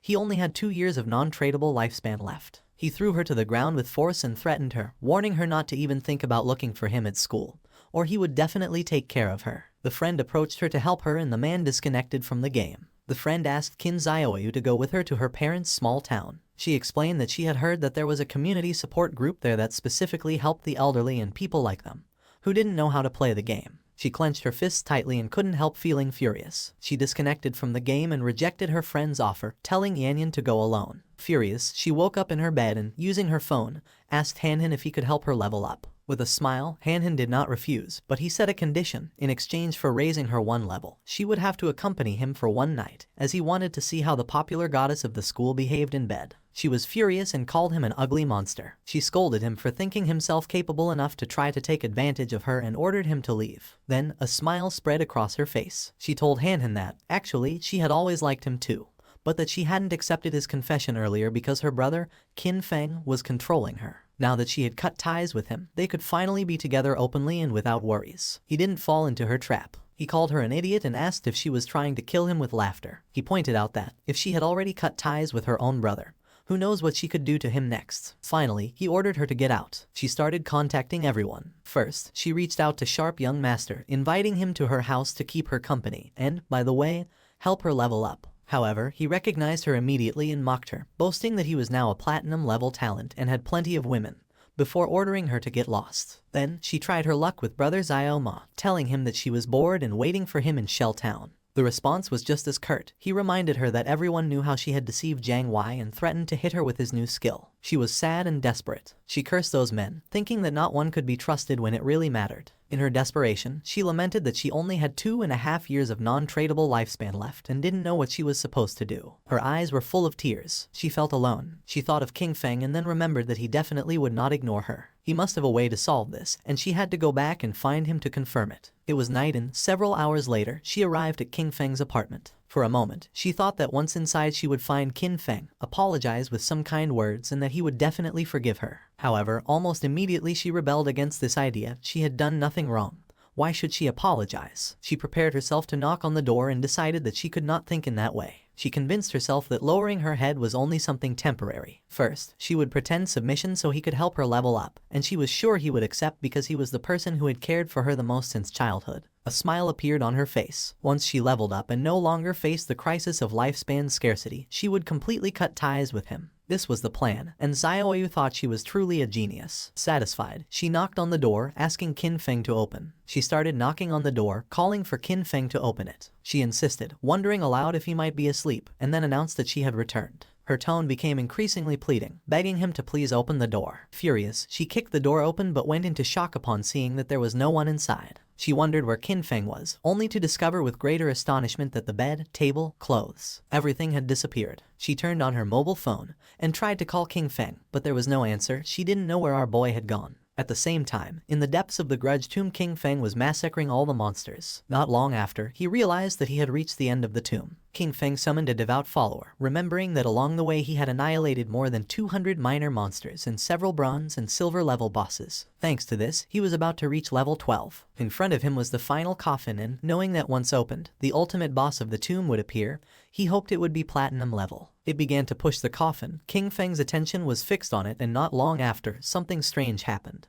Evil energy began to enter its body through the eyes and mouth. The system informed our boy that his devout follower had been annihilated. King Feng realized that this was Death Miasma, a gold-level boss. He cursed his luck for having run into this disgusting thing, as he knew that this boss had no physical form, which made it completely immune to physical attacks. He remembered that in his previous life, someone released this boss, and it ended up spreading to a nearby base. Countless unsuspecting civilians were killed or injured. Being possessed by this was practically a death sentence unless a teammate helped dispel it or one belonged to one of the few classes that could use special invincibility-type skills to survive. The eyes of our boy began to shine with seriousness, and he decided to use the Dark Knight Ring blade. Shadow began to spin around his body. Thanks to this, he was able to see the true body of it, which was hidden inside the miasma. Using the dagger, King Feng attacked the true body and a system window appeared, informing that he had killed the gold tier boss, Death Miasma. King Feng knew that the strength of this boss was clearly above platinum level, even though it was classified as gold tier, and its drops were only of gold grade. Fortunately, the skill he had recently learned, Dark Knight Ring Blade, was one of magic damage. The corpse transformed into Lifespan Orb, and using Greedy Hand,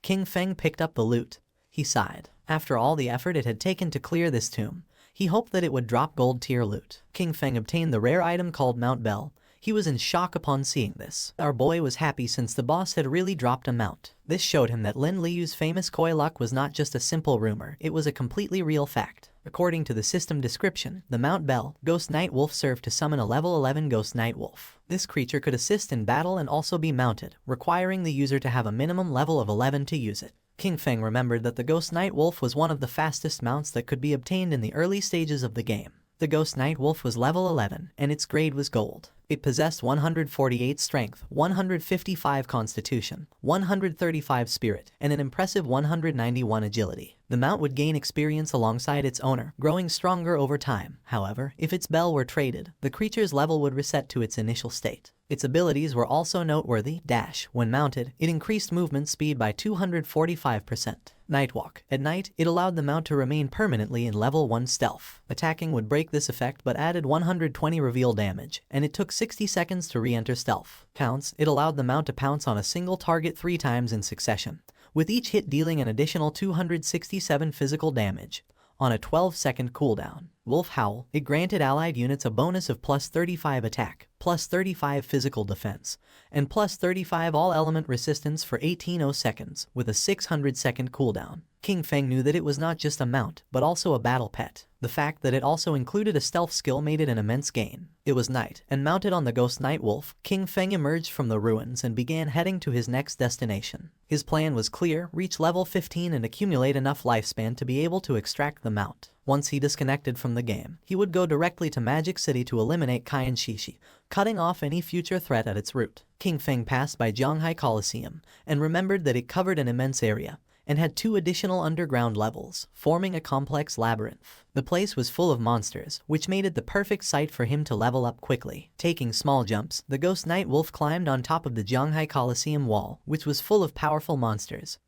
who began to stare at our boy. The Ghost Night Wolf made a jump. King Feng and his beast began to descend from the sky towards the monsters. King Feng's eyes began to shine with determination. Using Shadow Instant Slash, our boy began to massacre the monsters. At the same time, somewhere else in the ruins, there was an Yu, who using her sword, killed one of the monsters that was in the area. The monster's corpse transformed into Lifespan, and she felt relieved. Her teammate, Mon Alien, son of a department head in Zhanghai City, began to applaud while mentioning that, as expected from Captain N, her damage was insane. He remarked how powerful the hidden class dragon swordsman was and stated that Yu was undoubtedly the woman he had set his sights on. She mentioned that this golden boss was only level 8, and even so, they had been fighting it for more than 10 minutes. Because of this, she really didn't understand how Shadow had managed to solo kill a platinum boss. Mon Alien praised her but dismissed Shadow's achievement, stating that he was simply a stealthy assassin who relied on stealth to slowly wear down the boss. According to him, someone with this playstyle would never truly become great. He felt happy, since he knew that, luckily,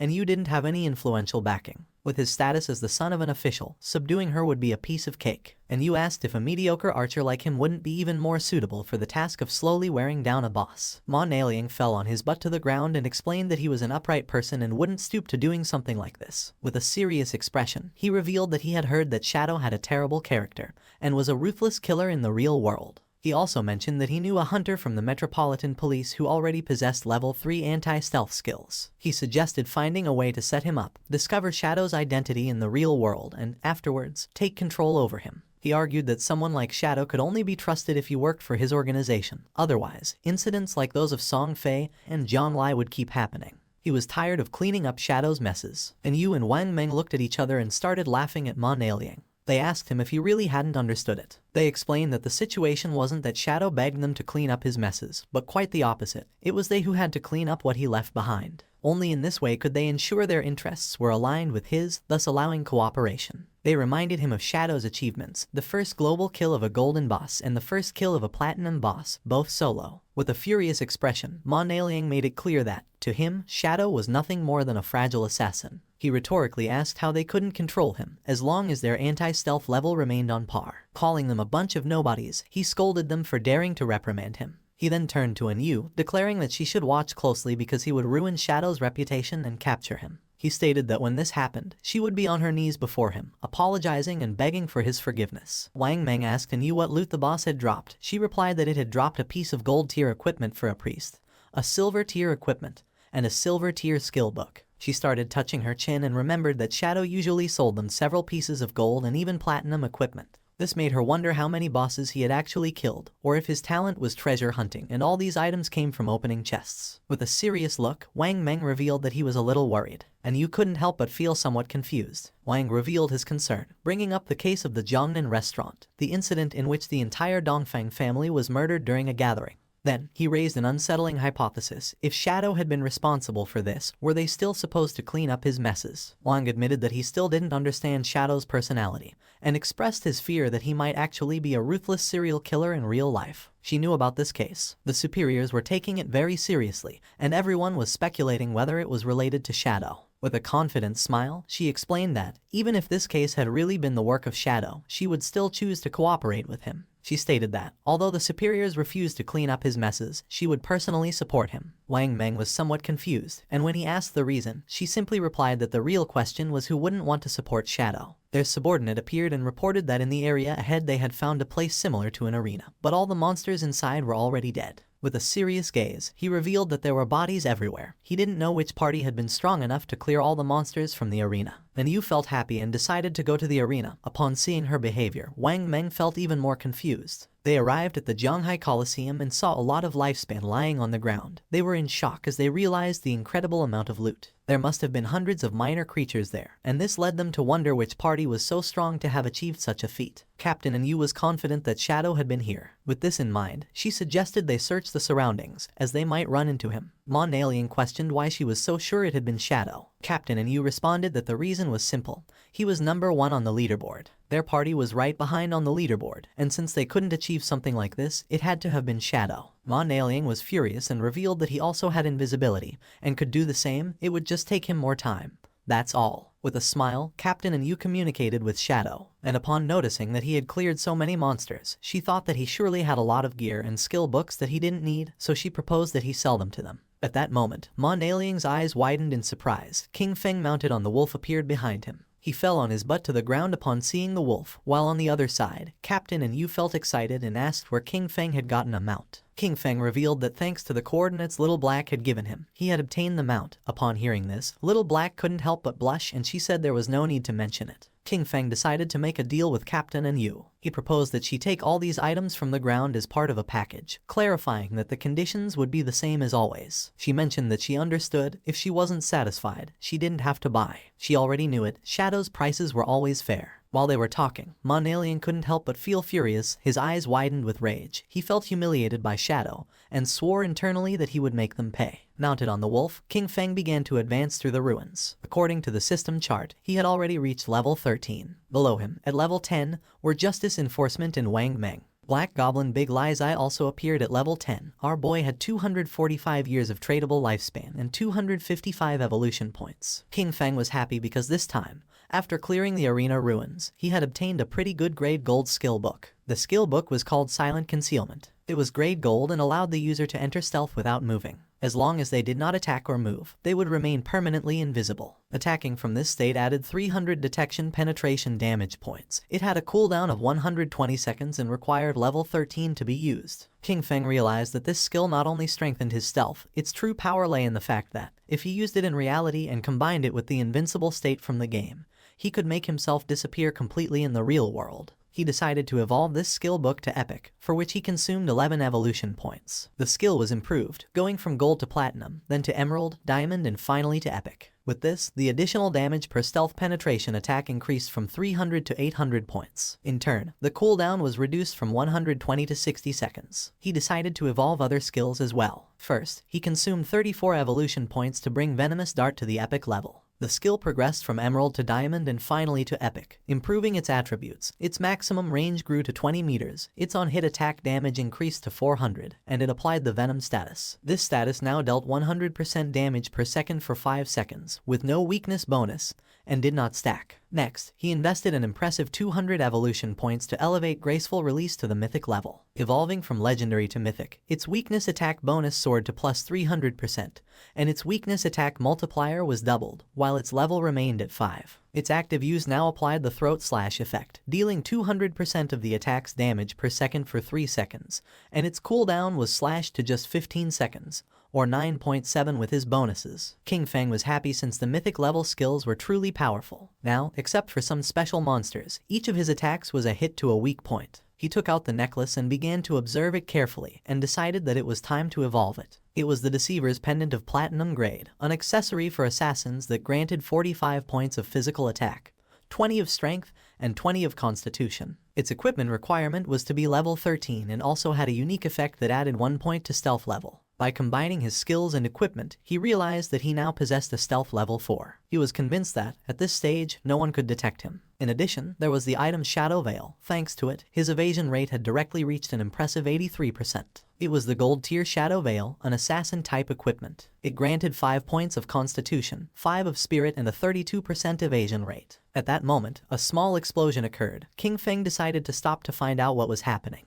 And when he turned around, something began to emerge. It was a giant boss who had chains as arms and 2 sharp blades as hands. King Feng realized that it was the Steel Saintess and wondered who would be crazy enough to have unleashed this boss. King Feng remembered that in his previous life, she had appeared in the ruins of Zhanghai City, where more than 1,000 people tried to hunt her down, which resulted in more than 4,000 deaths in total. In fact, she was the guardian of the sanctuary called Church Sanctuary, the second largest refuge in the Zhanghai ruins. His original plan had been to deal with Qian Shishi first before facing this boss, but since she had appeared there, he decided to face her. Jumping up, the wolf climbed on top of a building. The boss began spinning her arms and massacring nearby players. She killed one of the players, and upon seeing this, the others realized that she was very strong. Just before they had time to react, she swung her blade-made arms with force and began to kill the other players. King Feng, upon seeing that the players wanted to face the Steel Saintess, knew that they were greatly overestimating their own abilities. A player who was mounted on a tiger began to fight against the boss, and King Feng noticed that he was Dong Wuming,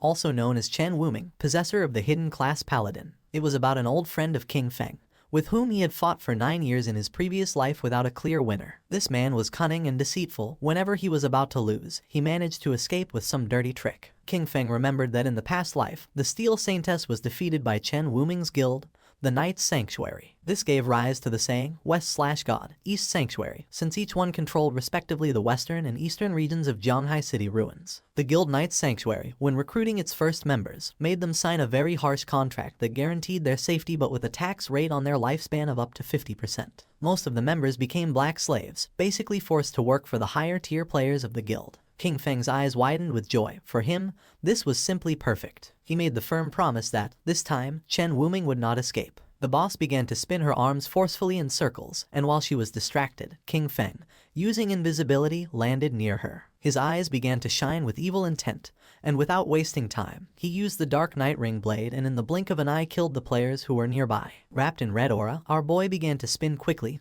killing all the players. Upon seeing this, Chen Wuming was in shock. Upon realizing it was Shadow, he asked why he was killing his people, stating that they had no grudge against him. King Feng appeared behind him and, with a murderous gaze, replied that it was because he didn't eat beef. Upon hearing this, Chen Wuming's eyes widened in fear. With a cold and arrogant expression, using instant Shadow Slash, King Feng killed Chen Wuming. Then, he extended his hand and used the skill Blooming Curse. Not long after, the players respawned back in their town. Chen Wuming was furious, since he didn't know what Shadow not eating beef had to do with them. His subordinate panicked since his lifespan had reached 0. Chen Wuming knew this must be the work of a skill from Shadow. He decided they would gather their people to counterattack.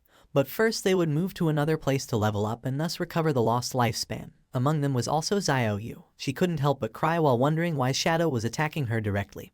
Her lifespan was about to run out completely. The system informed King Feng that his skill, the Flower Bloom Curse, had absorbed from Xiao Yu 4 days of tradable lifespan and 1 year of non-tradable lifespan. King Feng couldn't help but feel happy upon realizing that she was also in Chen Wuming's party. His eyes widened with excitement. She had just absorbed this small amount of lifespan, a clear sign that she was already desperate. Because of this, she had chosen to join the Knight's Sanctuary Guild as a black slave. For him, this was something she well deserved. At that moment, the boss tried to attack Shadow, creating a smoke screen. Once the smoke cleared, it could be seen that he had dodged the attack using ghostly blur. He knew that in the first phase this boss wasn't very difficult to deal with. The boss was somewhat confused. The chains that formed her arms began to tense. Not long after, her arms began to spin. She didn't know what was happening. King Feng's eyes began to shine with seriousness. He knew that she only limited herself to swinging her chain swords repeatedly, performing some directed or area physical attacks. King Feng appeared above her and decided to use a combination of Blessed Release and Plague Blade. After an attack, Blessed Release applied the effect Throat Slash, which triggered a burst that caused massive damage. Plague Blade, in turn, would cause an explosion of toxin damage 3 seconds after impact. King Feng attacked quickly, causing several thousand points of damage to the boss. Then, he used Throat Slash, causing a deep cut in her throat. In the blink of an eye, her HP bar had dropped to less than half. Her eyes began to shine with rage. King Feng remained calm, knowing that the reason she had become the Guardian lay in her terrifying second phase. After losing half of her health, the demon sealed within her would awaken. All damage received was then equally reflected back at the attacker. There was also a legend that claimed there was a portal inside the demon's belly. Anyone swallowed by it would be transported to an unknown place, rumored to be the bottom of a volcano. However, in his previous life, no one had achieved this. He suspected that some fools had simply confused this with mechanics from other games. A group of players was watching the battle. According to them, Shadow was ruthless. The Platinum tier boss had been summoned by the Knights Sanctum Guild, but Shadow suddenly appeared and annihilated them all. Right after that, he used a single skill that took away half of the boss's health in an instant, pushing it directly into its second phase. While they were talking, King Feng's attention, who was using invisibility, focused on them. His eyes began to shine with seriousness. He was aware that the Steel Saintess had a weakness in her second phase. When she launched an attack, the damage reflection effect disappeared